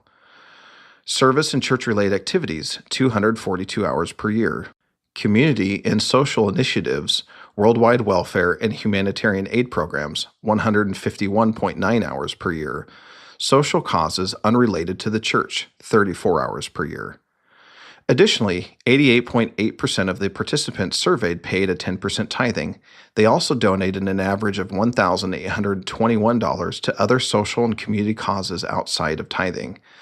The researchers commented that overall, we found that the Latter-day Saints are the most pro-social members of American society, and regardless of where they live, they are very generous with their time and money. If church members are among the most pro-social members of American society, isn't that a good thing for members and their communities? Do critics of the church volunteer more after they leave the church? Do they donate more to charity? Are they better neighbors? Do former members of the church regress to the average in generosity and volunteerism? Do former members still benefit from their religious upbringing? Do they have a leg up on virtuous pro-social values? If I left the church, would I donate more to charity and volunteer more? Would my life be full of more light and truth? Family history. When our hearts turn to our ancestors, something changes inside us. We feel part of something greater than ourselves. Russell M. Nelson. Until 2021, I was rather indifferent to family history work. I figured I would get around to working on it when I was older. Family history was even less important to me when I considered leaving the Church of Jesus Christ of Latter-day Saints. Then I was called to be a temple and family history consultant and asked to develop a beginner's family history class. Our ward's leaders could not have called somebody less qualified and less interested. I accepted the call, and I'm so glad I did. The Church of Jesus Christ of Latter-day Saints emphasizes turning our hearts to our ancestors largely because of our doctrines and temple practices. Researchers have only recently discovered the immense social and emotional benefits of doing family history. Marshall Duke and Robin Fivish of Emory University and Jennifer Bohannick of the University of North Carolina at Chapel Hill conducted a study to learn more about adolescents who know more about their family history. They concluded, adolescents who report knowing more stories about their familiar past show higher levels of emotional well-being and also higher levels of identity achievement, even when controlling for general level of family history functioning. Martha Dresnick, in the Journal of Family Nursing 2017, published a study about the importance of family stories. She concludes, knowing one's family stories creates meaning that goes beyond the individual to provide a sense of self through time and in relation to family. This expanded sense of self is referred to as our intergenerational self, which not only grounds an individual but also provides a larger context for understanding and dealing with life's experiences and challenges. This connection across generations appears to contribute to resilience at all stages of life.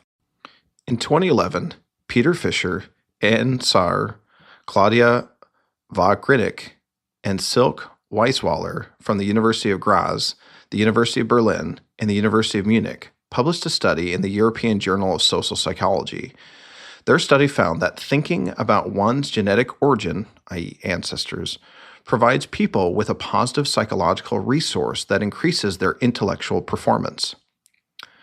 Robin Fivish and Natalie Merrill of Emory University conclude in their 2016 paper that family storytelling has immense benefits for storytellers, i.e. parents and grandparents, and story listeners, i.e. children. Rakesh Marura from the University of Wisconsin shares the importance of family narratives in parenting. He claims that a family narrative is the way through which children and adolescents connect across generations to create self-identity. He says that by anchoring oneself in family history, one develops a sense of place and security that may facilitate self-confidence and self-competence. Family stories help families pass on values, experiences, traditions, and important life lessons to the next generations. When I read stories from my ancestors and write down my own stories, I have received firsthand the immense benefits discussed in the research above.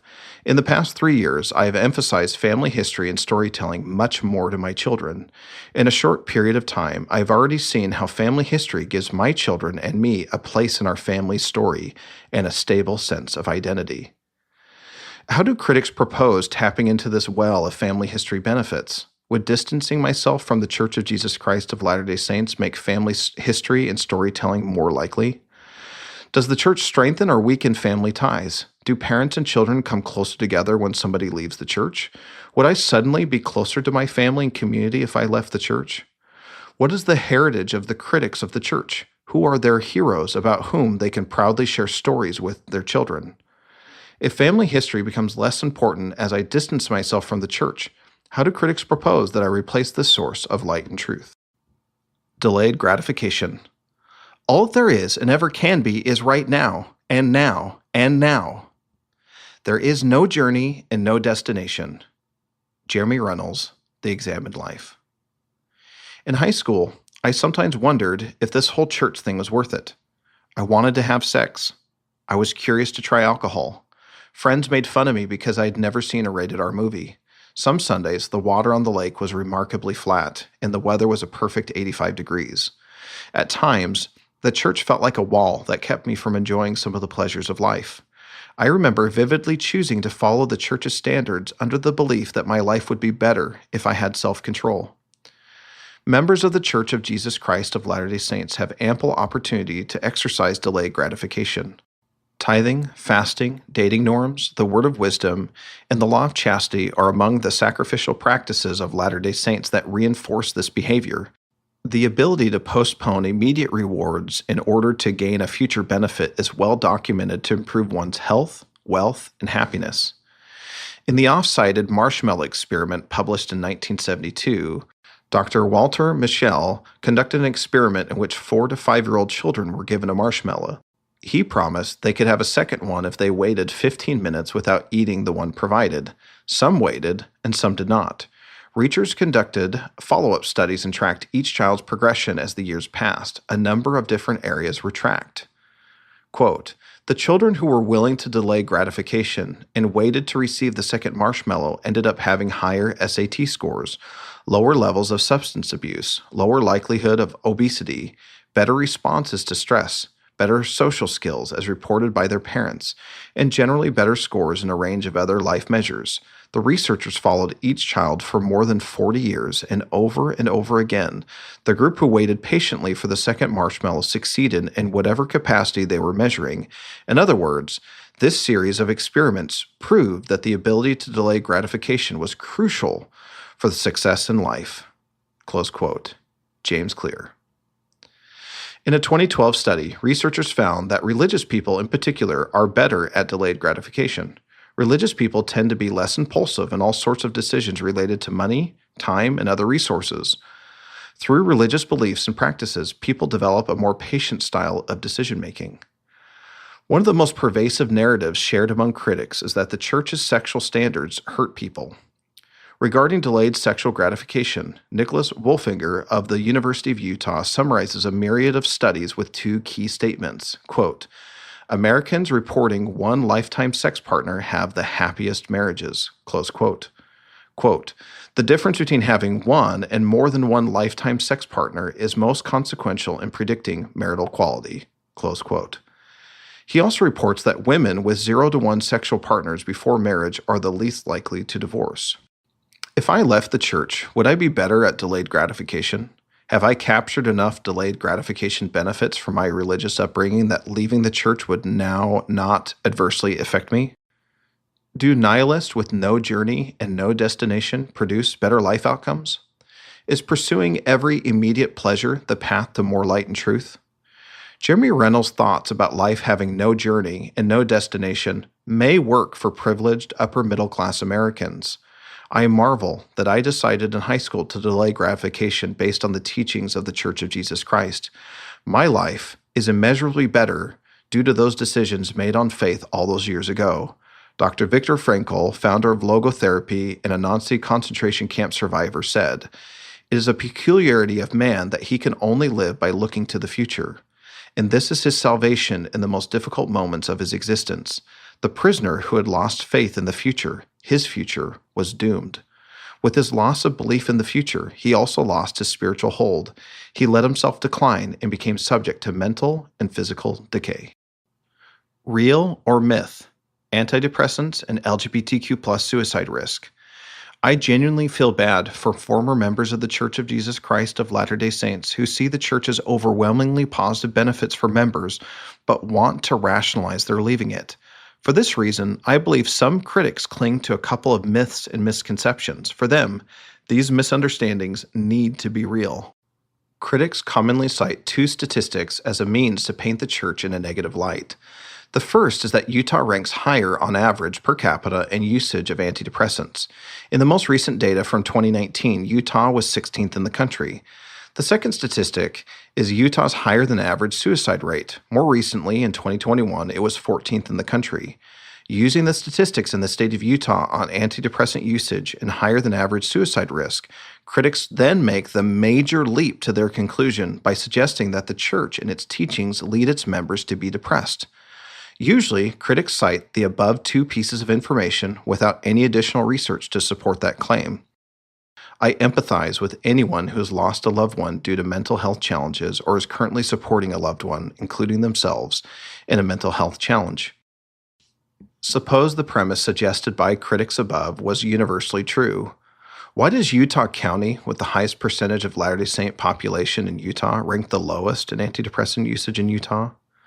Why does Idaho, with its large Latter-day Saint population, rank below average on antidepressant usage? In a 2016 study from the Journal of Scientific Study of Religion, 1.3 million people in the U.S. were surveyed, and members of the church reported a high number of positive emotional experiences and relatively high life satisfaction. If they are depressed, how is that possible? In a Gallup well-being survey in 2012, Latter-day Saints and Jews had the highest well-being of any of the faith groups examined. How? Why does the evidence consistently show that Latter-day Saints are happy, well-adjusted, and fulfilled? How is it possible that the Latter-day Saint religion can both help in human flourishing and be the cause of higher than average antidepressant usage and suicide risk in Utah? The short answer is we do not fully know, but there are several plausible theories. High elevation. Several studies have identified a potential link between altitude and depression suicide risk, and I cite 6 different studies. A quick look at the location of suicide deaths will show a cluster around the Rocky Mountains and Alaska. Interestingly, Utah consistently ranks lower on the rate of suicide than other states in the Rocky Mountain and Alaska cluster. Gun ownership. It is believed that states with fewer gun laws have more suicides per capita relative to states with more gun laws. Happiness-suicide paradox. Utah, along with Scandinavian countries, is often cited as having high rates of happiness and suicide. Scholars have suggested that the paradoxical decision to commit suicide might be driven by comparison effects. This means depressed people can feel worse if they are in a broader context of happier people. Rurality. According to the CDC, in the past 2 decades, suicide rates have been consistently higher in rural America than urban America. Word of wisdom. Some suggest that because Latter-day Saints do not drink alcohol, coffee, or smoke, they use antidepressants as a coping mechanism instead. There is, however, no solid evidence for this correlation. Larger families. Latter-day Saints have larger families, meaning our women go through postpartum more frequently than the average. This is an idea, but there's not enough evidence to support the claim yet. Mental health treatment facilities. In 2020, Utah was ranked 7th highest out of 56 states and territories in terms of the number of mental health facilities. Wyoming, with 917 mental health facilities, was ranked number 1. California, with a population almost 13 times greater than Utah, is ranked 53rd with only 79 facilities. A shallow reading of the number of mental health facilities may lead someone to believe Utah and Wyoming have a significant mental health crisis. The reality is that it is likely more economical for mental health facilities to bring clients from out of state to Utah and Wyoming than treat them in places like California. Additionally, the barriers to starting an addiction treatment center in Utah are significantly lower than in other states. How many people come from out of state to Utah for treatment? Are the antidepressants from out of state patients in Utah's mental health facilities counted toward the total Utah antidepressant usage? Juvenile treatment facilities. Utah is the leader in the nation's troubled teen industry, receiving some 20,000 kids from all over the country from 2015 to 2022, far more than any other state. It is said that this is because Utah's juvenile treatment facilities have a good track record, and Utah has favorable parental rights laws. Do these facilities use antidepressants for their clients? How much do they prescribe? Are the antidepressants from out-of-state patients in Utah's mental health facilities counted toward the total Utah antidepressant usage? The premise that the church's teachings and high standards lead people to be more depressed and commit suicide at higher rates is highly questionable. At minimum, the issue is more complicated than critics portray. If anything, Utah's high active membership rates in the Church of Jesus Christ of Latter-day Saints may prevent a hypothetically worse outcome for Utah. Much can be shared regarding Latter-day Saints' positive mental and emotional outcomes from previous sections.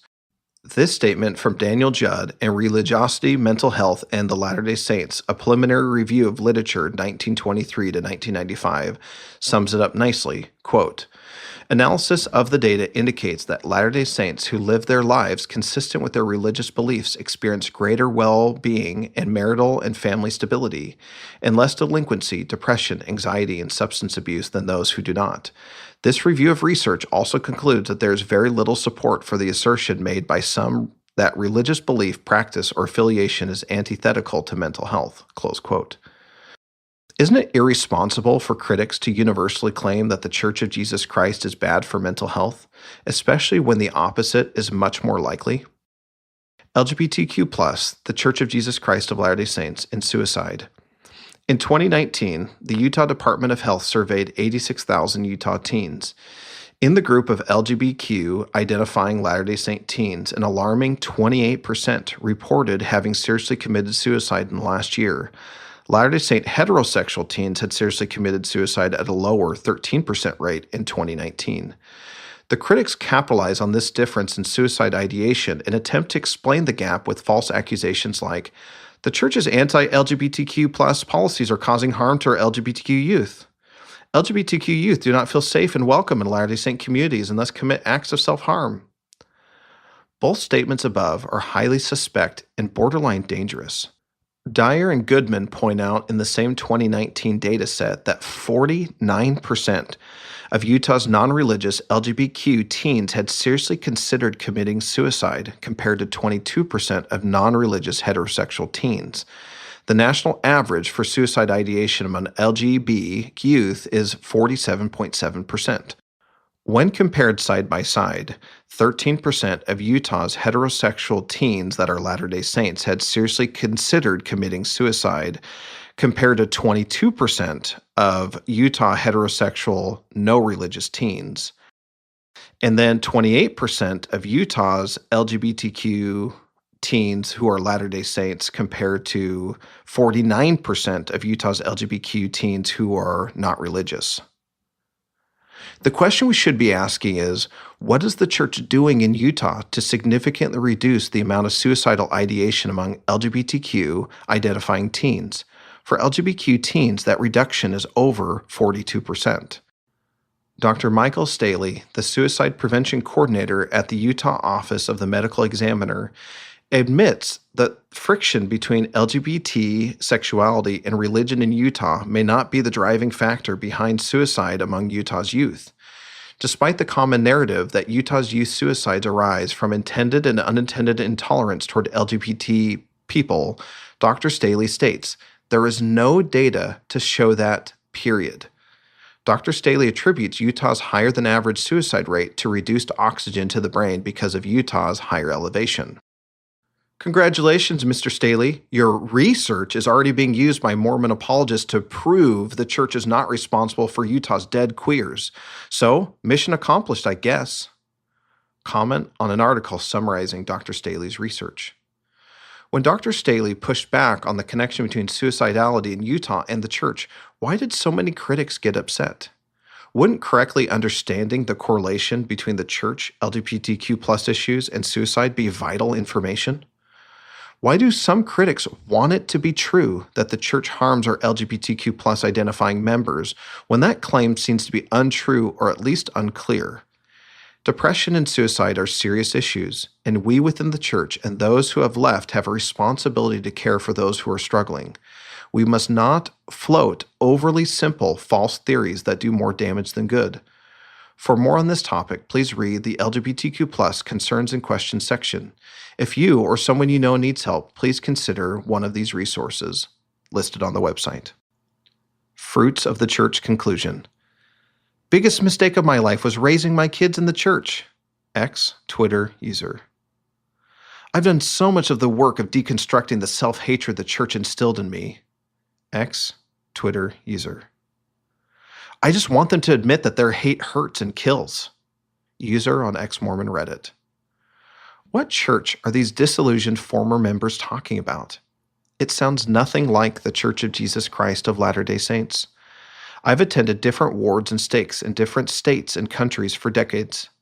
These comments imply teachings that are nothing like the lessons I've heard in primary, young men's, elders quorum, Sunday school, sacrament meeting, the temple, or general conference. Sure, we've all heard the occasional ridiculous comment from a brother or sister in the ward. That's the risk of building a community based on geographic boundaries. But there is beauty in giving grace and forgiving one another.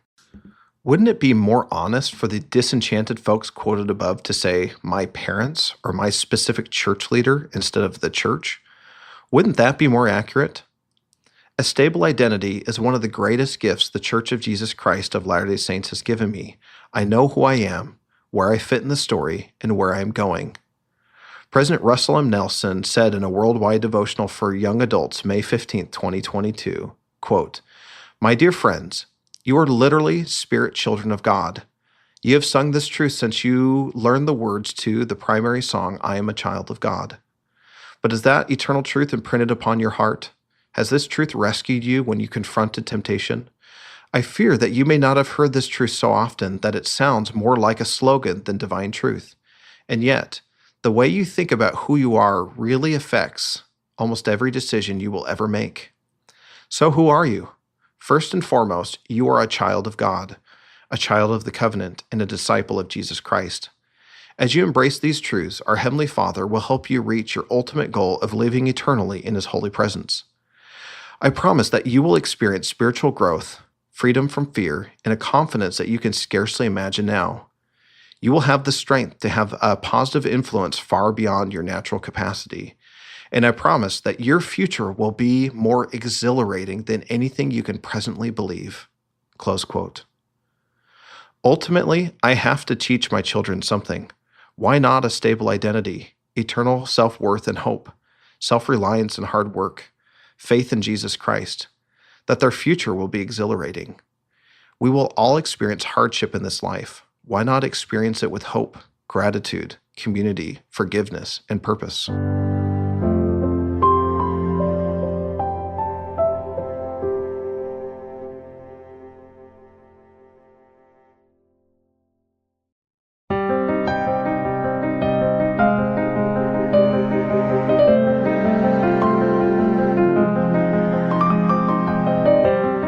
Women in the Church, Questions and Concerns. Mormon women were encouraged to suffer abuse. X Twitter user.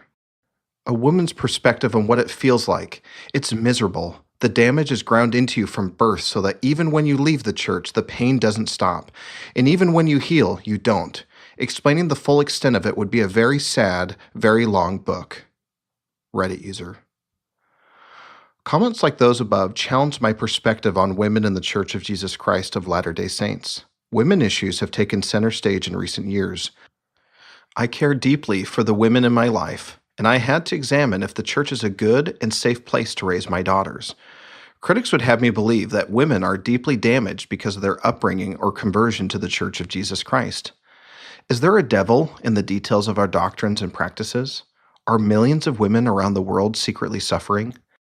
As reported in a 2009 NBER paper, Stevenson and Wolfers discussed the paradox of declining female happiness since the 1970s. Significant changes have been made in women's issues, including increases in real wages, educational attainment, control over fertility, and technological improvements. Given these rapid changes, Stevenson and Wolfers explained that they expected an improvement in female net happiness, especially relative to men. However, the opposite is happening. Quote, "By many objective measures, the lives of women in the United States have improved over the past 35 years. Yet, we show that measures of subjective well-being indicate that women's happiness has declined both absolutely and relative to men." Close quote. Why are women less happy now? Right or wrong, the Church of Jesus Christ of Latter-day Saints has, in recent years, become a punching bag for women's issues. Why do critics not highlight how our doctrine of the fall is the most generous to Eve and womanhood in Christianity? In our gospel story, isn't Eve a hero, not a villain? Aren't women revered, not reviled, in our theology because of Eve? Doesn't our doctrine exalt women in God's plan? Isn't it the case that our doctrine teaches that men and women cannot reach their full potential without each other? Doesn't the Church's 1995 doctrinal statement, The Family, a Proclamation to the World, teach that fathers and mothers are obligated to help each other as equal partners?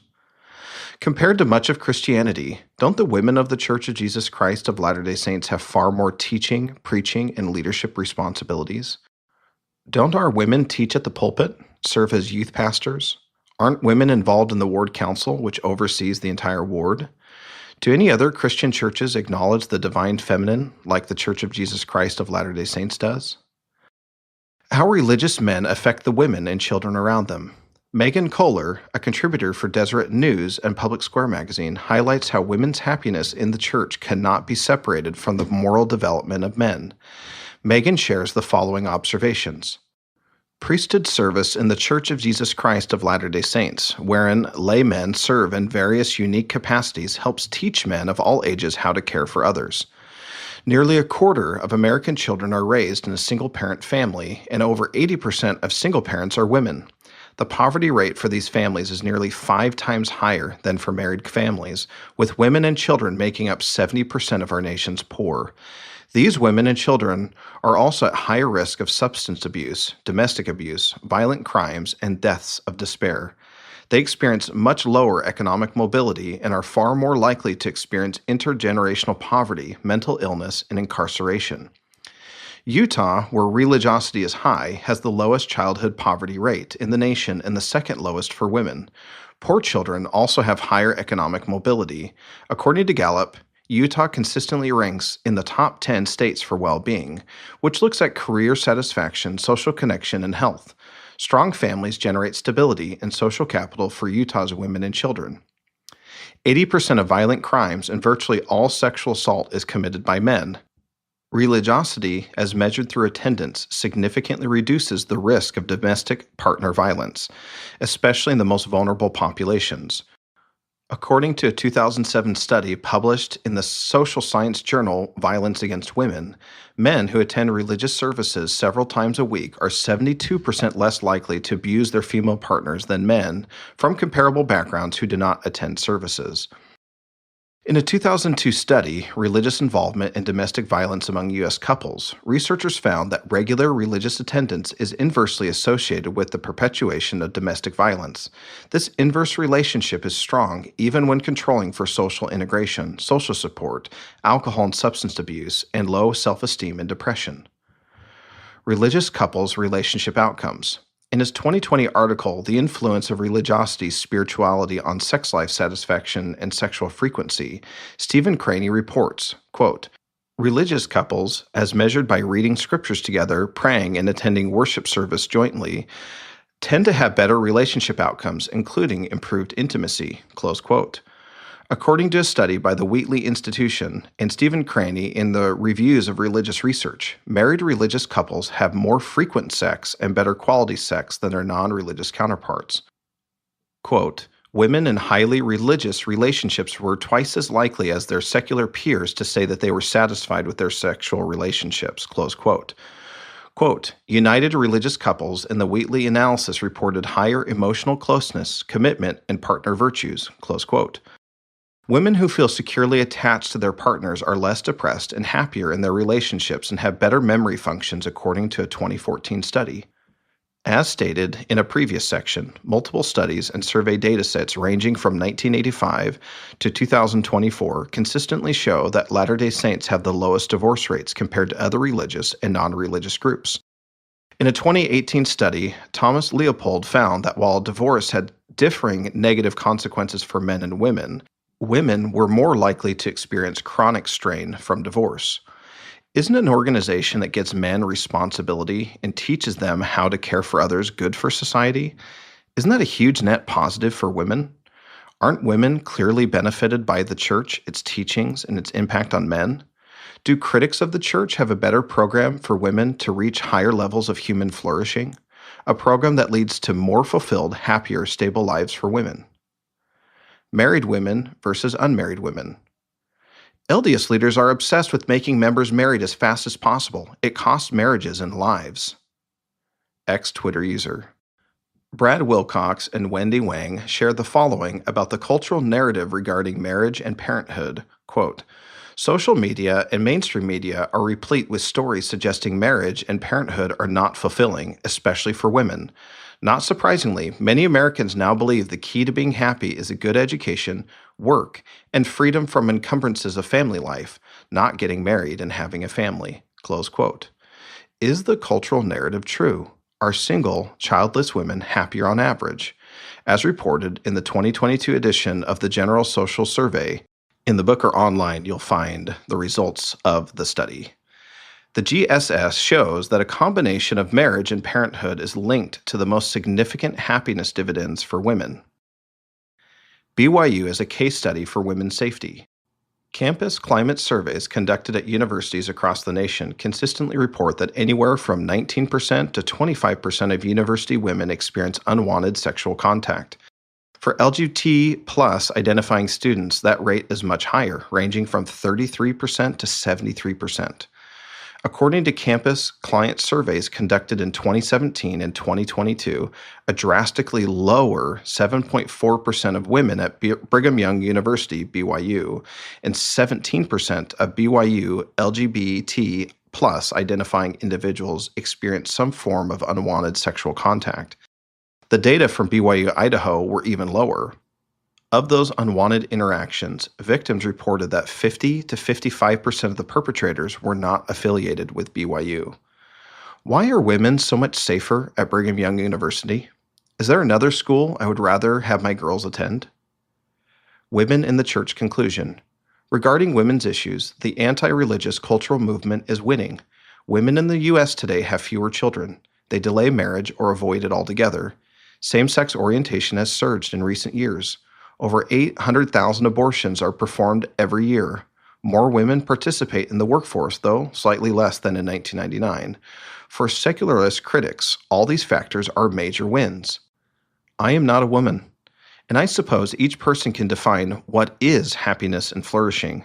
Likewise, I do not want to minimize the experiences of women who have left the Church of Jesus Christ of Latter-day Saints. With that said, I do have eyes and ears. Do critics agree that less abuse, lower poverty, better marriages, less divorce, less sexual violence, less domestic violence, longer lives, stronger communities, higher reported well-being, and higher reported happiness are reasonable indications that women in the church are doing well? What else would the critics want to see? If women in the Church of Jesus Christ of Latter-day Saints are suffering so much, why doesn't that come through in the data? Why does the opposite seem to be true? Do critics have any evidence beyond personal examples? Are women outside the church better off? If they are not better off, what are the critics offering my wife and my daughters if they leave?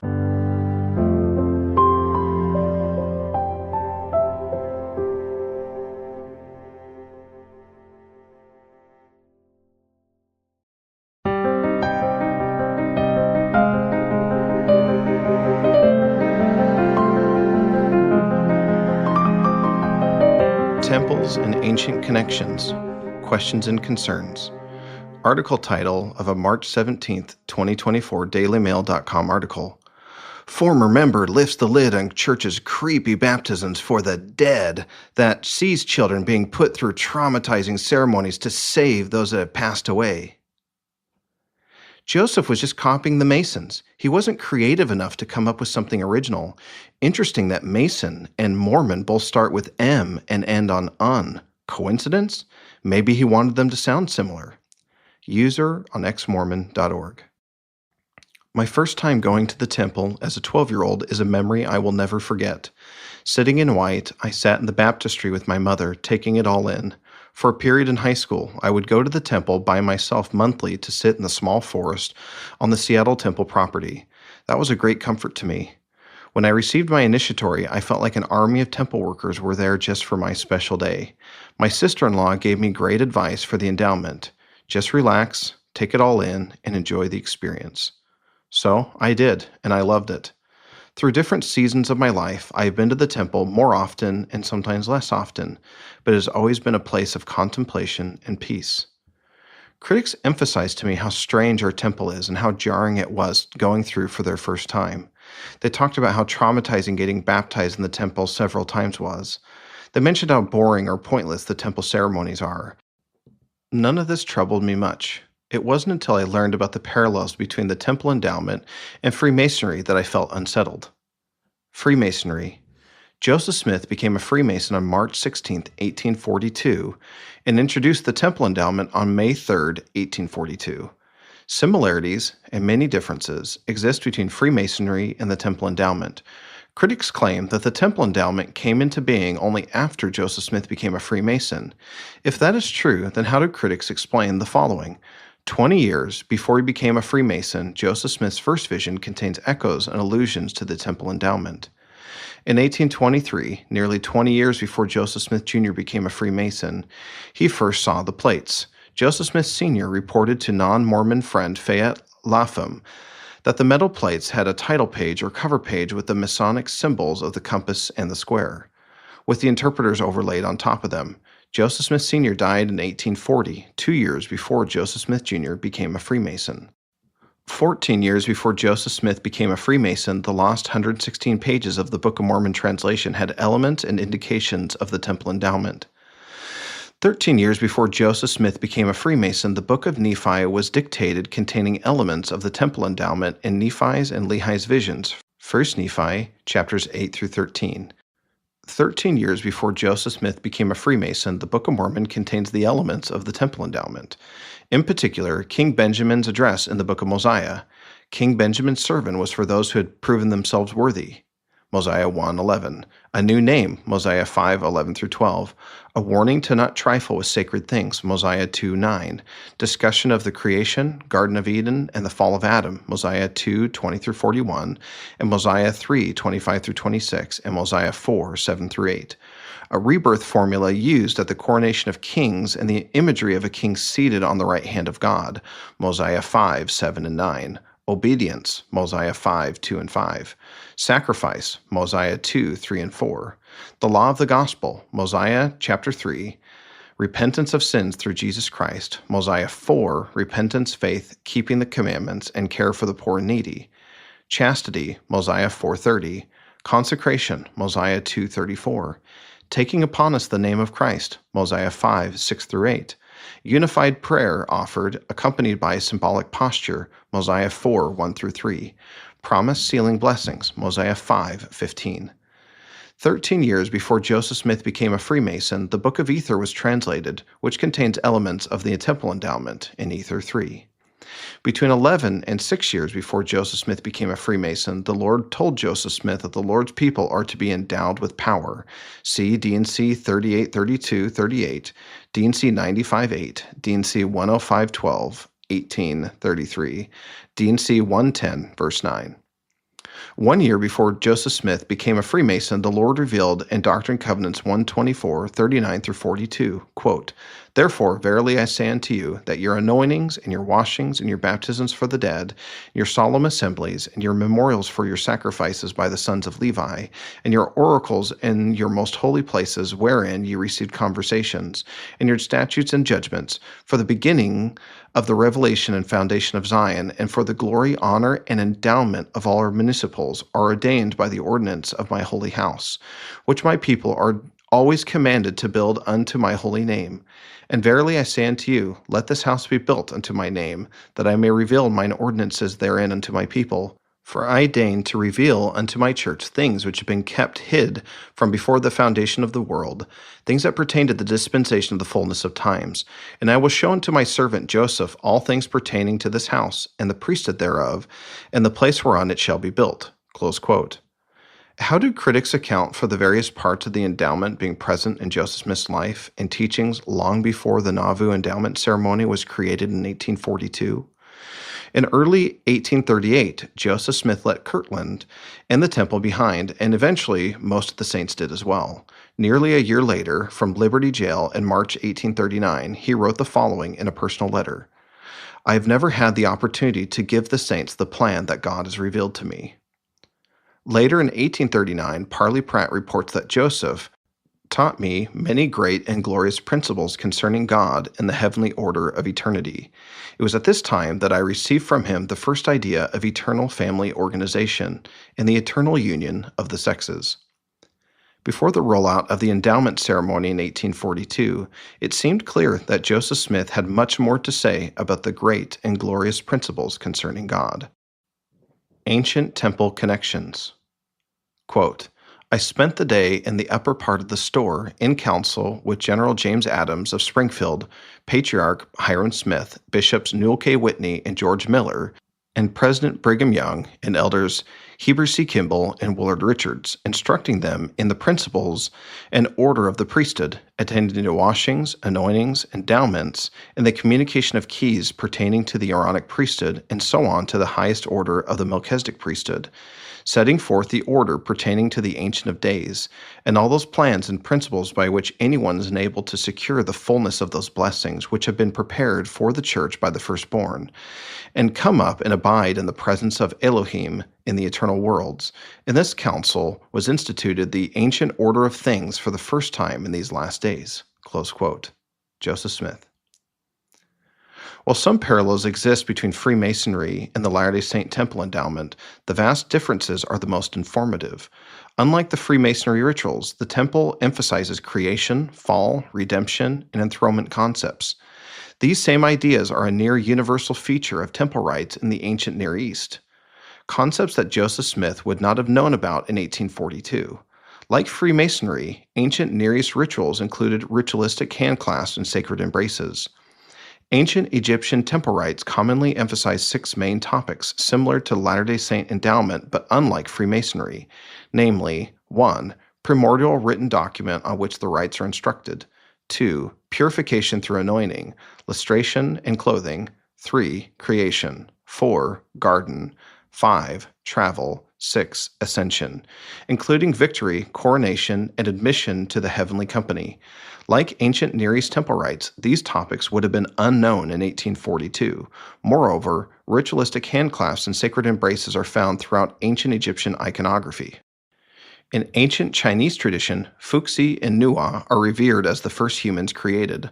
On the right, Fuxi is usually depicted holding a square, while on the left, Nuwa holds a compass. Their story also shows temple patterns. Fuxi is often portrayed as a man wearing animal skins. He offered the first open-air sacrifice to heaven on a mountain and introduced the institution of marriage.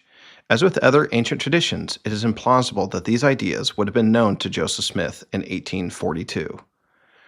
Early Christian writings and apocryphal texts discuss the following interesting parallels to our modern-day temple ceremony: baptism for the dead, initiation, including washing, anointing, and investiture, new names, handclasps, secret words, prayer circles, passing the angels, admittance into God's presence, and so on. Joseph Smith would have not have picked up on most of these concepts in Freemasonry. Likewise, most of these early Christian texts would have been unavailable to him in 1842. It is believed that when apocryphal and scriptural texts refer to mystery, the lost intended meaning is ordinance. Compelling evidence suggests that Christ initiated his disciples into the mysteries of the kingdom, and those teachings perhaps persisted until the 5th century AD. How did Joseph Smith know about ancient early Christian ceremonies, rituals only discovered after 1842? How did Joseph Smith recover ancient temple practices and concepts without source material beyond his revelations? Why do critics ignore these critical connections to modern-day temple ordinances? If Joseph Smith and Brigham Young restored ancient temple rituals that date back to Adam's time, shouldn't we expect to find many examples of the same ordinances, albeit altered across cultures? Once I considered rituals and symbols across time in different cultures, I saw shadows of the temple endowment in modern-day ceremonies. High school and college graduates wear special robes and transfer the graduation tassels from left to right. Witnesses in court lay their hand on a Bible and raise their arm to the square. A royal coronation is done in a particular place where an individual is consecrated with oil, an oath is administered at an altar. The oath includes questions and affirmative responses. The ceremony includes special clothing, caps or crowns are worn, and various tokens are brought forth to be held in specific hands. The reality is that the endowment has as many, if not more, connections to ancient temple traditions and coronation ceremonies as it does to Freemasonry. Why do critics emphasize the Freemasonry connections and completely ignore the more substantial ancient connections? The more I understood about the temple, the more I asked myself, what ancient source connects all these ritualistic and mythological traditions? I've learned that the symbols and themes of the Latter-day Saint endowment are everywhere. All I had to do was look. Hezekiah, Josiah, and the Deuteronomists. Some biblical scholars, including non-Latter-day Saint Margaret Barker, deduce that King Hezekiah around 750 BC and later King Josiah around 620 BC initiated radical reforms to the Israelite religion and temple worship. The group that supported King Josiah in these reforms is called the Deuteronomists and is often credited with shaping the books of Deuteronomy, Judges, Joshua, 1st and 2nd Samuel, and 1st and 2nd Kings. The theory is that after the Deuteronomist reforms, the Israelite religion was de-Christianized. In 2 Kings 22, 1-2, Josiah is portrayed as the story's hero, and he did that which was right in the sight of the Lord, and walked in all the ways of David his father, and turned not aside to the right hand or to the left. In 2 Chronicles 34, 3-7, King Josiah's reforms included purging Judah and Jerusalem. He purged the groves, carved, and molten images. He broke down altars and burned the bones of the priests upon their altars while beating graven images into powder. Did Josiah do enough, or did he go too far? In Margaret Barker's Temple Theology, she says, the key element was the Great Purge in the time of King Josiah at the end of the 7th century BCE, when everything that the Deuteronomists deemed impure was removed from the temple and destroyed, 2 Kings 23. This is not an objective account, and it is easy to see that most of what King Josiah removed were the religious artifacts and practices of Abraham, Isaac, and Jacob, and almost all the kings of Jerusalem. They had survived in the land until the 6th century BCE, sacred trees, pillars, places outside Jerusalem to offer sacrifice. But King Josiah removed everything that did not conform to the Moses religion as set out in Deuteronomy. In other words, the Moses religion with the Ten Commandments and the Aaron priesthood did not finally replace the Abrahamic faith and the Melchizedek priesthood until just before the first temple was destroyed. Almost everything that Josiah swept away can be matched in the religion of the patriarchs Abraham, Isaac, and Jacob. Ultimately, we do not know the extent of the changes made during King Josiah's reform or how the temple ceremony changed. It is believed that before the Josiah reforms, the Israelite religion taught about an atoning Messiah. In the Book of Mormon, Lehi, a contemporary of King Josiah and the Deuteronomists, represented a faction of Israelites who did not appreciate the changes. The Jews wanting to kill Lehi when he prophesied of a Messiah, 1 Nephi 1, 19-20, places him acutely in conflict with the Deuteronomists. Laman and Lemuel classified the people of Jerusalem as righteous because they kept the laws of Moses, 1 Nephi 17:22, which would put them in the camp of the pro-Josiah reformist. It makes sense that Lehi would emphasize the atoning Messiah and the tree of life because those elements were believed to have been removed from temple worship during these reforms. He was, in short, preserving the plain and precious truths. What is more precious than preserving the knowledge of a Messiah? After they had slain the Messiah, who should come, and after he had been slain, he should rise from the dead, and should make himself manifest by the Holy Ghost unto the Gentiles, the remnants of the house of Israel should be grafted in, or come to the knowledge of the true Messiah, their Lord, and their Redeemer. 1 Nephi 10, 11 and 14. If this concept of pre-Josiah temple worship in the Israelite religion is genuine, how did Joseph Smith know about them? Nephi refers to the plain and precious things that have been taken away in 1 Nephi 13 in a prophecy of the last days. Was Nephi borrowing language from his father Lehi, who had the same complaint about the gospel in his day? From what we know, there are numerous probable connections between ancient pre-Josiah Israelite temples and modern Latter-day Saint temples. These include a belief in the divine Father and Mother, the tree of life, teachings about the creation, fall, atonement, and a suffering Messiah who would gain victory over death. How do critics account for these ancient connections in modern-day temple rituals? Was Joseph Smith just lucky?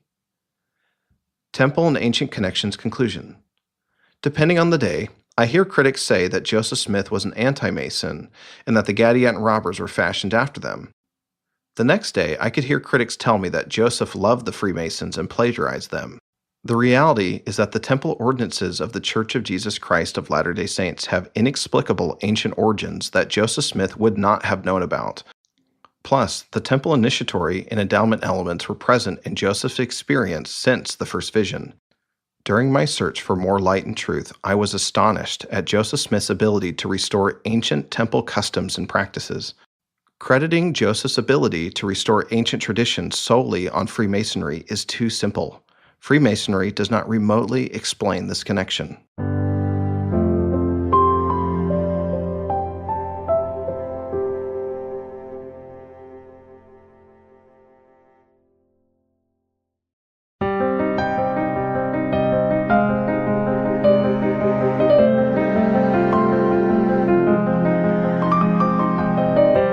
Testimony and Spiritual Witnesses, Questions and Concerns.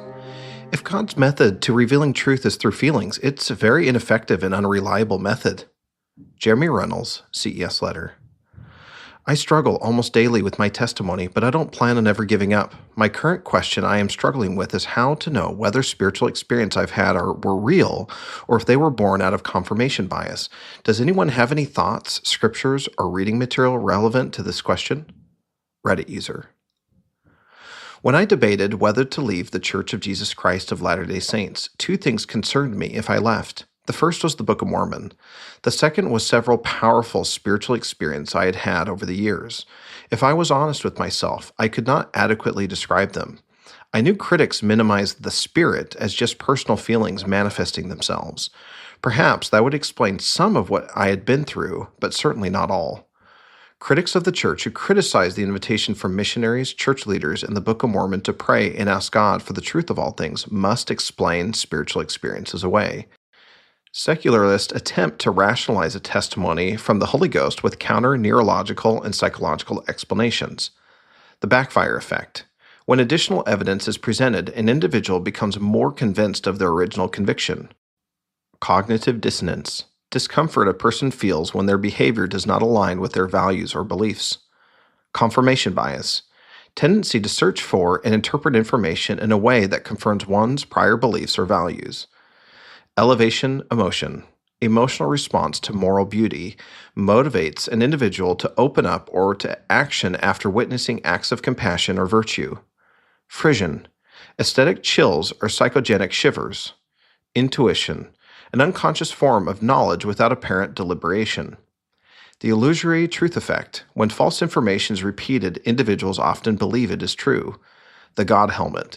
An experiment where subtle stimulation of the temporal lobes resulted in participants feeling a sensed presence. Any one or multiple of the critics' explanations could explain some members' experiences. However, how do they account for the collective following?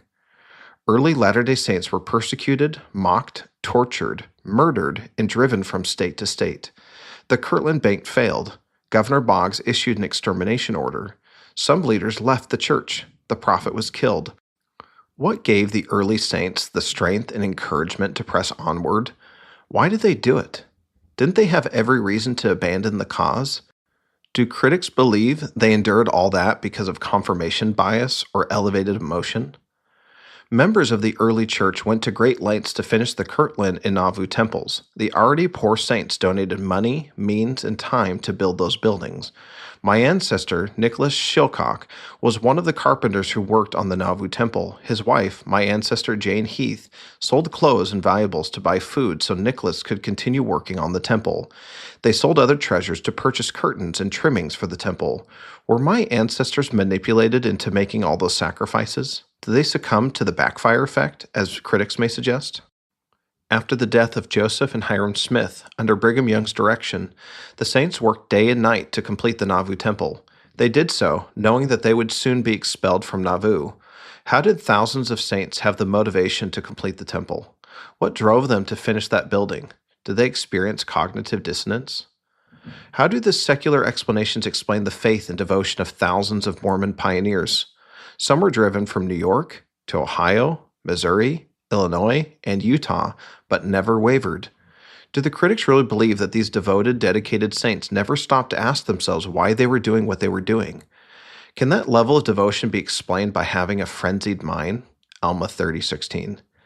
If I left the church and had to face my pioneer ancestors someday, what would I tell them? That their spiritual experiences were the result of neurological issues?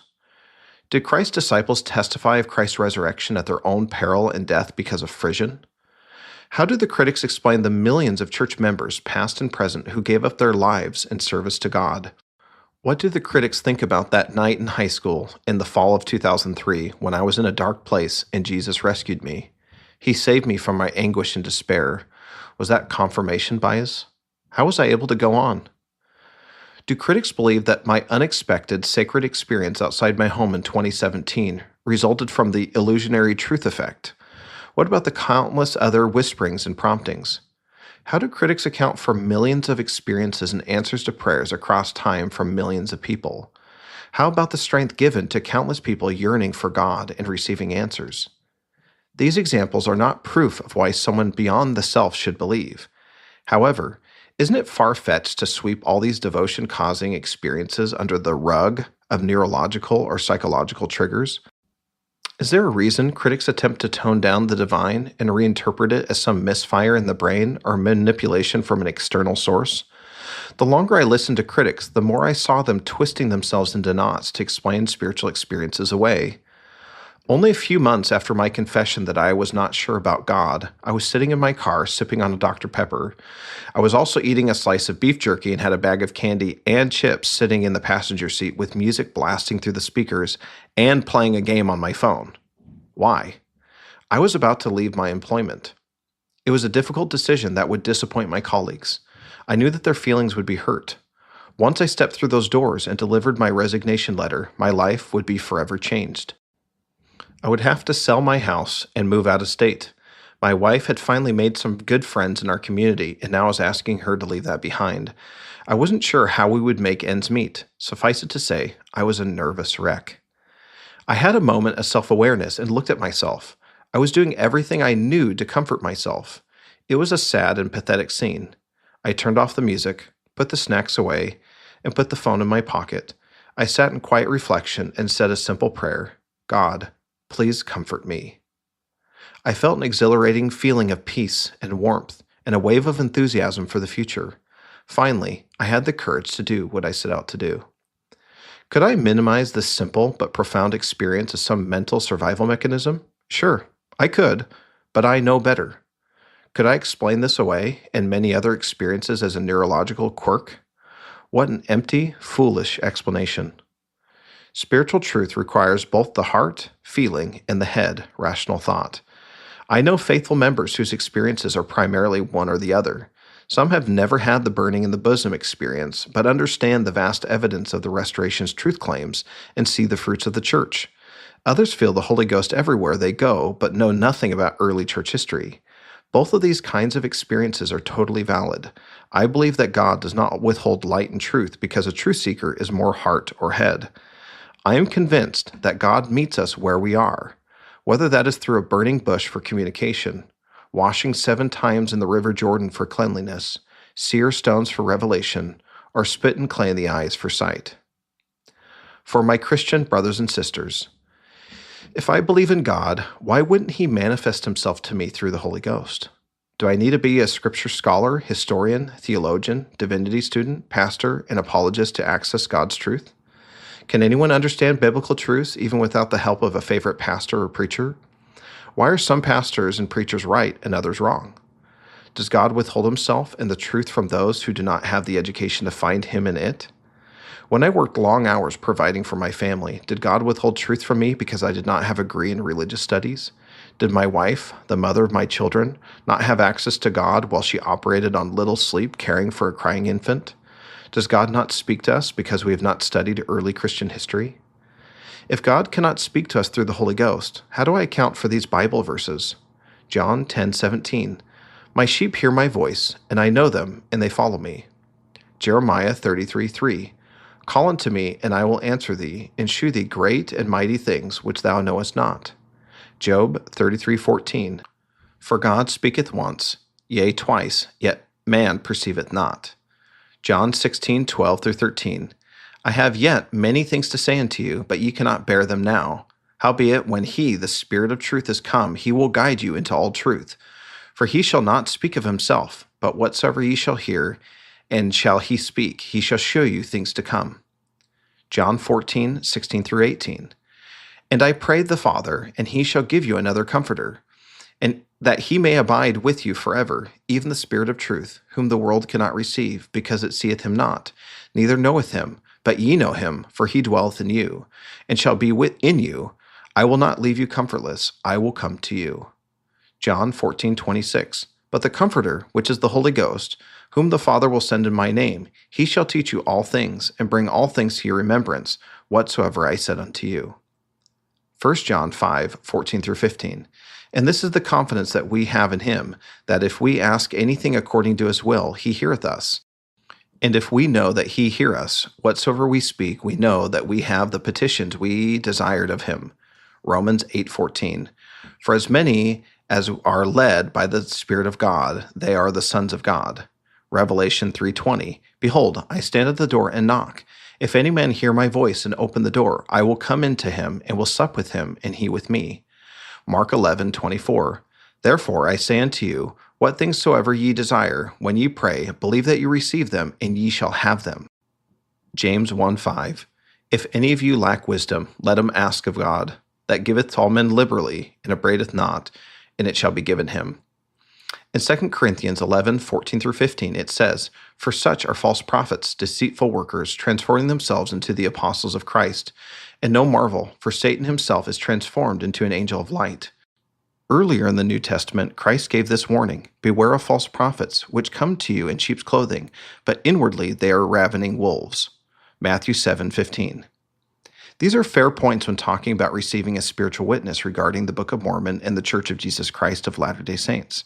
However, doesn't Christ give us the remedy for this problem later in Matthew 7? Ye shall know them by their fruits. Do men gather grapes of thorns or figs of thistles? Even so, every good tree bringeth forth good fruit, but a corrupt tree bringeth forth evil fruit. A good tree cannot bring forth evil fruit, neither can a corrupt tree bring forth good fruit. Every tree that bringeth not forth good fruit is hewn down and cast into the fire. Wherefore, by their fruits ye shall know them. Matthew 7:16-20. How does a Christian critic account for the fruits of the Church of Jesus Christ of Latter-day Saints, or the fruits of the Book of Mormon? The Church of Jesus Christ of Latter-day Saints does not gatekeep truth or claim to have all of it. It appears to me that we are among the most open religious groups to various forms of truth, regardless of where it comes from. Is that why the members of the church are comfortable with someone from another church receiving spiritual experiences or having a spiritual witness? Who are we to limit God? Testimony and spiritual witnesses conclusion. When church leaders and missionaries invite people to ask God, they invite them to clear every distraction, be alone, and pray. The true seeker is left to themselves to ask God. There's no persuasive influence from a missionary, no threat from an authority figure, no large crowds to excite the senses, no substances to introduce a drug-fueled awakening. It is simply the individual and God. How in the world does this method work at all? How have millions of people taken this challenge for 200 years and received an answer? In Jacob 7:11-12, Jacob teaches that he learned spiritual truths about Christ through a study of the Scriptures, his experiences, logic, and the Holy Ghost. I suspect the same is true for me. Admittedly, my personal experiences are not conclusive evidence for why another person should believe. It would be like witnessing the breaking of a world record without an adjudicator or video evidence. I know it, but I cannot prove it. And that's okay. It appears to me that God wants everyone to have their own witness of his light and truth. Religious experience is not proof, but it is valid. If I've experienced God and the gospel bears fruit, what more proof do I need?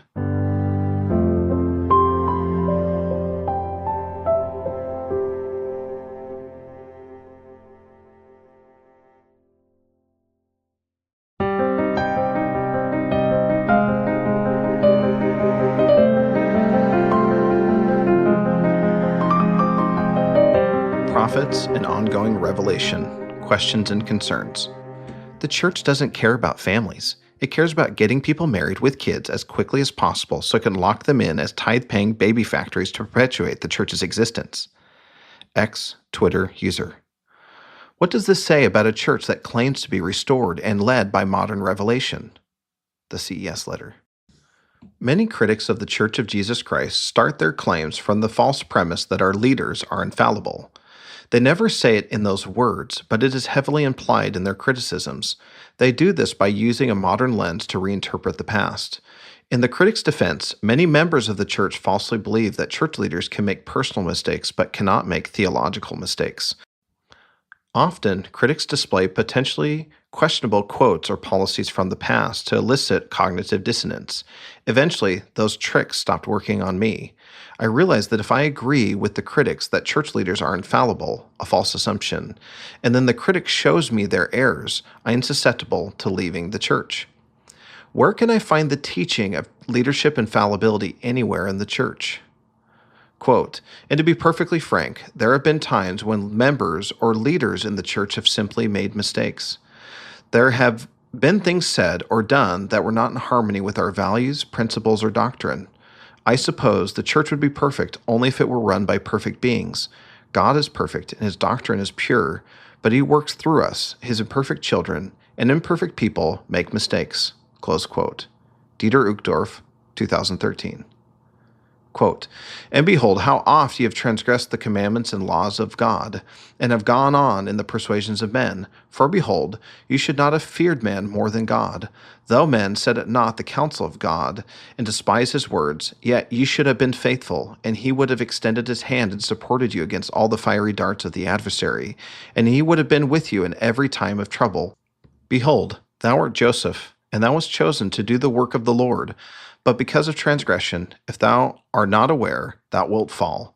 Doctrine and Covenants 3, 6-9. Quote, now was Joseph Smith a mortal man? Yes. A fallible man? Yes. Had he not weaknesses? Yes. He acknowledged them himself and did not fail to put the revelations on record in this book, the Book of Doctrine and Covenants, wherein God reproved him. His weaknesses were not concealed from the people. He was willing that people should know that he was mortal and had failings. And so with Brigham Young. Was not he a mortal man, a man who had weaknesses? He was not a god. He was not an immortal being. He was not infallible. No, he was fallible. Close quote. George Buchanan. Until June 1978, the church banned black members of African descent from holding the priesthood and participating in temple ordinances. 2 months after the restriction was lifted, Apostle Bruce R. McConkie said the following, quote, there are statements in our literature by the early brethren which we have interpreted to mean that the people of African descent would not receive the priesthood in mortality. I have said the same things. Forget everything that I have said, or what President Brigham Young or President George Buchanan or whomsoever has said in days past that is contrary to the present revelation. We spoke with a limited understanding and without the light and knowledge that now has come into the world. We get our truth and our light, line upon line, and precept upon precept. We now have had a flood of new knowledge, of intelligence and light on this particular subject, and it erases all the darkness and all the views and all the thoughts of the past. They don't matter anymore. It doesn't make a particle of difference what anyone ever said about the racial band matter before the first day of June of this year, 1978. It is a new day and a new arrangement, close quote. On the title page of the Book of Mormon, the keystone of our religion, it says, and now, if there are faults, they are of the mistakes of men. Wherefore, condemn not the things of God, that you may be found spotless at the judgment seat of Christ. Title page, Book of Mormon. Isn't the statement above from the Book of Mormon teaching a scary yet beautiful doctrine? God calls flawed instruments who make mistakes to do his work. Doesn't that give me hope that while I flounder, I can be part of the building up of the kingdom of God? Doesn't the mortal weakness of mankind make the restoration of Christ's church and gospel all the more impressive? With some exceptions, can't we agree that our flawed leaders have done a good job leading church members to God, blessing the lives of the individuals and the communities where members reside? Christ was perfect, unlike our leaders. However, he gave what seemed like a strange lesson after feeding thousands for the second time. He said, whoso eateth my flesh and drinketh my blood hath eternal life, and I will raise him up at the last day. John 6:54. From that time, many of his disciples went back and walked no more with him. John 6:66. How did Simon Peter and the disciples react to this unusual object lesson that was superficially contrary to religious norms? Simon Peter answered him, Lord, to whom shall we go? Thou hast the words of eternal life, and we believe and are sure that thou art that Christ, the Son of the living God. John 6:68 through 69. If this is Christ's church, and the apostles and prophets are his chosen mortal leaders, then where else shall I go? Is there another organization that has more light and truth? A group that does more good? I'm perfectly open to that possibility. If yes, then where is it? How do I join? Many critics seem to misconstrue what it takes to be a leader in the church. I am sympathetic to that sentiment because that was me. In high school, I had a bishop with whom I was at odds. To my embarrassment, I was critical of him until I was 29 years old. Anytime I referred to him, it was in a negative way. What happened? In 2016, I was sitting in a ward council, and out of nowhere, I was caught away in a vision of the past. My attention flashed back to 2004, and I could see a small council in my mind's eye, like the one I was sitting in. The bishop I was so critical of prayed. He prayed for me and my family by name. Tears streamed down my face as I realized my hypocrisy. That bishop was, in a way, me. I realized that he and I, and millions of other typical members, are the leaders of the church. The general authorities of the church are likewise a bunch of flawed people who are flailing their way toward light and truth.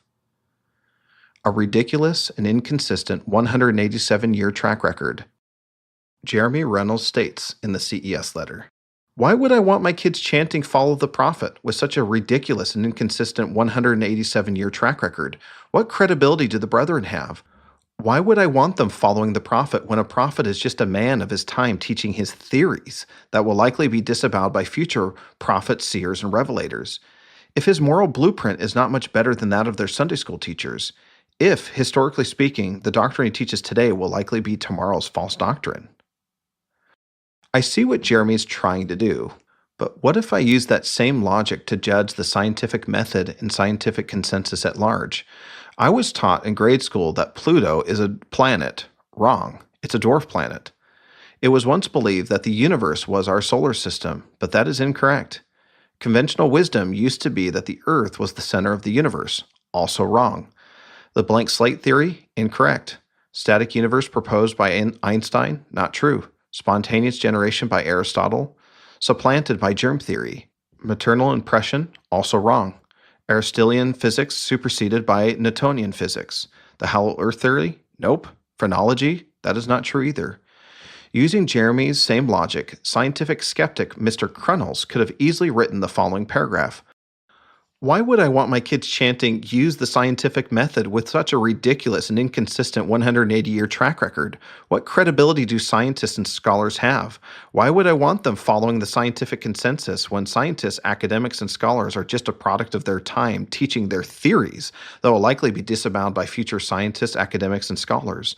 If their scientific blueprint is not much better than that of non-academics, if, historically speaking, the scientific consensus they teach today will likely be tomorrow's false theories. Science and academia are meaningful endeavors regardless of what Mr. Crunnels may say. Even with the blunders, continuing to use the scientific method is worthwhile as we stumble toward light and truth. I understand that those honestly striving will not get everything right. Trusting scientists and prophets bears some peril, but the consequences of abandoning them altogether appear far worse. Critics have had a field day with the much-aligned statement from Wilford Woodruff, "The Lord will never permit me or any other man who stands as president of this church to lead you astray." Usually the criticism is followed up with what about statements regarding the African priesthood ban or polygamy. BYU professor Anthony Sweat, in an online video, gave this great illustration highlighting the difference between mistakes and leading astray. Quote, "My wife and I have 7 children, and therefore we have made a lot of mistakes, and I'll be the first to admit it. If I brought in my 7 children onto this video one by one and lined them up and said, tell all the viewers of this video how many times your mother and father have made mistakes, this video would go on for hours and hours. I'm positive I've had to repent. I've had to learn. I've had to apologize. I've had to grow. However, I'm confident that if we brought in those same 7 children and said, "Do your mom and dad lead your family astray?" I'm confident that all 7 of my children would say, "No, they lead us on the right path. They lead us in the right direction." So the critic asks, "Follow the prophet even though they may be wrong sometimes?" My answer, yes. That's exactly what I'm saying. The risk is worth it, just like it's worth the risk of continuing the scientific method. Learning to cope with leaders and heroes who make mistakes is part of growing up. In my 20s, I naively thought that I had lousy parents. Then I became a dad. I had to earn some gray hairs. I now clearly see my parents for who they were, flawed people who loved their children and tried their best. The church is our best vehicle for receiving modern revelation and for helping people. Flawless? No. I'm fine with presence of flaws in the vehicle. When critics identify some defect in the vehicle, what do they want me to do? Run it off a cliff? Run it off a cliff with me and my family trapped inside? No, thanks. The church and its leaders reliably point the saints to the true hero, Jesus Christ. If there is a God, and he has called a prophet on earth today, then yes, my children and I will sing with gusto, "Follow the prophet." The church does not tell the truth. I watched nearly every baseball game during the historic 2000 and 2001 Seattle Mariners baseball seasons. I easily spent over 300 hours watching baseball during those 2 years. In all those months and hours watching baseball, I do not recall hearing the commentators discussing the history of scandals in the MLB. I did not hear about gambling scandals, briberies, conspiracies, salary collusions, substance abuse, steroid usage, sign stealing scandals, and racism. Perhaps I heard of some of these issues in passing, but never got an in depth history lesson about baseball's questionable past. Ultimately, I'm glad I did not. I was, after all, a kid in junior high who just wanted to watch some baseball. At one point, critics of the church convinced me that church leaders knew that the truth claims of the restoration were false. I'm embarrassed to say this now, but at one point, I was so bought into the CES letter narrative that I said out loud to my wife, "Do you think the church leaders keep going with the lie because of how much good the church does? Is that how they justify their existence?" Once I finished my ignorant skepticism phase, I started seeing things as they really were. From the fall of 2019 to the spring of 2021, I taught early morning seminary. We covered the last part of the New Testament, the Book of Mormon, and the first half of the Doctrine and Covenants. When I was called to teach seminary, I was excited to inoculate my students against the critics' complaints that no one taught me XYZ in the church. I did my best to cover polygamy, seer stones, controversial policies, etc. Over time, I realized something. My students did not need or care for those topics. They needed to hear that God loves them, that they can be forgiven of their sins, that they are each a precious son or daughter of God, and that Christ's atonement can enable us to do great things. In other words, they needed to hear everything the Church of Jesus Christ of Latter-day Saints emphasizes. It occurred to me that most participants, myself included, in seminary, Sunday school, young women, young men, priesthood quorums, Relief Society, and sacrament meetings need the gospel of Jesus Christ.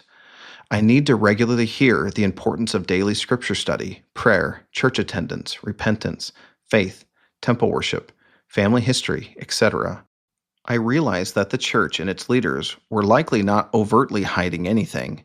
Instead, they were choosing to do what mattered, to focus on what I would be focused on if I were in their shoes and running a global church. If there was someone out there like me who wants to learn more, there are plenty of resources. I have also come to appreciate something else that the Church of Jesus Christ does. There is an ever-increasing amount of positive evidence for the Church's truth claims, yet the Church does not focus on them. The Church's leaders are impressively committed to the gospel of Jesus Christ, even if some concept or theory seriously bolsters our claims. Critics appear perfectly willing to float any potential theory, even if it contradicts another theory of theirs, as absolute fact. It is clear to me that critics are interested in some ideas only to the extent that those ideas support their real goal, trying to convince people to resign their membership in the church. The Church of Jesus Christ of Latter-day Saints is focused on a different kind of work. When additional supportive evidence emerges, the church has demonstrated discipline and reservation in taking victory laps. That is a sign of church leaders who are confident in the direction and focus of the church.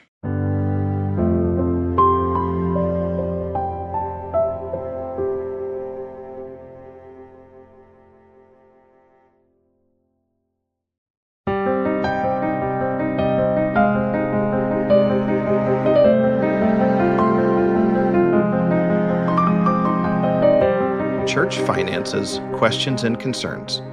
This all to say the church has plenty of funds today. They do not need to ask for a single dollar from the membership. They could fund the church in perpetuity with interest alone in this rainy day fund. Then the church also has many more funds available to them and for-profit businesses they run. If there ever is a day when the church doesn't need the constant income from tithing funds, that is today. Article on Was Mormon. Recently, the Church of Jesus Christ of Latter-day Saints has received increased criticism of its finances. I'll admit, when I learned that the church's investment portfolio may exceed $100 billion, I was unsure how to feel. Then I learned more. The church has been near bankruptcy about every 20 to 30 years between 1830 and the 1960s. The saints, led by Joseph Smith, poured everything they had into the Kirtland Temple and then left it. The saints were driven out of their homes in Missouri, suffering significant losses. They built up Nauvoo and finished the temple, only to leave that behind. Brigham Young led the destitute saints to settle a nearly uninhabitable land in the Rocky Mountains. In Utah, the saints faced continued pressure from the United States government. The church has endured every financial crash, depression, and major economic downturn in the last 200 years while still providing essential religious services and growing internationally. Where were the critics when the saints lost their homes and land in Missouri? Where were the sympathetic detractors when members of the church had to sell their homes and land at huge losses in Ohio, Missouri, and Illinois? Did the dissenters ease up and back down? Did the critics cheer on the Latter-day Saints when they were on the brink of financial failure? Did the critics cut the saints some slack because of their dire economic situation during most of the church's history? Reeling from the Great Depression, the church was very cautious about its use of tithing funds from the members of the church. Everything saved was kept in cash. It all came to a head in 1963 when an initiative to build facilities around the world in the late 1950s forced the church to spend all of its reserves. The church was $236 million in debt by 1963. There were some concerns that the church could not make payroll for the paid employees of the church office buildings in Salt Lake City. A sharp businessman, N. Eldon Tanner, introduced policies and procedures in the church at that time to put it on a better financial footing, that including using sophisticated wealth management techniques used by other institutions. And it worked. The church paid its debts in a few short years and started getting back into the black. Only in the last 2 or 3 decades has the church gone from stable to incredibly successful. Do the critics not realize that the church's financial success is a recent phenomenon? Isn't the turnaround of the church's finances miraculous, wonderful? Can't the church do so much more good now that it's on stable financial footing? Critics complain that the Church of Jesus Christ of Latter-day Saints still requires 10% tithing on its members' increase, even though the church is in a much more financially stable situation. Until recently, haven't church members contributed additional funds and money above and beyond tithing to construct local church buildings and temples? Isn't it safe to say that the church requires less of us now than ever? Is requiring less of us good for our spiritual development? Does making things easier and more convenient make more devoted, committed members of the church? I personally do not think so. Isn't tithing a principle of faith? If there is a God, and tithing is His law, what does it matter how well off the church is? The welfare program of the church. The Church of Jesus Christ of Latter-day Saints cares for the needy in long-lasting and meaningful ways. In 2023 alone, there were $1.3 billion in expenditures for welfare, self-reliance, humanitarian aid, and volunteer service in 191 countries and territories. 6.2 million hours volunteered. 11,368 welfare and self-reliance missionaries. 4,119 humanitarian projects, 206 clean water, hygiene, and sanitation projects, 530 education projects, 415 emergency relief projects, 5,538 job placements through employment services, 601 healthcare projects, 530 food security projects, 374 housing projects serving the homeless, 2,926 addiction recovery support and therapeutic groups that meet weekly, 14,643 self-reliance groups serving 110,019 participants. Socioeconomic status of members of the church. Sociologist Tim Heaton reports in Vital Statistics on the subject of Latter-day Saint social life that members of the church have above-average socioeconomic attainment. This likely includes both the U.S. and non-U.S. countries. Education generally has an inverse relationship or no relationship with religious devotion. Latter-day Saint members, however, are more religious the more educated they are. The Pew Research Center reports, among Mormons, those who are more highly educated and not simply as religious as those with less education, Mormons with college experience are more religiously observant on average than Mormons with less education. Fully 92% of college-educated Mormons are highly religious, as are 91% of Mormons with some college. Among Mormons whose education topped out with high school, however, just 78% score high on the index of religious observance. Why are more devoted members of the church more likely to be educated? In the same religious landscape study from the Pew Research Center, a higher percentage of Latter-day Saints were in the 50,000 to 99,000 and 100,000 plus income categories, and a lower percentage of Latter-day Saints were in the 30,000 to 49,999,000 and less than 30,000 categories. Why do members of the church make more money than non-religious people do? Non-Latter-day Saint economist and George Mason University professor Tyler Cohen provides commentary on how religious moral codes may help strengthen the middle class and alleviate poverty. Regarding the Latter-day Saints, he said, quote, "Religions and social movements with strong moral codes may be able to help improve life prospects. It is striking, for example, that Utah fits the economic profile of an older, more middle-class oriented America. The reasons for this are complex, but they may stem in part from the large number of Mormons in the state. Mormons have done relatively well in economic terms, perhaps, at least in part, because of their religious culture encourages behavior consistent with prosperity, such as savings, mutual assistance, family values, and no drug and alcohol abuse. I am not a Mormon, and am not advocating that religion or any other, but it seems reasonable to observe that changing social norms, sometimes associated with religion, can help improve living standards." Close quote. In my observation, members of the Church of Jesus Christ have an impressive sense of self-determination and agency. It is no surprise with scriptures like this one. "Verily I say, men should be anxiously engaged in a good cause, and do many things of their own free will, and bring to pass much righteousness, for the power is in them, wherein they are agents unto themselves. And inasmuch as men do good, they shall in no wise lose their reward. But he that doeth not anything until he is commanded, and receiveth the commandment with doubtful heart, and keepeth it with slothfulness, the same is damned." Doctrine and Covenants 58:27-29. Contrast the Latter-day Saint doctrine above to the doctrine of determinism espoused by many of the Church's skeptics and of the culture at large. Quote, "All events, including human action, are ultimately determined by causes external to the self. Some philosophers have taken determinism to imply that individual human beings have no free will and cannot be morally responsible for their actions." Close quote. Oxford Language Definition of Determinism. Ironically, critics of the Church are deterministic unless determinism reflects positively on the Church. At that point, they say that the Church has no effect as a cause external to the will. Well, of course I'd have self-control and discipline if I did not grow up in the Church. Of course I'd had this beautiful family that I love even without the Church. No, I would not be addicted to drugs even if I was not raised in the Church. How naive would I have to be to think that everything good in my life has nothing to do with the gospel of Jesus Christ? How deluded and narcissistic would I have to be to enjoy the fruits of my religious upbringing and then turn around to curse the tree? Unpaid clergy. 99% plus of the church's leaders are unpaid.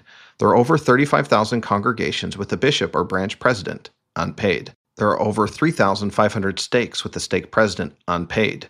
There are over 400 missions with a mission president, unpaid. There are over 175 temples with a temple president, unpaid, plus the thousands of bishopric members, mission presidency members, stake presidency members, temple presidency members, elders quorum, and relief society presidents, and presidency members of the world are all unpaid. Millions of other members serve in callings or on missions unpaid. There are a little over 100 full-time paid clergy in our church, 15 apostles, and 100 or so others. Isn't it safe to say that the church essentially has an unpaid clergy? The 100 or so church leaders who receive compensation receive a modest salary. Some other leaders, like mission presidents, can opt to receive a stipend for living expenses. Does anyone aspire to become a church leader for all that cash? I suspect no church member in its history has sought to become a high-ranking leader because of all the money in it. The root problem with the criticism about unpaid clergy in the Church of Jesus Christ of Latter-day Saints is that we cannot seek to become a church leader. We are called to it. There is no way to earn it or lobby for it. It is a calling. What do critics think? Church leaders serve tirelessly for countless hours for years in local wards and stakes, hoping they'll get called as a general authority so that finally, after decades of selfless service, they get that sweet, sweet cash from a modest salary. Really? Shouldn't the critics ask why we call, not volunteer people in their 60s and 70s to work 6 days a week for long hours for a modest salary? Isn't that elder abuse? Shouldn't they be making more? Why aren't there more petitions from critics demanding that general authorities have more days off? Church finances conclusion. I quickly discovered how much of the criticism of the church's modern wealth is disingenuous. Critics would disapprove of something else if not for the church's success. Critics of the church have always beaten us while we were down and never let up. They ignore the substantial amount of long-lasting humanitarian and social aid the church provides. The critics purposely try to disconnect the better-than-average socioeconomic status of the members of the Church of Jesus Christ from its doctrines and practices. It's easy to only see dollar signs. I've come to see the widow's mite of millions of faithful Latter-day Saints across generations to build up the kingdom of God on the earth. I see honest and good stewards of that money making the most of those sacred funds. Most importantly, I see how temperance and sacrifice have blessed the lives of countless members of the church, including my own.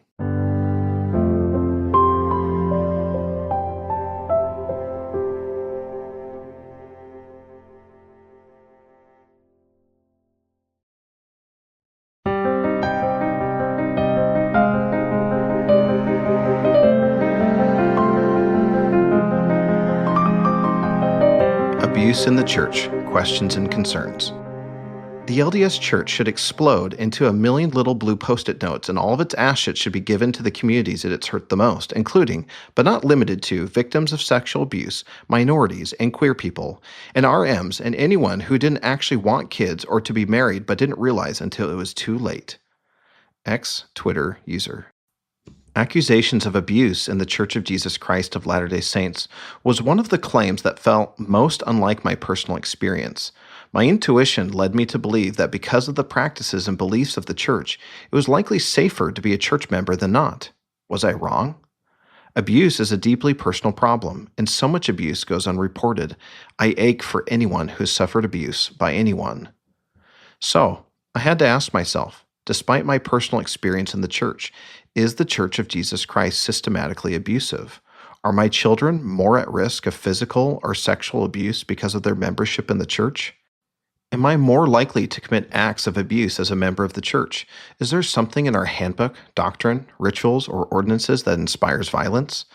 Many critics of the church would enthusiastically answer yes to all the above. Are they right?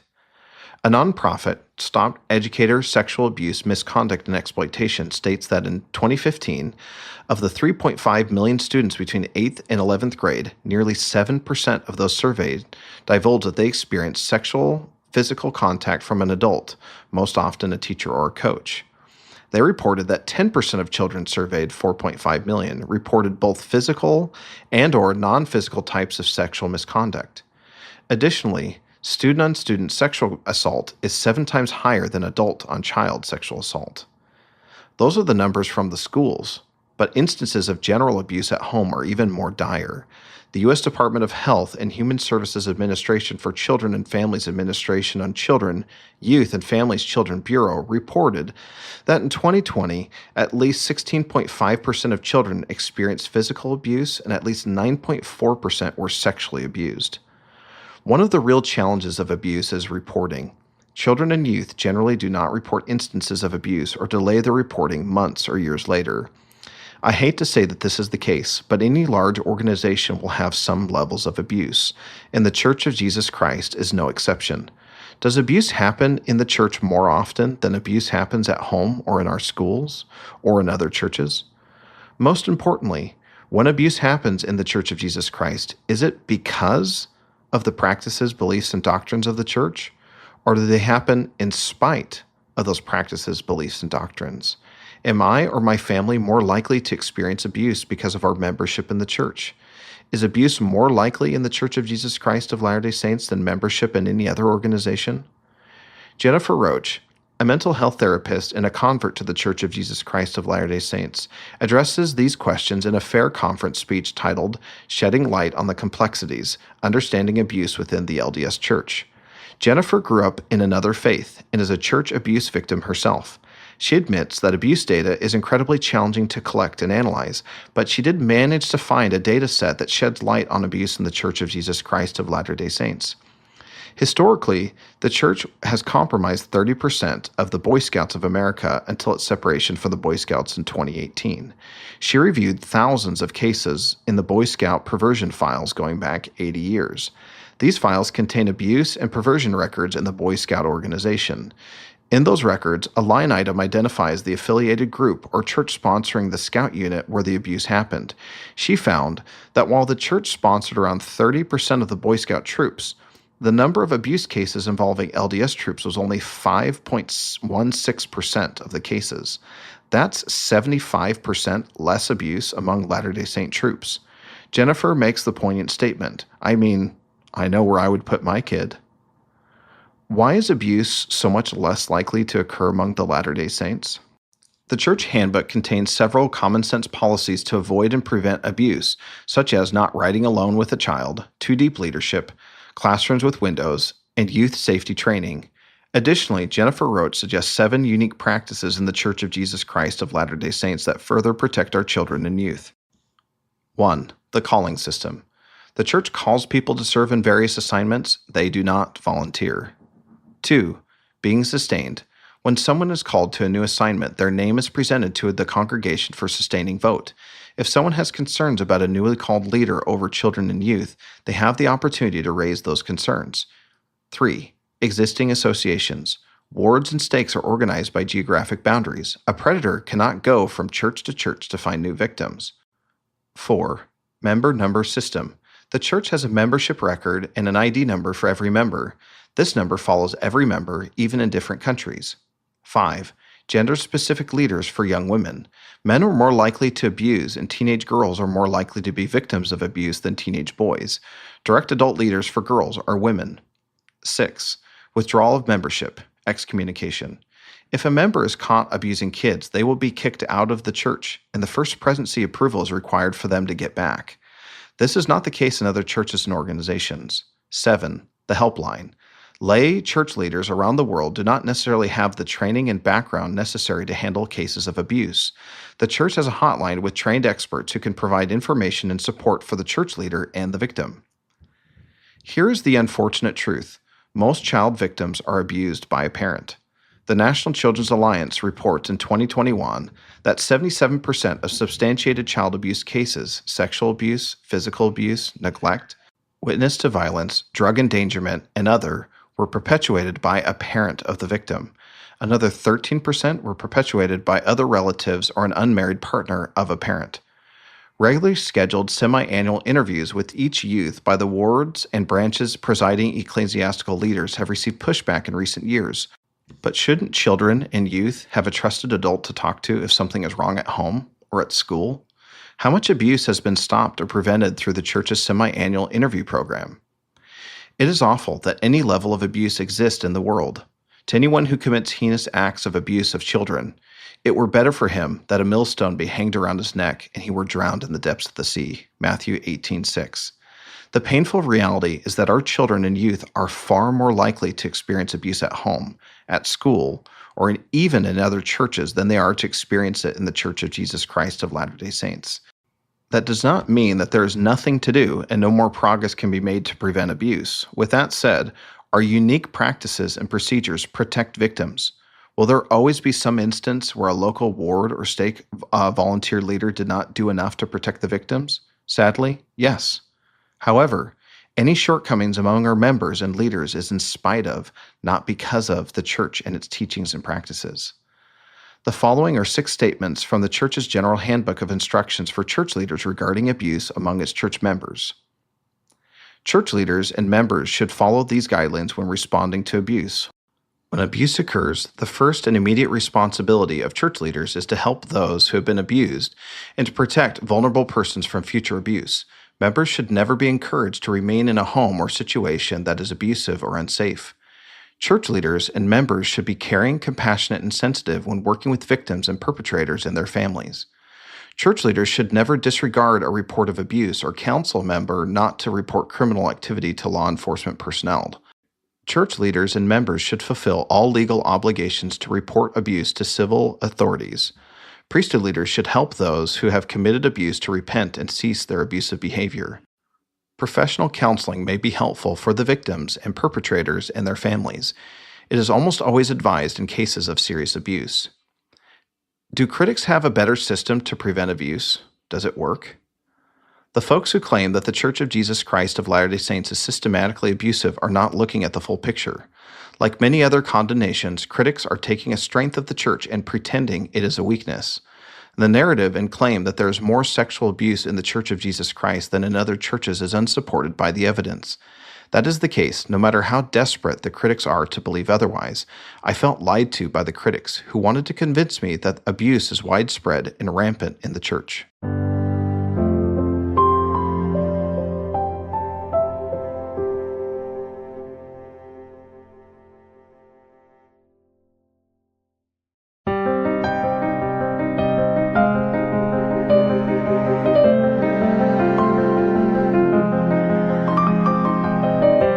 LGBTQ+ issues, questions, and concerns. Utah is such a hostile place for LGBTQ+ community right now. If you're in Utah and queer, sending you virtual hugs. X Twitter user. In my high school in the early 2000s, it was commonplace to refer to something bad in a way that is derogatory to same-sex attracted individuals. To my embarrassment, like seemingly everyone else, I used the same language. I did not pick that up at church, but at school. I was never personally hostile to homosexual men or women. Still, partly due to several unwanted sexual encounters by men in high school and on my mission in Peru, I was undoubtedly avoidant. That all changed for me in Pucallpa, Peru. My missionary companion and I were teaching a less active family with some unbaptized members. The aging grandmother lived in the home as well. The less active members we focused on were incredibly neglectful and rude to the grandmother. It was shameful and despicable. The only one in that home that treated the grandmother with kindness and compassion was the gay uncle. Unlike his less active Latter-day Saint sister, he was sweet and honoring of his mother. That one man humanized a group that I had been evading. I was upset that I was teaching the gospel of Jesus Christ to his heterosexual and neglectful sister, but avoiding him. I was called to repentance and reminded that the gospel is for all of God's children. In 2015, prominent church critic and podcast host John DeLynn published a dissertation through Utah State University titled Sexual Orientation Change Efforts, Identity Conflict, and Psychosocial Health Among Same-Sex Attracted Mormons. In his research, he concludes that sexual orientation change efforts, SOCE, by members and former members of the Church of Jesus Christ of Latter-day Saints were overwhelmingly reported to be either ineffective or damaging by participants. He derived the study's results from 1,612 individuals who responded to an online survey. Are those who identify as LGBTQ+ more at risk among the Latter-day Saints? Do they experience worse outcomes due to their membership in the church? I've wondered for the last 10 years how damaging the church is to the mental health of our LGBTQ+ brothers and sisters. From the comments of critics like John DeLynn, it really seemed like we were doing more harm than good. However, I also had personal experiences where LGBTQ+ identifying members of the church were greatly blessed by their membership. So, which is it? In a 2016 paper, Stephen Craney reports on the mental and physical health among Utah Mormon LGBs and non-Mormon LGBs using a large population-based dataset. He reports, in a surprising finding, Mormon LGBs report better mental health than non-Mormon LGBs. Why are LGBs' mental health better off as members of the Church of Jesus Christ of Latter-day Saints? Why was this finding so surprising? Surprising LGBTQ findings. The surprising finding listing above is increasingly less surprising. In a 2023 report, a large representative sample, N equals 73,982, of Utah middle schoolers and high schoolers found that LGBTQ identifying youth in Utah were at a much higher risk of suicidal thoughts and behaviors than heterosexual youth. However, Latter-day Saint LGBTQ identifying youth reported lower rates of suicidal thoughts and behaviors than non-Latter-day Saint LGBTQ identifying youth. Dreyer and Goodman report in a 2022 paper that Latter-day Saint LGBTQ teens had lower levels of suicidality and depression than LGBTQ teens of other religions or no religion. In a 2021 paper, Lefevre, Davis, Pice, and Smack report on the relationship between religiousness and health among sexual minorities. They found that religiousness or spirituality is consistently and positively associated with better health. When isolating sexual minorities, the positive correlation between religiousness, spirituality, and health still exists, though admittedly less so than the overall participants in their study. In a 2020 study in 11 Muslim countries, researchers found that religiosity deters suicide through its effects on attitudes toward suicide. In an older 2002 study, before the recent decade's meteoric rise in LGBTQ+ identification, my observation, Hilton, Fellingham, and Lyon found that higher levels of religiosity appeared to be inversely associated with suicide. Harvard researchers calculated in a 2017 study that nearly 40% of recent increase in the U.S. suicide rate can be attributed to the decline in religious attendance. Goodman and Dyer, in a 2019 Deseret News article, shared the following from their study. 44% of Utah's Latter-day Saint LGBTQ+ identifying youth had seriously considered suicide, compared to 47% of Utah's LGBTQ+ identifying youth from other religions and 77% of Utah's atheist agnostic LGBTQ+ identifying youth. The national rate for LGBT youth is 47.7%. The CDC found that from 2011 through 2015, Latter-day Saint youths had a lower risk of suicide. Walter Schum reports that the 2019 Utah Prevention Needs Assessment Survey suggests that Latter-day Saint LGBTQ youth had lower rates of reported depression and suicidality than non-religious LGBTQ youths. Schum shares data from Utah's Student Health and Risk Prevention SHARP statewide survey. He states that Latter-day Saint students generally were less likely to have considered suicide or attempted suicide, be depressed, use drugs, come from a drug-using family, or be bullied for their sexual orientation. They were more likely to come from a home with stable parents, more likely to feel safe at school, and more likely to have been bullied on account of their religion. Schum shares the results of a BYU study and a Bowling Green study and concludes that these studies suggest that being a Latter-day Saint is protective against depression and suicidality, even for LGBTQ students. Tyler Lefevre, an associate professor of clinical counseling specialization at Utah State University, was the lead researcher for a study published in May 2023 regarding sexuality of minority Mormons. Lefevre, a former Latter-day Saint, admitted he was surprised by the findings. He said, "I always think that as people become less religious, they're going to be happier. That's just what I expect to see every single time. And I shouldn't expect that anymore, because it's been several years that I've not been finding that." In this study, Lefevre found that sexual minority Latter-day Saints become less religious over time, and that as people become less religious, they report less meaning in life and more depression. He suspects that religiousness promotes purpose, meaning, a sense of structure, and more social support and connection. It appears that the risk of suicidal thoughts is nearly double for those of no religion versus Latter-day Saints for both LGBTQ identifying and heterosexual students in Utah. Might that mean the Church of Jesus Christ may be protective somehow?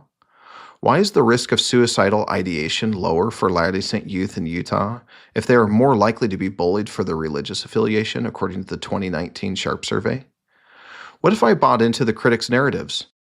How do the critics in good conscience make blanket recommendations to LGBTQ+ identifying individuals to leave the church and their families if the likelihood for worse outcomes is higher if they do that? Admittedly, the relationship between LGBTQ+ identifying Latter-day Saints and the Church of Jesus Christ of Latter-day Saints is complicated. More research needs to be done. As a church, I hope we can be welcoming and compassionate toward those struggling. In the meantime, it does seem that the church is doing a better job for LGBTQ+ identifying members than critics give us credit for. Dangerous precedent. What really matters is that LGBT Mormons continue to die by suicide. Mormon mixed-faith marriages continue to face intensive distress and sometimes divorce, and the destruction of entire family, where children get alienated from their parents. Families get torn apart as some lose their faith. John Dehlin. Going back to the limited 2015 John DeLynn dissertation referenced earlier, this highly popular and off-cited study from John likely suffers from both confirmation bias, uniformity among researchers who lead with the conclusion in mind, and sampling bias, an online volunteer survey being circulated amongst disenfranchised members and former members of the church.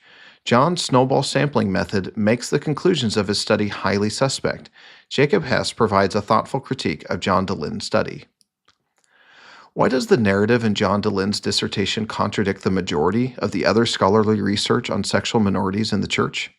Before 2015, was John DeLynn considered a neutral party to LGBTQ+ issues and the church? How much ideological uniformity is there between John and his research team? Did his findings surprise him?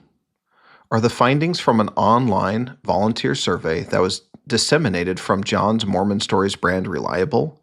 Isn't that brand critical of the church? Doesn't the Mormon following of that brand consist of mostly disenfranchised former and current members of the church? Doesn't that meet the criteria for sampling and selection bias? My biggest concern with John DeLynn is how heavy-handed he can be with the conclusions of his admittedly limited study. What if he's just wrong? Isn't pressuring same-sex attracted individuals to step away from faith communities, marriages, family, and personal commitments a step in the wrong direction? The problem for John and other critics is that most of the other reliable evidence regarding LGBTQ+ identified individuals and the church comes to radically different conclusions than they do. That includes a Lefevre-led 2019 study that seemingly contradicts John's findings. It says, "We found that Mormons who reject an LGBTQ identity were significantly more religious and less content with their sexuality but had similar health outcomes relative to LGBTQ Mormons." Said differently, LGBTQ identifying members of the church who reject the LGBTQ label had similar health outcomes as members of the church who identify as LGBTQ. I believe that John truly cares about people who identify as LGBTQ+, and I give him credit for that. In his 2013 TEDx talk, The Ally Within, he discusses how members of the church can support our LGBTQ+ brothers and sisters, and it seems to come from the heart. However, I'm concerned that his podcast and opinions create worse outcomes for hundreds or thousands of Latter-day Saints he's professing to help by persuading them to leave the church. I especially worry about our LGBTQ+ identifying brothers and sisters who listen to his podcast. If John was objectively looking at the collective research, wouldn't he be justified in convincing sexual minorities to stay in the church and be more religious? I hope John can be more measured in his statements and recommendations to LGBTQ+ identifying individuals. LGBTQ+ concluding thoughts. Unfortunately, data from the U.S. Centers for Disease Control and Prevention shows that LGBTQ individuals have higher rates of suicidality in every city and state in the country. Regarding sexual orientation, as the Church Handbook says, the Church encourages families and members to reach out with sensitivity, love, and respect to persons who are attracted to others of the same sex. The Church also promotes understanding in society at large that reflects its teachings about kindness, inclusiveness, and love for others, and respect for all human beings. Regarding transgenderism, the Handbook says, these individuals often face complex challenges. They and their family and friends should be treated with sensitivity, kindness, compassion, and Christ-like love. All are children of God and have divine worth. The Church teaches that each soul is precious in God's sight. In 2007, I learned that lesson myself. I'm sorry it took me that long. Since then, I have been blessed for my association with LGBTQ+ identifying brothers and sisters in and out of the church.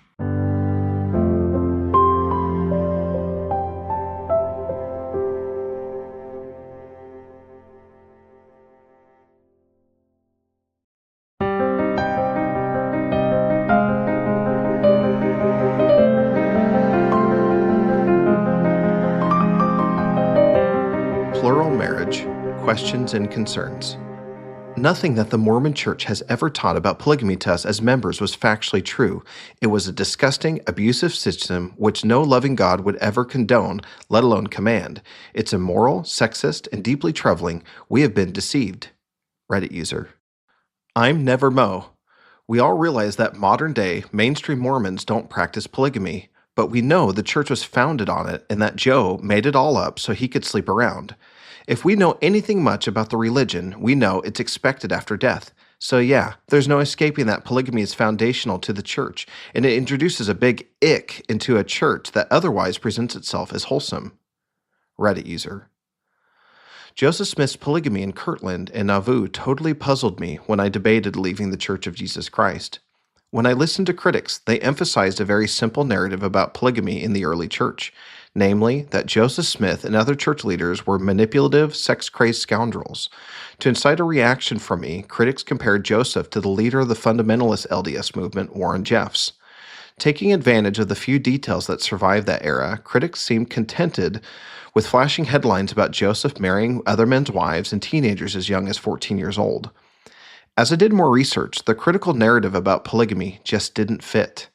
If Joseph and other church leaders were only doing what they did for power and sex, much of their behavior makes no sense. That narrative only left me with more questions. If Joseph only wanted sex, why were his likely first two polygamous wives in Nauvoo married women who were 7 months pregnant? Didn't the medical advice of the day advise against sex during pregnancy, warning that it could be harmful to the unborn child? If Joseph was married and then having sex with other men's wives, why were there no complaints filed against the prophet from men whose wives he was sealed to? How come none of the married women and their husbands ever claimed that Joseph participated in polyandry? There is no evidence that the saints and Joseph participated in polyandry, so what are the sealings to married women about? If Joseph was having lots of sex with lots of women, why were there no children born to Joseph from one of his plural wives, despite him clearly being fertile? He had 9 children with Emma, even with long periods of time apart and challenging schedules. That isn't to say that Joseph had no sexual relations with any of his wives, but clearly the narrative that it was all about sex is weak. If not for sex, then what is the motive for the sealing practices in Nauvoo and Kirtland? The law of adoption, dynasty sealings, eternity-only sealings. Joseph Smith was passionate about creating an unbroken chain of families bound together and sealed up to God. This seems to be the driving force behind his actions in Kirtland and Nauvoo. Parley Pratt reports in 1839, Joseph was teaching the apostles about the sealing power in the eternal family organization. Surprisingly, sealings were not performed for deceased relatives until 1894. Up to that point, members participated in sealings to other living members of the church in what is called the law of adoption or dynastic sealings. Without the ability or practice of being sealed to one's deceased ancestors, early saints sought to be sealed and linked to someone, commonly a church leader. For a time, there was the practice of sealing married women to other men, families to other families, siblings to other siblings, and even men to other men. Eternity-only sealings is a term coined by historians to describe marriages of an already married woman whose husband was not a member of the church. There is no indication that eternity-only sealings had any of the standard marital expectations of other traditional marriages or standard plural marriages. Thus, a marriage or a sealing did not necessarily imply a sexual or marital relationship. It is worth noting that the saints' understanding of adoption in Brigham Young's day contributed to the solidarity and interdependence that helped them cross the plains to Utah. In other words, the saints' understanding of the law of adoption as a social order likely helped them survive. Further, I wonder how much benefit from the law of adoption we still reap today in our ward families. In the spirit of ongoing revelation, Wilford Woodruff revealed that the saints could perform proxy sealing work and seal themselves to their ancestors. This change ended the need for the law of adoption altogether in the late 19th century in favor of sealing children to their parents. When I learned about the law of adoption, dynasty sealings, and eternity-only sealings, the once salacious headlines regarding polygamy in the early church lost its shock value. For example, Joseph Smith's youngest polygamous wife was 14-year-old Helen Mar Kimball. Though marriage at 14 would have been acceptable on the frontier in the 1840s, that is still fairly young. However, Helen reports that she was sealed to the prophet at the behest of her father, Heber C. Kimball, who had a great desire to be connected with the prophet. These details line up with what I've come to understand about the law of adoption. Further, there's very little evidence to support the claim that Joseph Smith had sexual relations with Helen. Why do critics harp on the headline-catching details of polygamy when the details are fairly limited, and what limited evidence we have points to the law of adoption, dynastic sealings, and eternity-only sealings? The fruits of plural marriage. Critics attempt to frame plural marriage as some sort of sexual deviancy among Joseph Smith and the other church leaders. I've heard it said it was depravity at its worst. Historian Lauren Foster, referring to Latter day Saint history in plural marriage, stated, "Today, somewhat paradoxically, Mormons are among the most traditional of any group in their attitude toward family life and the role of women." Couched in Mr. Foster's bewilderment is the flaw in the critic's logic about polygamy. If the history of Nauvoo and early Utah was one big orgy, why are the Latter day Saints some of the most chaste people on the planet? If polygamy was rooted in sexual opportunism, shouldn't we be seeing those fruits today? If our history is based on sexual conquest, why are the men of the church more devoted to their spouses and children than any other religious and non religious groups? Suppose I were to believe the narrative that critics relay regarding polygamy in Nauvoo and Utah. Why then are Latter day Saints more educated, have stronger families, have higher levels of fidelity, and have longer lasting marriages? Polygamy was practiced for about 2 generations in the early church. Though the mob would have found a way to murder Joseph Smith eventually, polygamy likely accelerated his demise. Polygamy in Nauvoo was kept confidential as it was illegal in Illinois, and Emma Smith on and off approved and disapproved of the practice. Some men in Nauvoo, like John Bennett, took advantage of women, telling them that he had been sanctioned by God through the prophet to have sexual relations. Polygamous families in Utah experienced untold hardship, especially the women. Polygamy contributed to the hostilities between the settlers of Utah and the U.S. government. For these reasons and more, it is easy for critics to declare that nothing good came of polygamy. Referring to the times when polygamy is acceptable, Jacob 2:30 declares, "For if I will, saith the Lord of hosts, raise up seed unto me, I will command my people, otherwise they shall hearken unto these things." Much can be said of the qualifier provided in Jacob 2:30, "Raise up seed unto me." Does this mean more children? Or does it mean more children in faithful, believing homes? In early Utah, a case could be made for either or both. While polygamy does not increase the number of children per woman, it does increase the number of total children in society as more otherwise unmarried women are married. Also, in early Utah, the number of endowed women exceeded men by nearly 20%.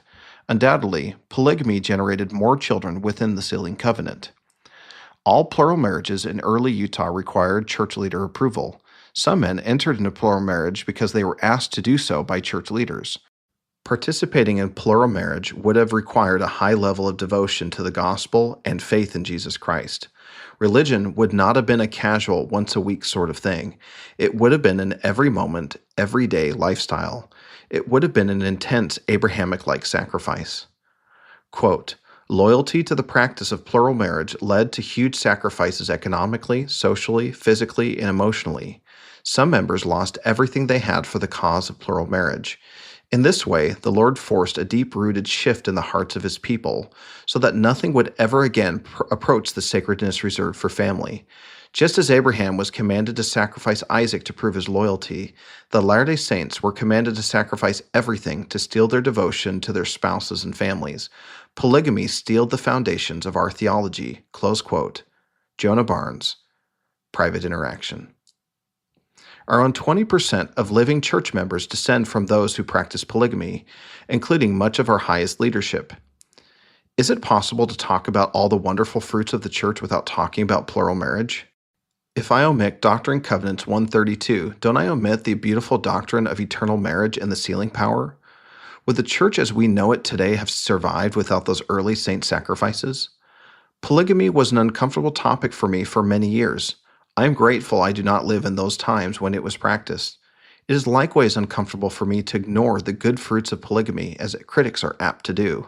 It is uncomfortable for me to ignore the sacrifices that some of my ancestors made to fortify the footing of the church. It is uncomfortable for me to ignore or mock our legacy of polygamy while enjoying all of its fruits.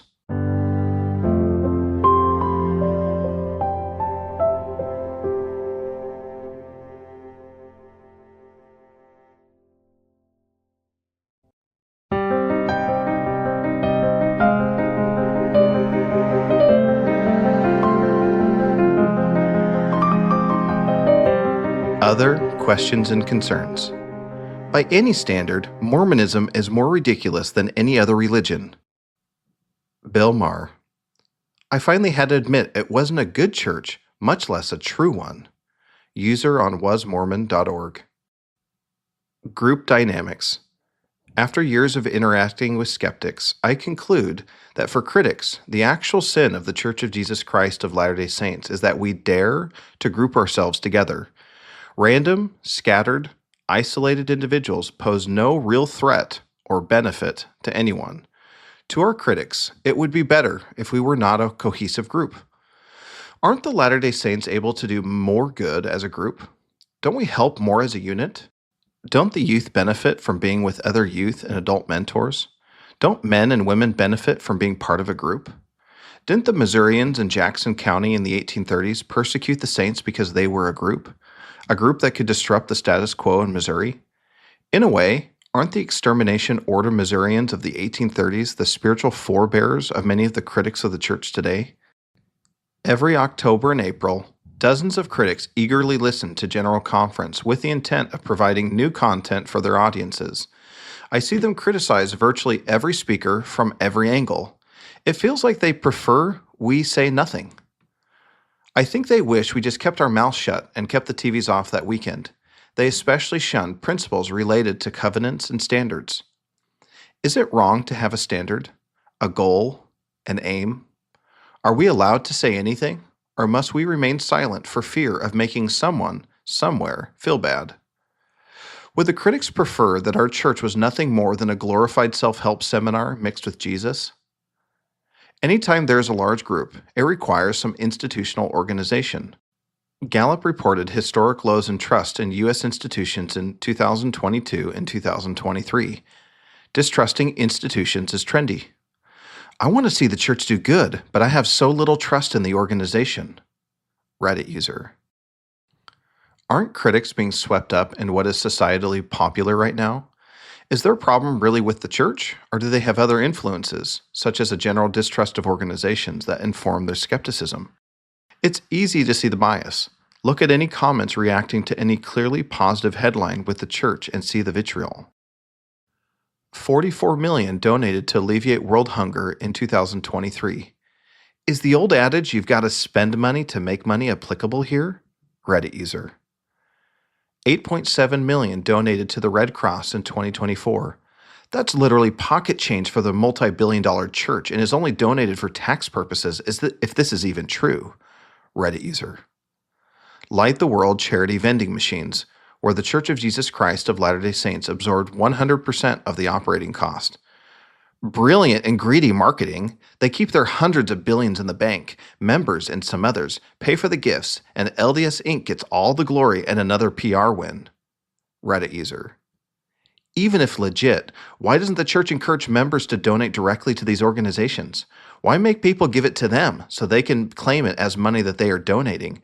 For a church claiming to be led by Jesus, they care more about the appearance of being charitable than actual charity. Reddit user. Free ice cream for visitors at BYU football. I do not remember the exact quote, but I recall vividly someone on X Twitter in the fall of 2023 who claimed that free ice cream for visitors at BYU football games was a ploy to gain converts and thereby make more tithing money.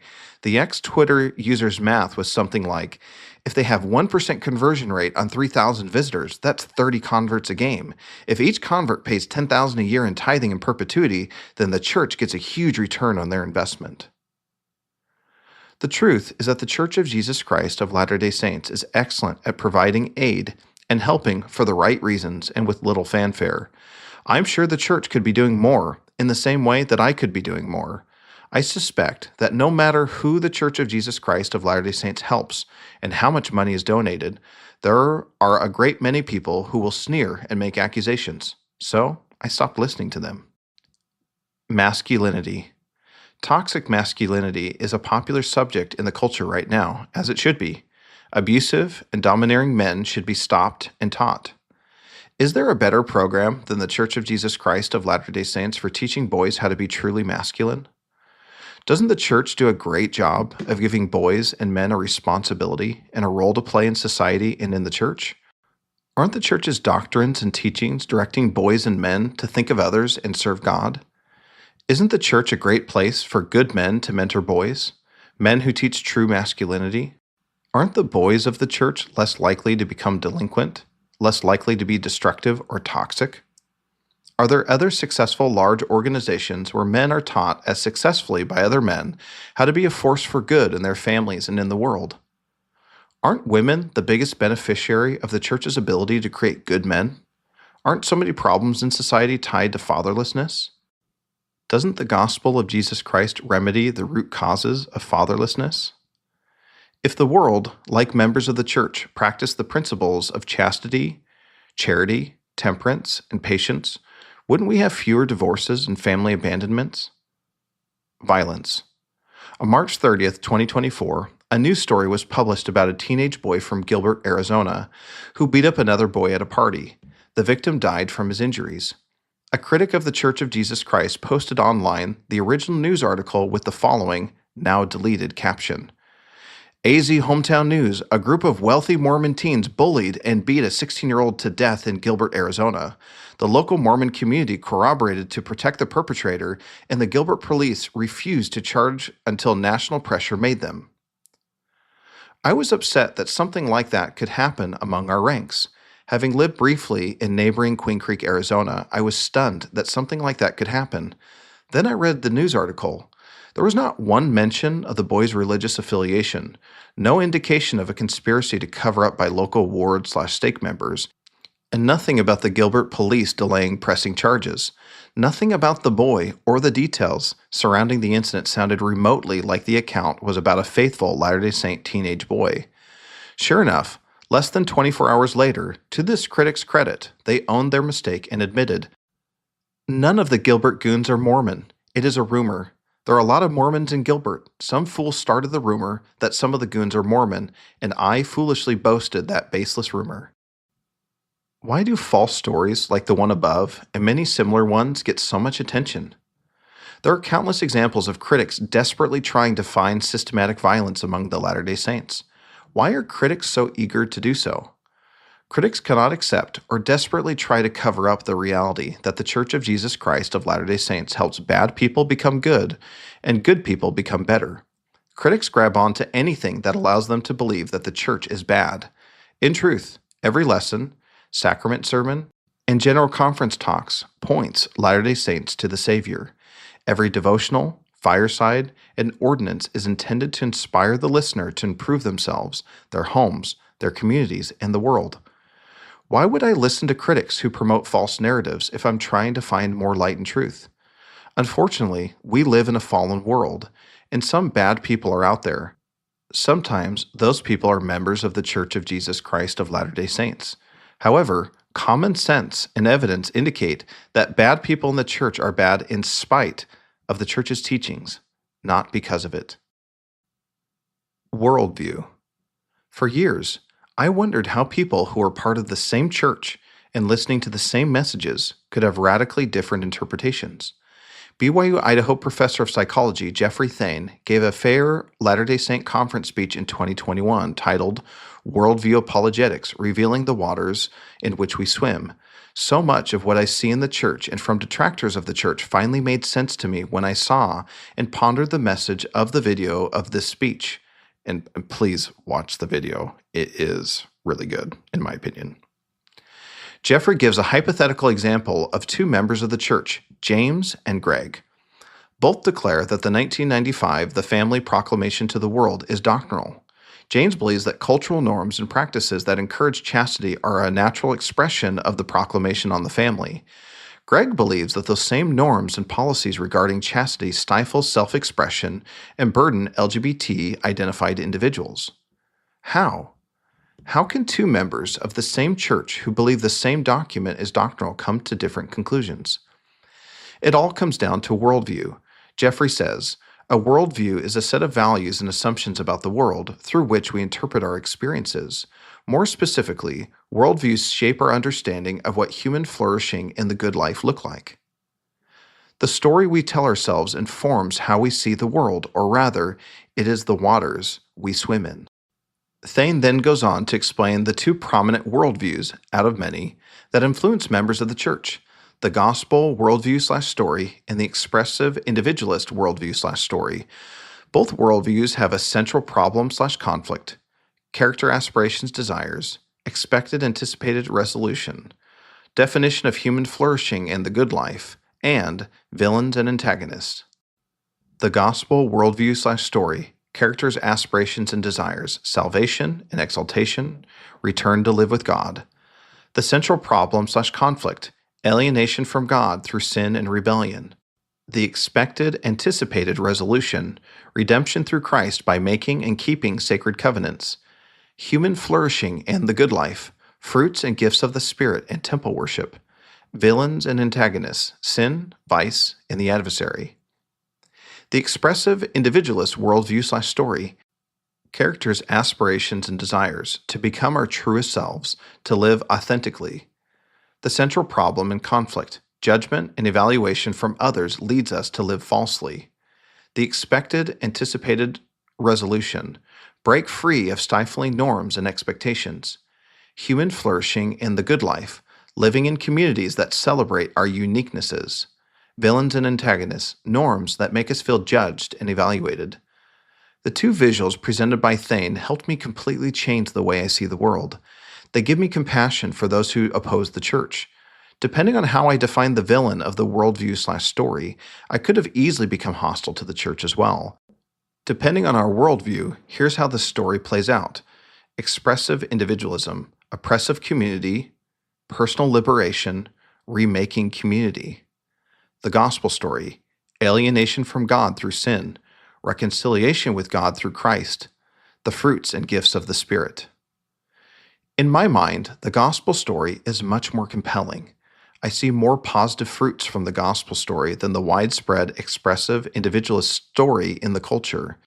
People today are more depressed, lonelier, and less religious than ever. I believe that a restoration to Christ as the central hero of our story is the only way to true societal healing. Wouldn't a worldview that focuses more on the gratification of my immediate wants hurt my family and community? Wouldn't focusing on short-term, immediate pleasures make me less happy in the long run? Wouldn't my family and I be much better off with the gospel story? I can imagine how miserable I would be if I only sought relationships with people who had no expectations of me. A shallow life where I cut out of my life everyone else who does not affirm me because they are toxic. I can imagine it because those are the cultural waters we swim in.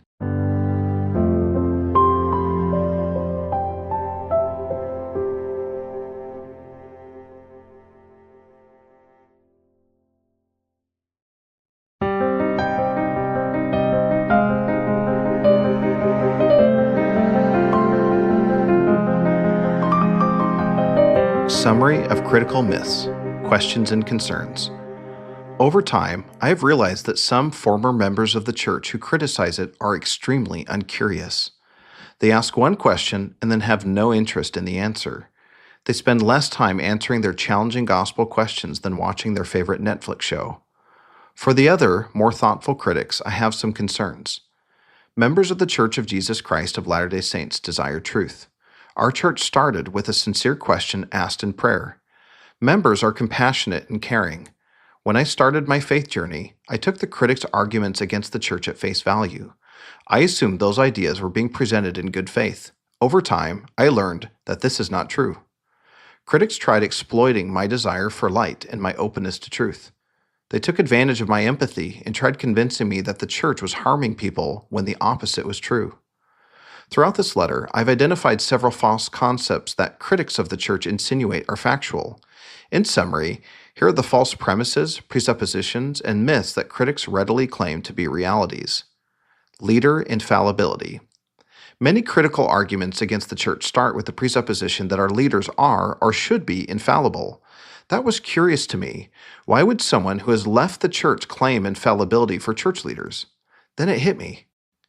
If a critic of the church can get me to accept the false premise that church leaders are infallible, and then show me an instance where they erred, well, that's game over. There seems to be a biblical understanding that prophets sometimes speak presumptuously. Once I accepted that men and women called by God are subject to human error and mistaken judgment, I answered nearly all of my gospel questions. While floundering toward truth and the divine, flawed people can still be God's chosen servants. All of the evidence from the scriptures suggests that God is perfectly comfortable calling imperfect people to his work. Some former members sincerely believe that church leaders should be infallible when they were active members of the faith. I feel for them. Growing up and finding out that adults are imperfect is a challenging phase. I hope that the awkward reality that God calls flawed people to do his work can someday be a faith promoting idea for those disenfranchised former or current members. The great sin of gathering. By becoming an identifiable group, we automatically put a target on our institutional back. Groups are naturally a threat. Random, scattered, and isolated people are no threat or much benefit to anyone. The identifiable group frustration for critics is compounded by the church's mission to help all of God's children come to Jesus Christ through learning about his gospel, making and keeping covenants with God, and practicing Christ-like love and service. Whenever any member, parent, or leader fails to live up to this stated mission, many critics treat this as if the church is failing. For some critics, no amount of good can compensate for the personal and one-off negative experiences they had had or heard of with the church. But the critics are wrong. It is good for us to come together, to learn from one another. Sure, people say annoying and insensitive things in my ward, but getting together is worth the risk. It's worth listening to the occasional cringy testimony or nonsensical comments in Sunday school to have a community and a family. It's okay and good even to have immediate and extended family members who drive me crazy but love me and my kids. I desperately need family members and ward members, not social media groups. I do not want endless therapy sessions with counselors who charge per hour to be my friend. I need people in my life who will always be there where some effort is required to maintain the relationship. If not, I would perpetually push toxic people out of my life until all that is left is myself. Dare to have a standard. In conjunction with the sin of gathering together, what bothers some critics more than anything else is that we dare to have a standard or ideal. The Church of Jesus Christ has doctrinal and cultural standards, and critics eagerly wait for the church to mess up. Some critics relish it when one of our members are guilty of an impropriety or crime. No one would care if a Kohl's department store member committed a heinous act. But if that same person is a member of the Church of Jesus Christ of Latter-day Saints, it is headline news. This is hypocritical and wrong. Standards have brought me the most precious blessings of my life. Was it hard at times to strive for a high standard? Sure. Because of high standards, do some fall short and then feel guilty? Sure. Does this mean we throw it all out the window? Absolutely not. That is asinine. Our churches typically have a sign that says visitors welcome, and our temples have one that says holiness to the Lord. We want all to come and worship with us weekly in our chapels, regardless of where they are. On the other hand, the Lord's house, the temple, has a standard of worthiness.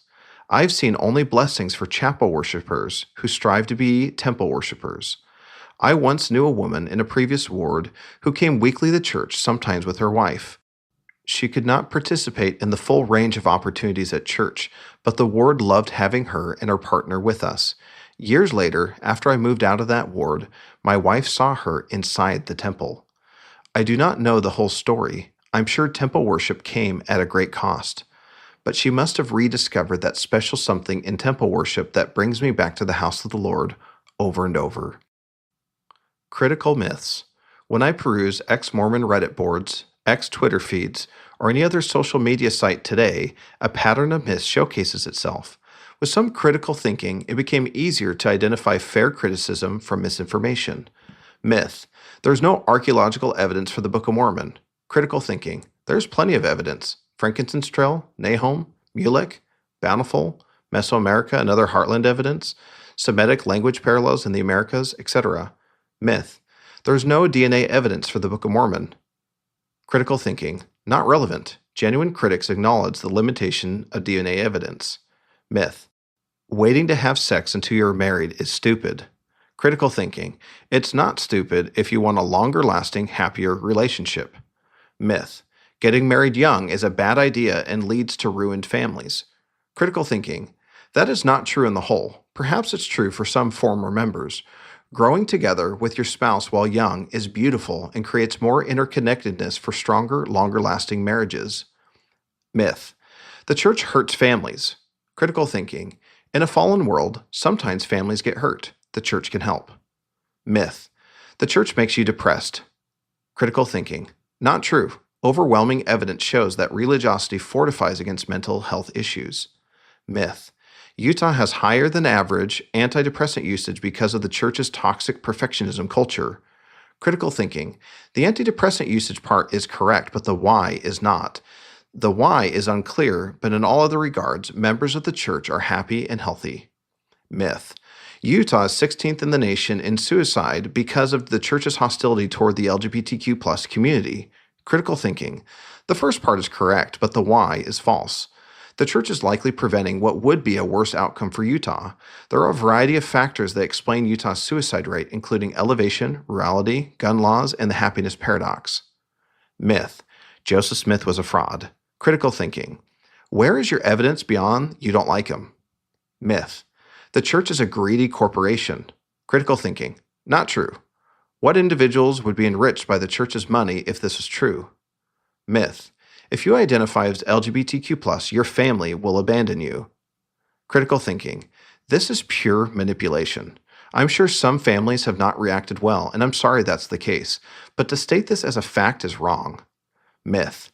If you identify as LGBTQ+, the church will hate you. Critical thinking. Nonsense.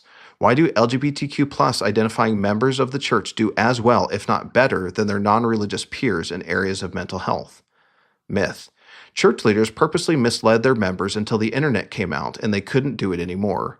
Critical thinking. Maybe a half-truth at best. Not all parts of church history have been emphasized all the time. On the other hand, the Church of Jesus Christ is focused on the work of salvation. Spending weeks every year debunking critics regarding church history would be a waste of time. The church curriculum gives a high-level overview and moves on to the next topic. Joseph Smith translated the Book of Mormon by the gift and power of God is the most accurate and concise way of describing what happened. How helpful would it be to scrutinize the various witnesses' accounts and figure out when he used the Urim and Thummim versus the seer stone? Do you even use a seer stone at all? We could spend weeks addressing and answering these questions or say, by the gift and power of God, and get back to talking about serving our neighbors. The church liberally provides plenty of resources to anyone who wants to know more about church history. Myth. Joseph Smith wrote the Book of Mormon because he is a religious genius, not a prophet. Critical thinking. Are critics moving the goalposts? Was Joseph Smith an idiot or a religious genius? The truth is that critics have no idea where the Book of Mormon came from. Myth. The church is systematically abusive. Critical thinking. Not true.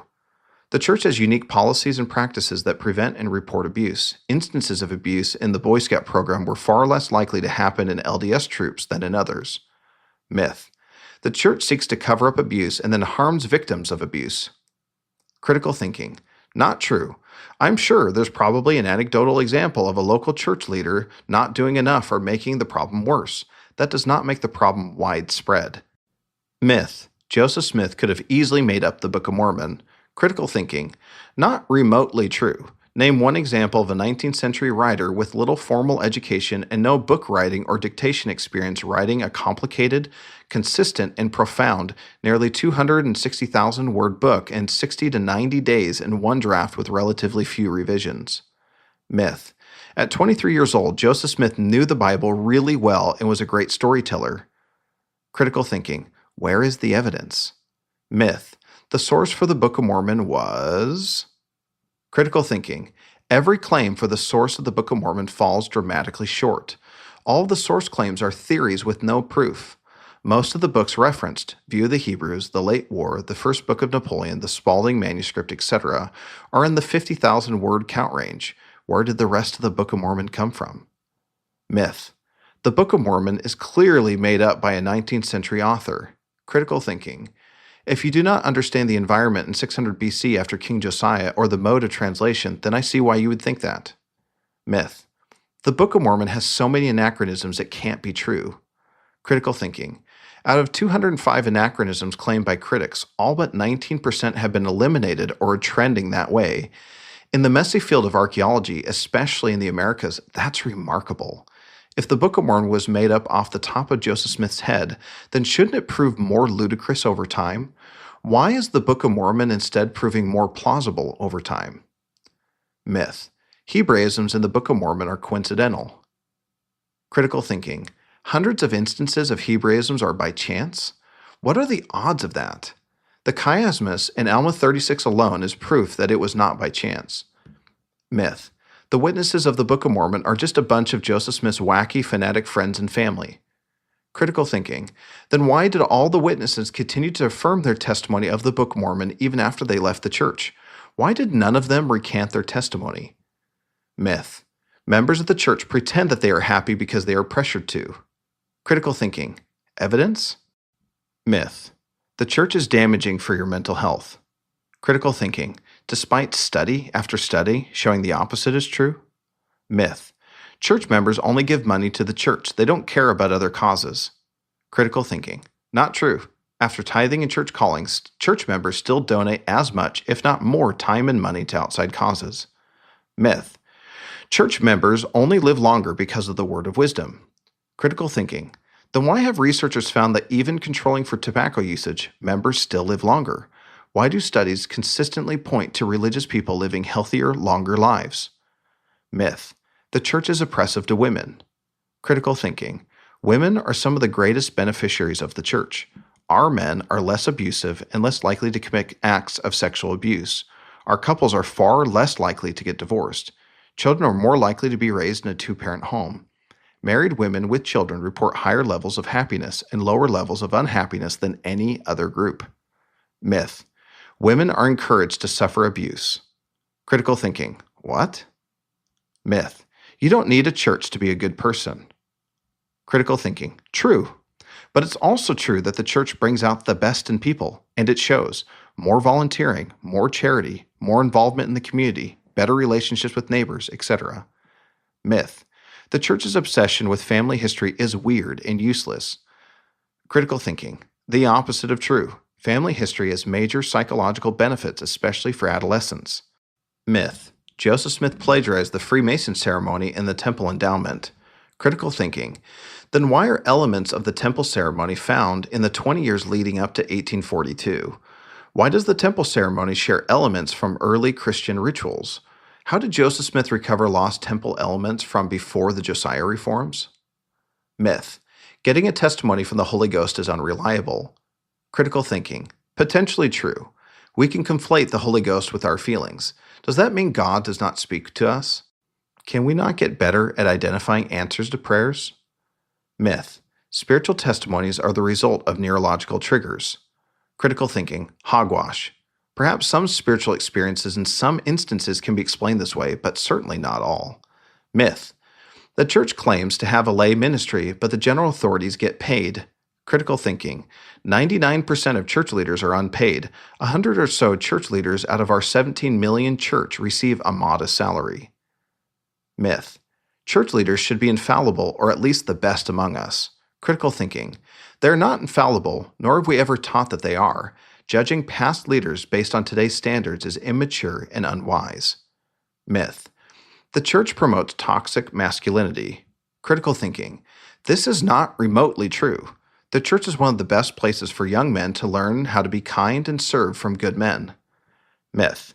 The church encourages abuse. Critical thinking. Pardon?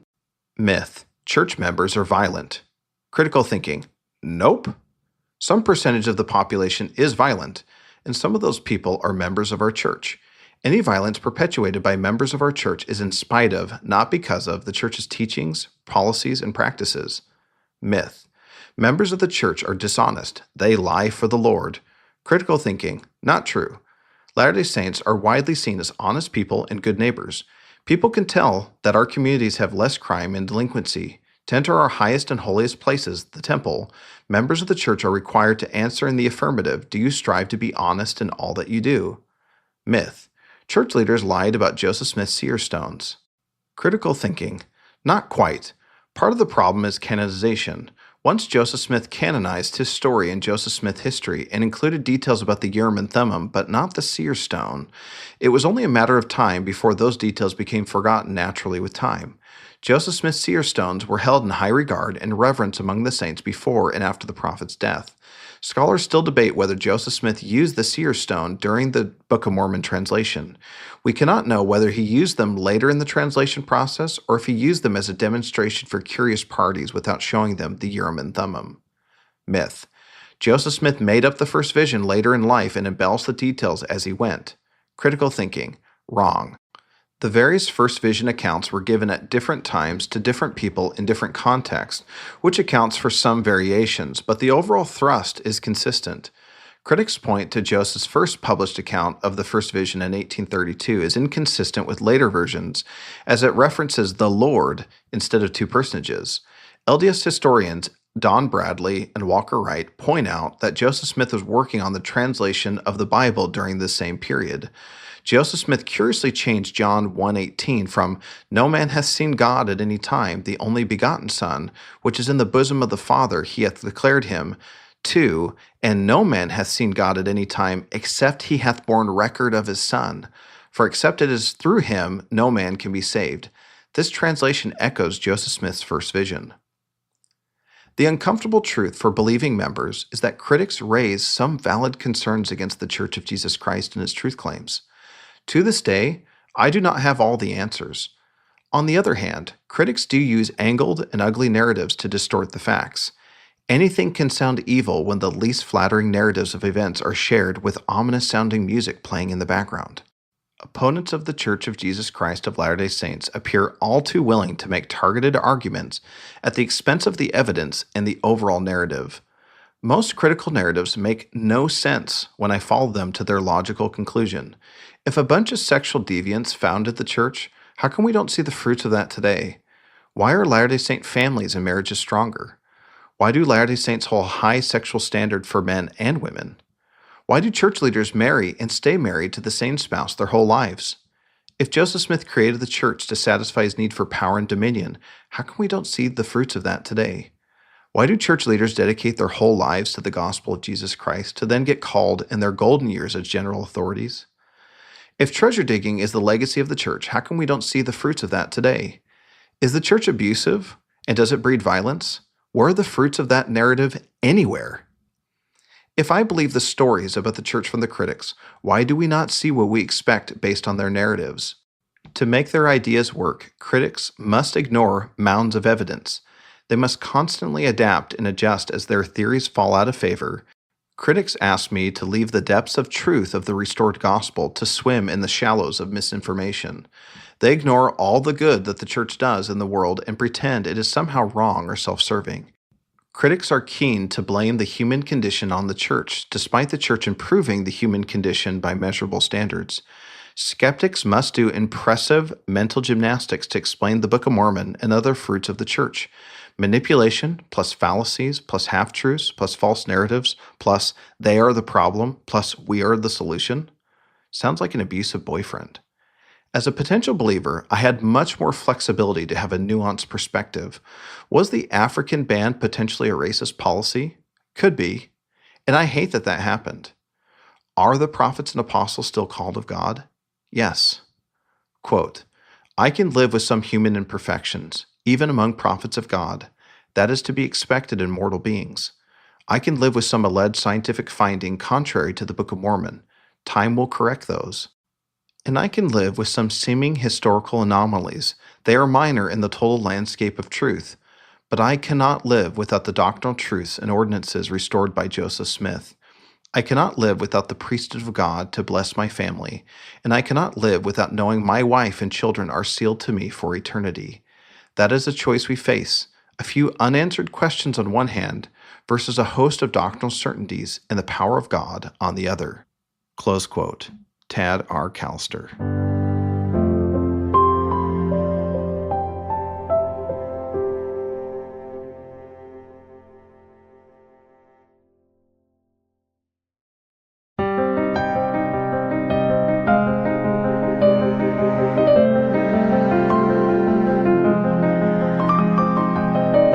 Belief in God. Reddit user on the topic, "I wish there was an omnipotent God." Quote, "I'm an atheist after leaving the church, and that road to atheism started on my mission. Tonight, and many nights before this, I've caught myself almost asking God for help. I've been out for over 20 years and the programming is still there. Close quote. Reddit user, quote, God knows where I am, and I've sent an open invitation to knock on my door. So far, nothing. No response. Close quote. As I wrap up this letter, I end with the question that started my faith journey. Is there a God? During those first few months of my journey, I grappled with the problem of evil. How can a loving God allow bad things to happen to good people? Why did my father-in-law pass away when his children were living at home and his wife desperately needed him? He was nothing but good. Did he deserve it? Did his family deserve it? Why does God help the rich American child find a lost toy after an earnest prayer, while a child in a war-torn country dies in a far-off land whose prayers were unanswered? Why does God allow vicious and brutal dictators to rule with an iron fist? What about the countless horrors enacted daily since the beginning of time? Though I knew all the primary answers to my questions, my answers fell flat this time. I remember feeling that a God who did nothing to help us was equivalent to no God at all. Then something happened. In a completely unrelated setting, I heard a phrase that would change my life forever. Death is not the worst thing that can happen to us. This innocuous phrase, given by someone who did not know my internal struggle, single-handedly opened the window to belief again in my agnostic heart. I realized that I was treating this life as the end of all existence. I'm not sure how long I had internalized atheism, but it had been there for some time. With that atheistic mindset, if this life is all that there is, then truly, any amount of suffering and wrong is unjust. On the other hand, if this life is not the end of our story, then there has to be more to the story. If there is a loving God, but there is so much evil in the world, then it follows that He likely gives us space to make our own choices. Even if our choices harm others, if not, the dictators would never take power, and rapists would not exist. People would not neglect or harm one another. In Alma 14, Alma and Amulek witnessed the death by fire of faithful women and children at the hands of bad people. Amulek begs Alma to use God's power to deliver the faithful and innocent women and children from death. Quote, But Alma said unto him, The Spirit constraineth me that I must not stretch forth mine hand. For behold, the Lord receiveth them unto himself in glory, and he doth suffer that they may do this thing, or that the people may do this thing unto them, according to the hardness of their hearts, that the judgments which he shall exercise upon them in his wrath may be just, and the blood of the innocent shall stand as a witness against them, yea, and cry mightily against them at the last day. Close quote. Alma 14:11. I did not believe all at once, but for the first time in a while, belief in God made sense. If mortality is a blip on the eternal timetable, then our suffering here on earth would be but a small moment. For God to be just and merciful, a reward must be given so that every man, woman, and child, no matter their toil on earth, would agree that it was all worth it. Each person would have to consent to experience this unjust mortal existence, knowing that their anguish may be intolerable.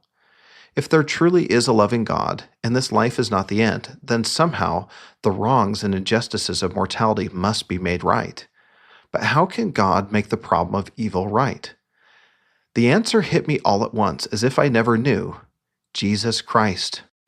If an atoning Messiah would make all suffering, wrong, heartache, and even death right, then that would be good news indeed. If the gospel story is true, then death is not the worst thing that can happen to us. Something became manifested clear as I sorted these thoughts out in my mind. I was recreating the story of the gospel of Jesus Christ taught in the Church of Jesus Christ of Latter-day Saints from the ashes of my disbelief. Not only could I finally see how I could believe in God again, but I saw that the restoration provided the best possible explanation for how it all worked.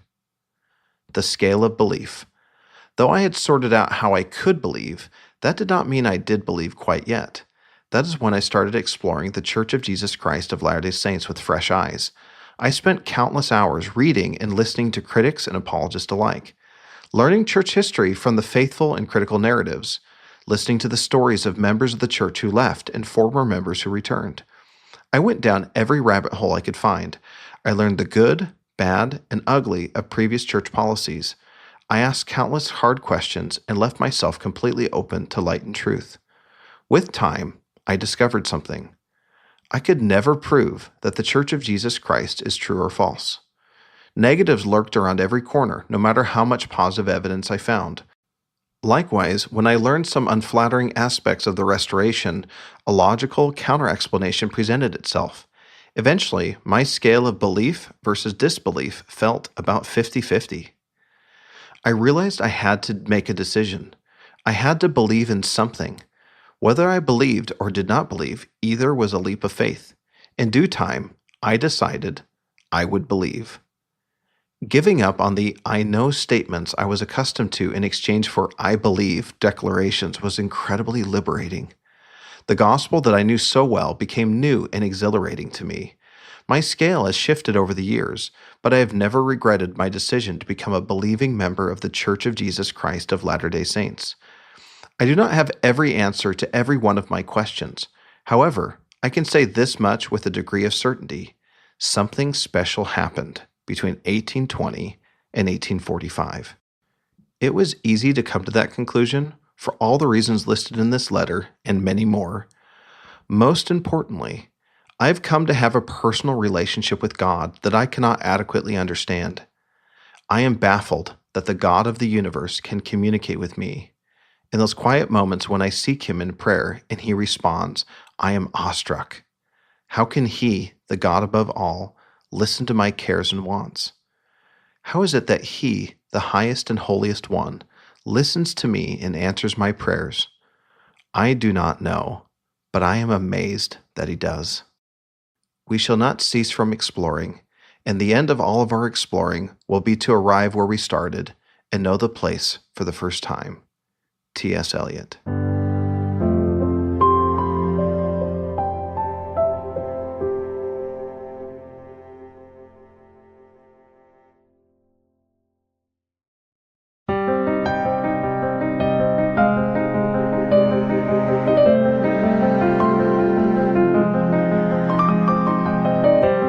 Conclusion. Though argument does not create conviction, the lack of it destroys belief.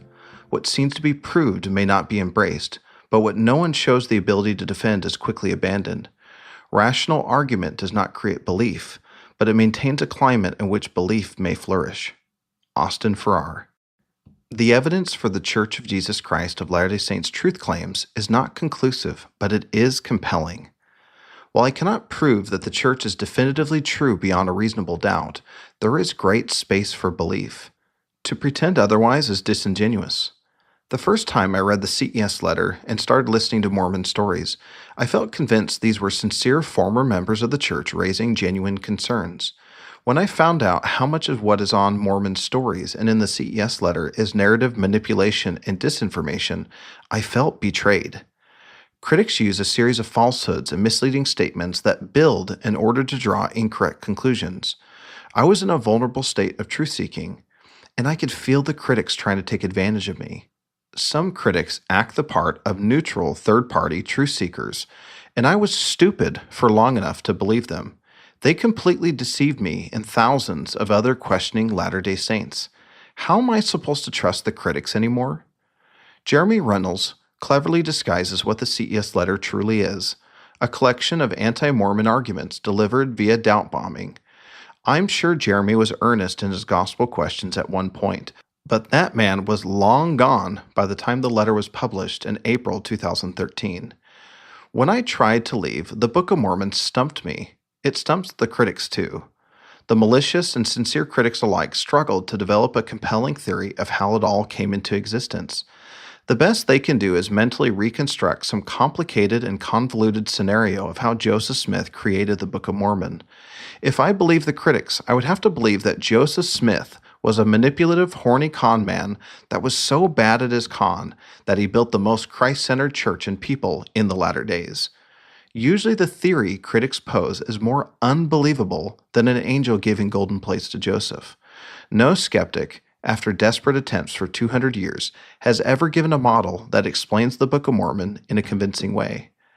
The Church of Jesus Christ of Latter-day Saints is highly successful at generating stronger families, less divorce, longer lives, higher life satisfaction, healthier people, better outcomes for adolescents and young adults, less domestic abuse, less sexual violence, less juvenile delinquency, less depression, more community, less loneliness, more purpose, better outcomes for sexual minorities, and higher rates of reported happiness. Throw all that away, the critics insist. For what? Satisfy every immediate desire, damned be my wife, kids, community, and my future self? A nihilistic life without meaning? A life without hope? Without Christ? Is that what the critics suggest is the good life? Do they realize how ridiculous that sounds? The critics want to take everything away from me and give me nothing in return. No thanks. That's a bad trade. When my faith journey started, I was an easy target for critics. I already did not believe in God, and I already experienced the pain of telling my wife I was leaving. All the critics had to do was show me that there was more light and truth outside the Church of Jesus Christ of Latter-day Saints, and they completely failed. I had way more unanswered questions outside the church than I do inside. My remaining questions are now a part of my faith with new and exciting insights unfolding every day. Being an active member of the Church of Jesus Christ of Latter-day Saints is the best decision of my life. I feel close to God, I feel peace, and I have purpose. The more I learned and understood complex historical issues, modern controversial policies, and God's plan for us, the more answers to questions that once puzzled me became crystal clear. I still do not have all the answers to my gospel questions, and that's okay. God has given me the space I need for belief, and I believe. I was a boy and followed the trail, priesthood, mission, and wedding tale. As a man, I sought more light and truth. I looked everywhere for sources of proof. The journey was painful and took some time. There was a mountain of doubt I had to climb. With surprise, I see how far I've come, and I've ended back where I started from. The Journey Back. Austin Fife.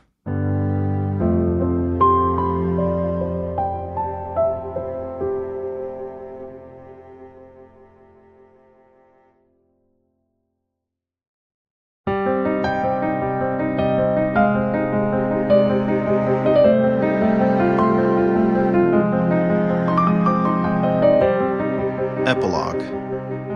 A letter to a former member of the Church of Jesus Christ. Dear blank, as I publish the Light and Truth letter, I want you to know that it was not written about you. I know you're not trying to destroy the Church of Jesus Christ of Latter-day Saints. I know that you have a balanced perspective on how the church helped you. After my own intensive research, I honestly do not blame anyone for not being completely convinced of the Restoration's truth claims. The evidence is convincing to me, but it certainly isn't irrefutable. As you've decided what to believe, I know parts of this letter may be uncomfortable for you. That wasn't my intention. I know that you were personally injured at the hands of insensitive church leaders, and I'm sorry that happened. I don't know why the gospel didn't work for you. I wish it had. The kingdom of God rolls on, but let me say that we as a church miss you. We were better when you were with us. There is a U-sized hole among our ranks. Over the years, we have benefited so much from your gifts and talents, and we miss them. Most of all, we and I miss you. We can always spend time together in other ways, but it won't be the same for me, and that's okay. If returning to the fold is not in the cards, I very much hope you are happier outside the church. If you do not believe in God, I sincerely desire that you find life, love, and purpose without the gospel. Regardless of our differences, you have all of my love and respect. All the best, Austin Fife. Sources and additional resources. In the Light and Truth letter, there are around 500 citations that I quote throughout this audiobook. Take a look on the website, www.lightandtruthletter.org, to check out the sources. Also, in the epilogue, there's a list of additional faithful resources you can check out. Some are your traditional apologist organizations. Others are the less traditional, but all resources that I've found to be faithful and have helped in my journey along the way. Thank you for listening to this audiobook. I can't believe you made it through the whole thing. Today is, 11 p.m. on October 25th. I released the Light and Truth letter around 2 months ago I think this weekend or last weekend or something like that.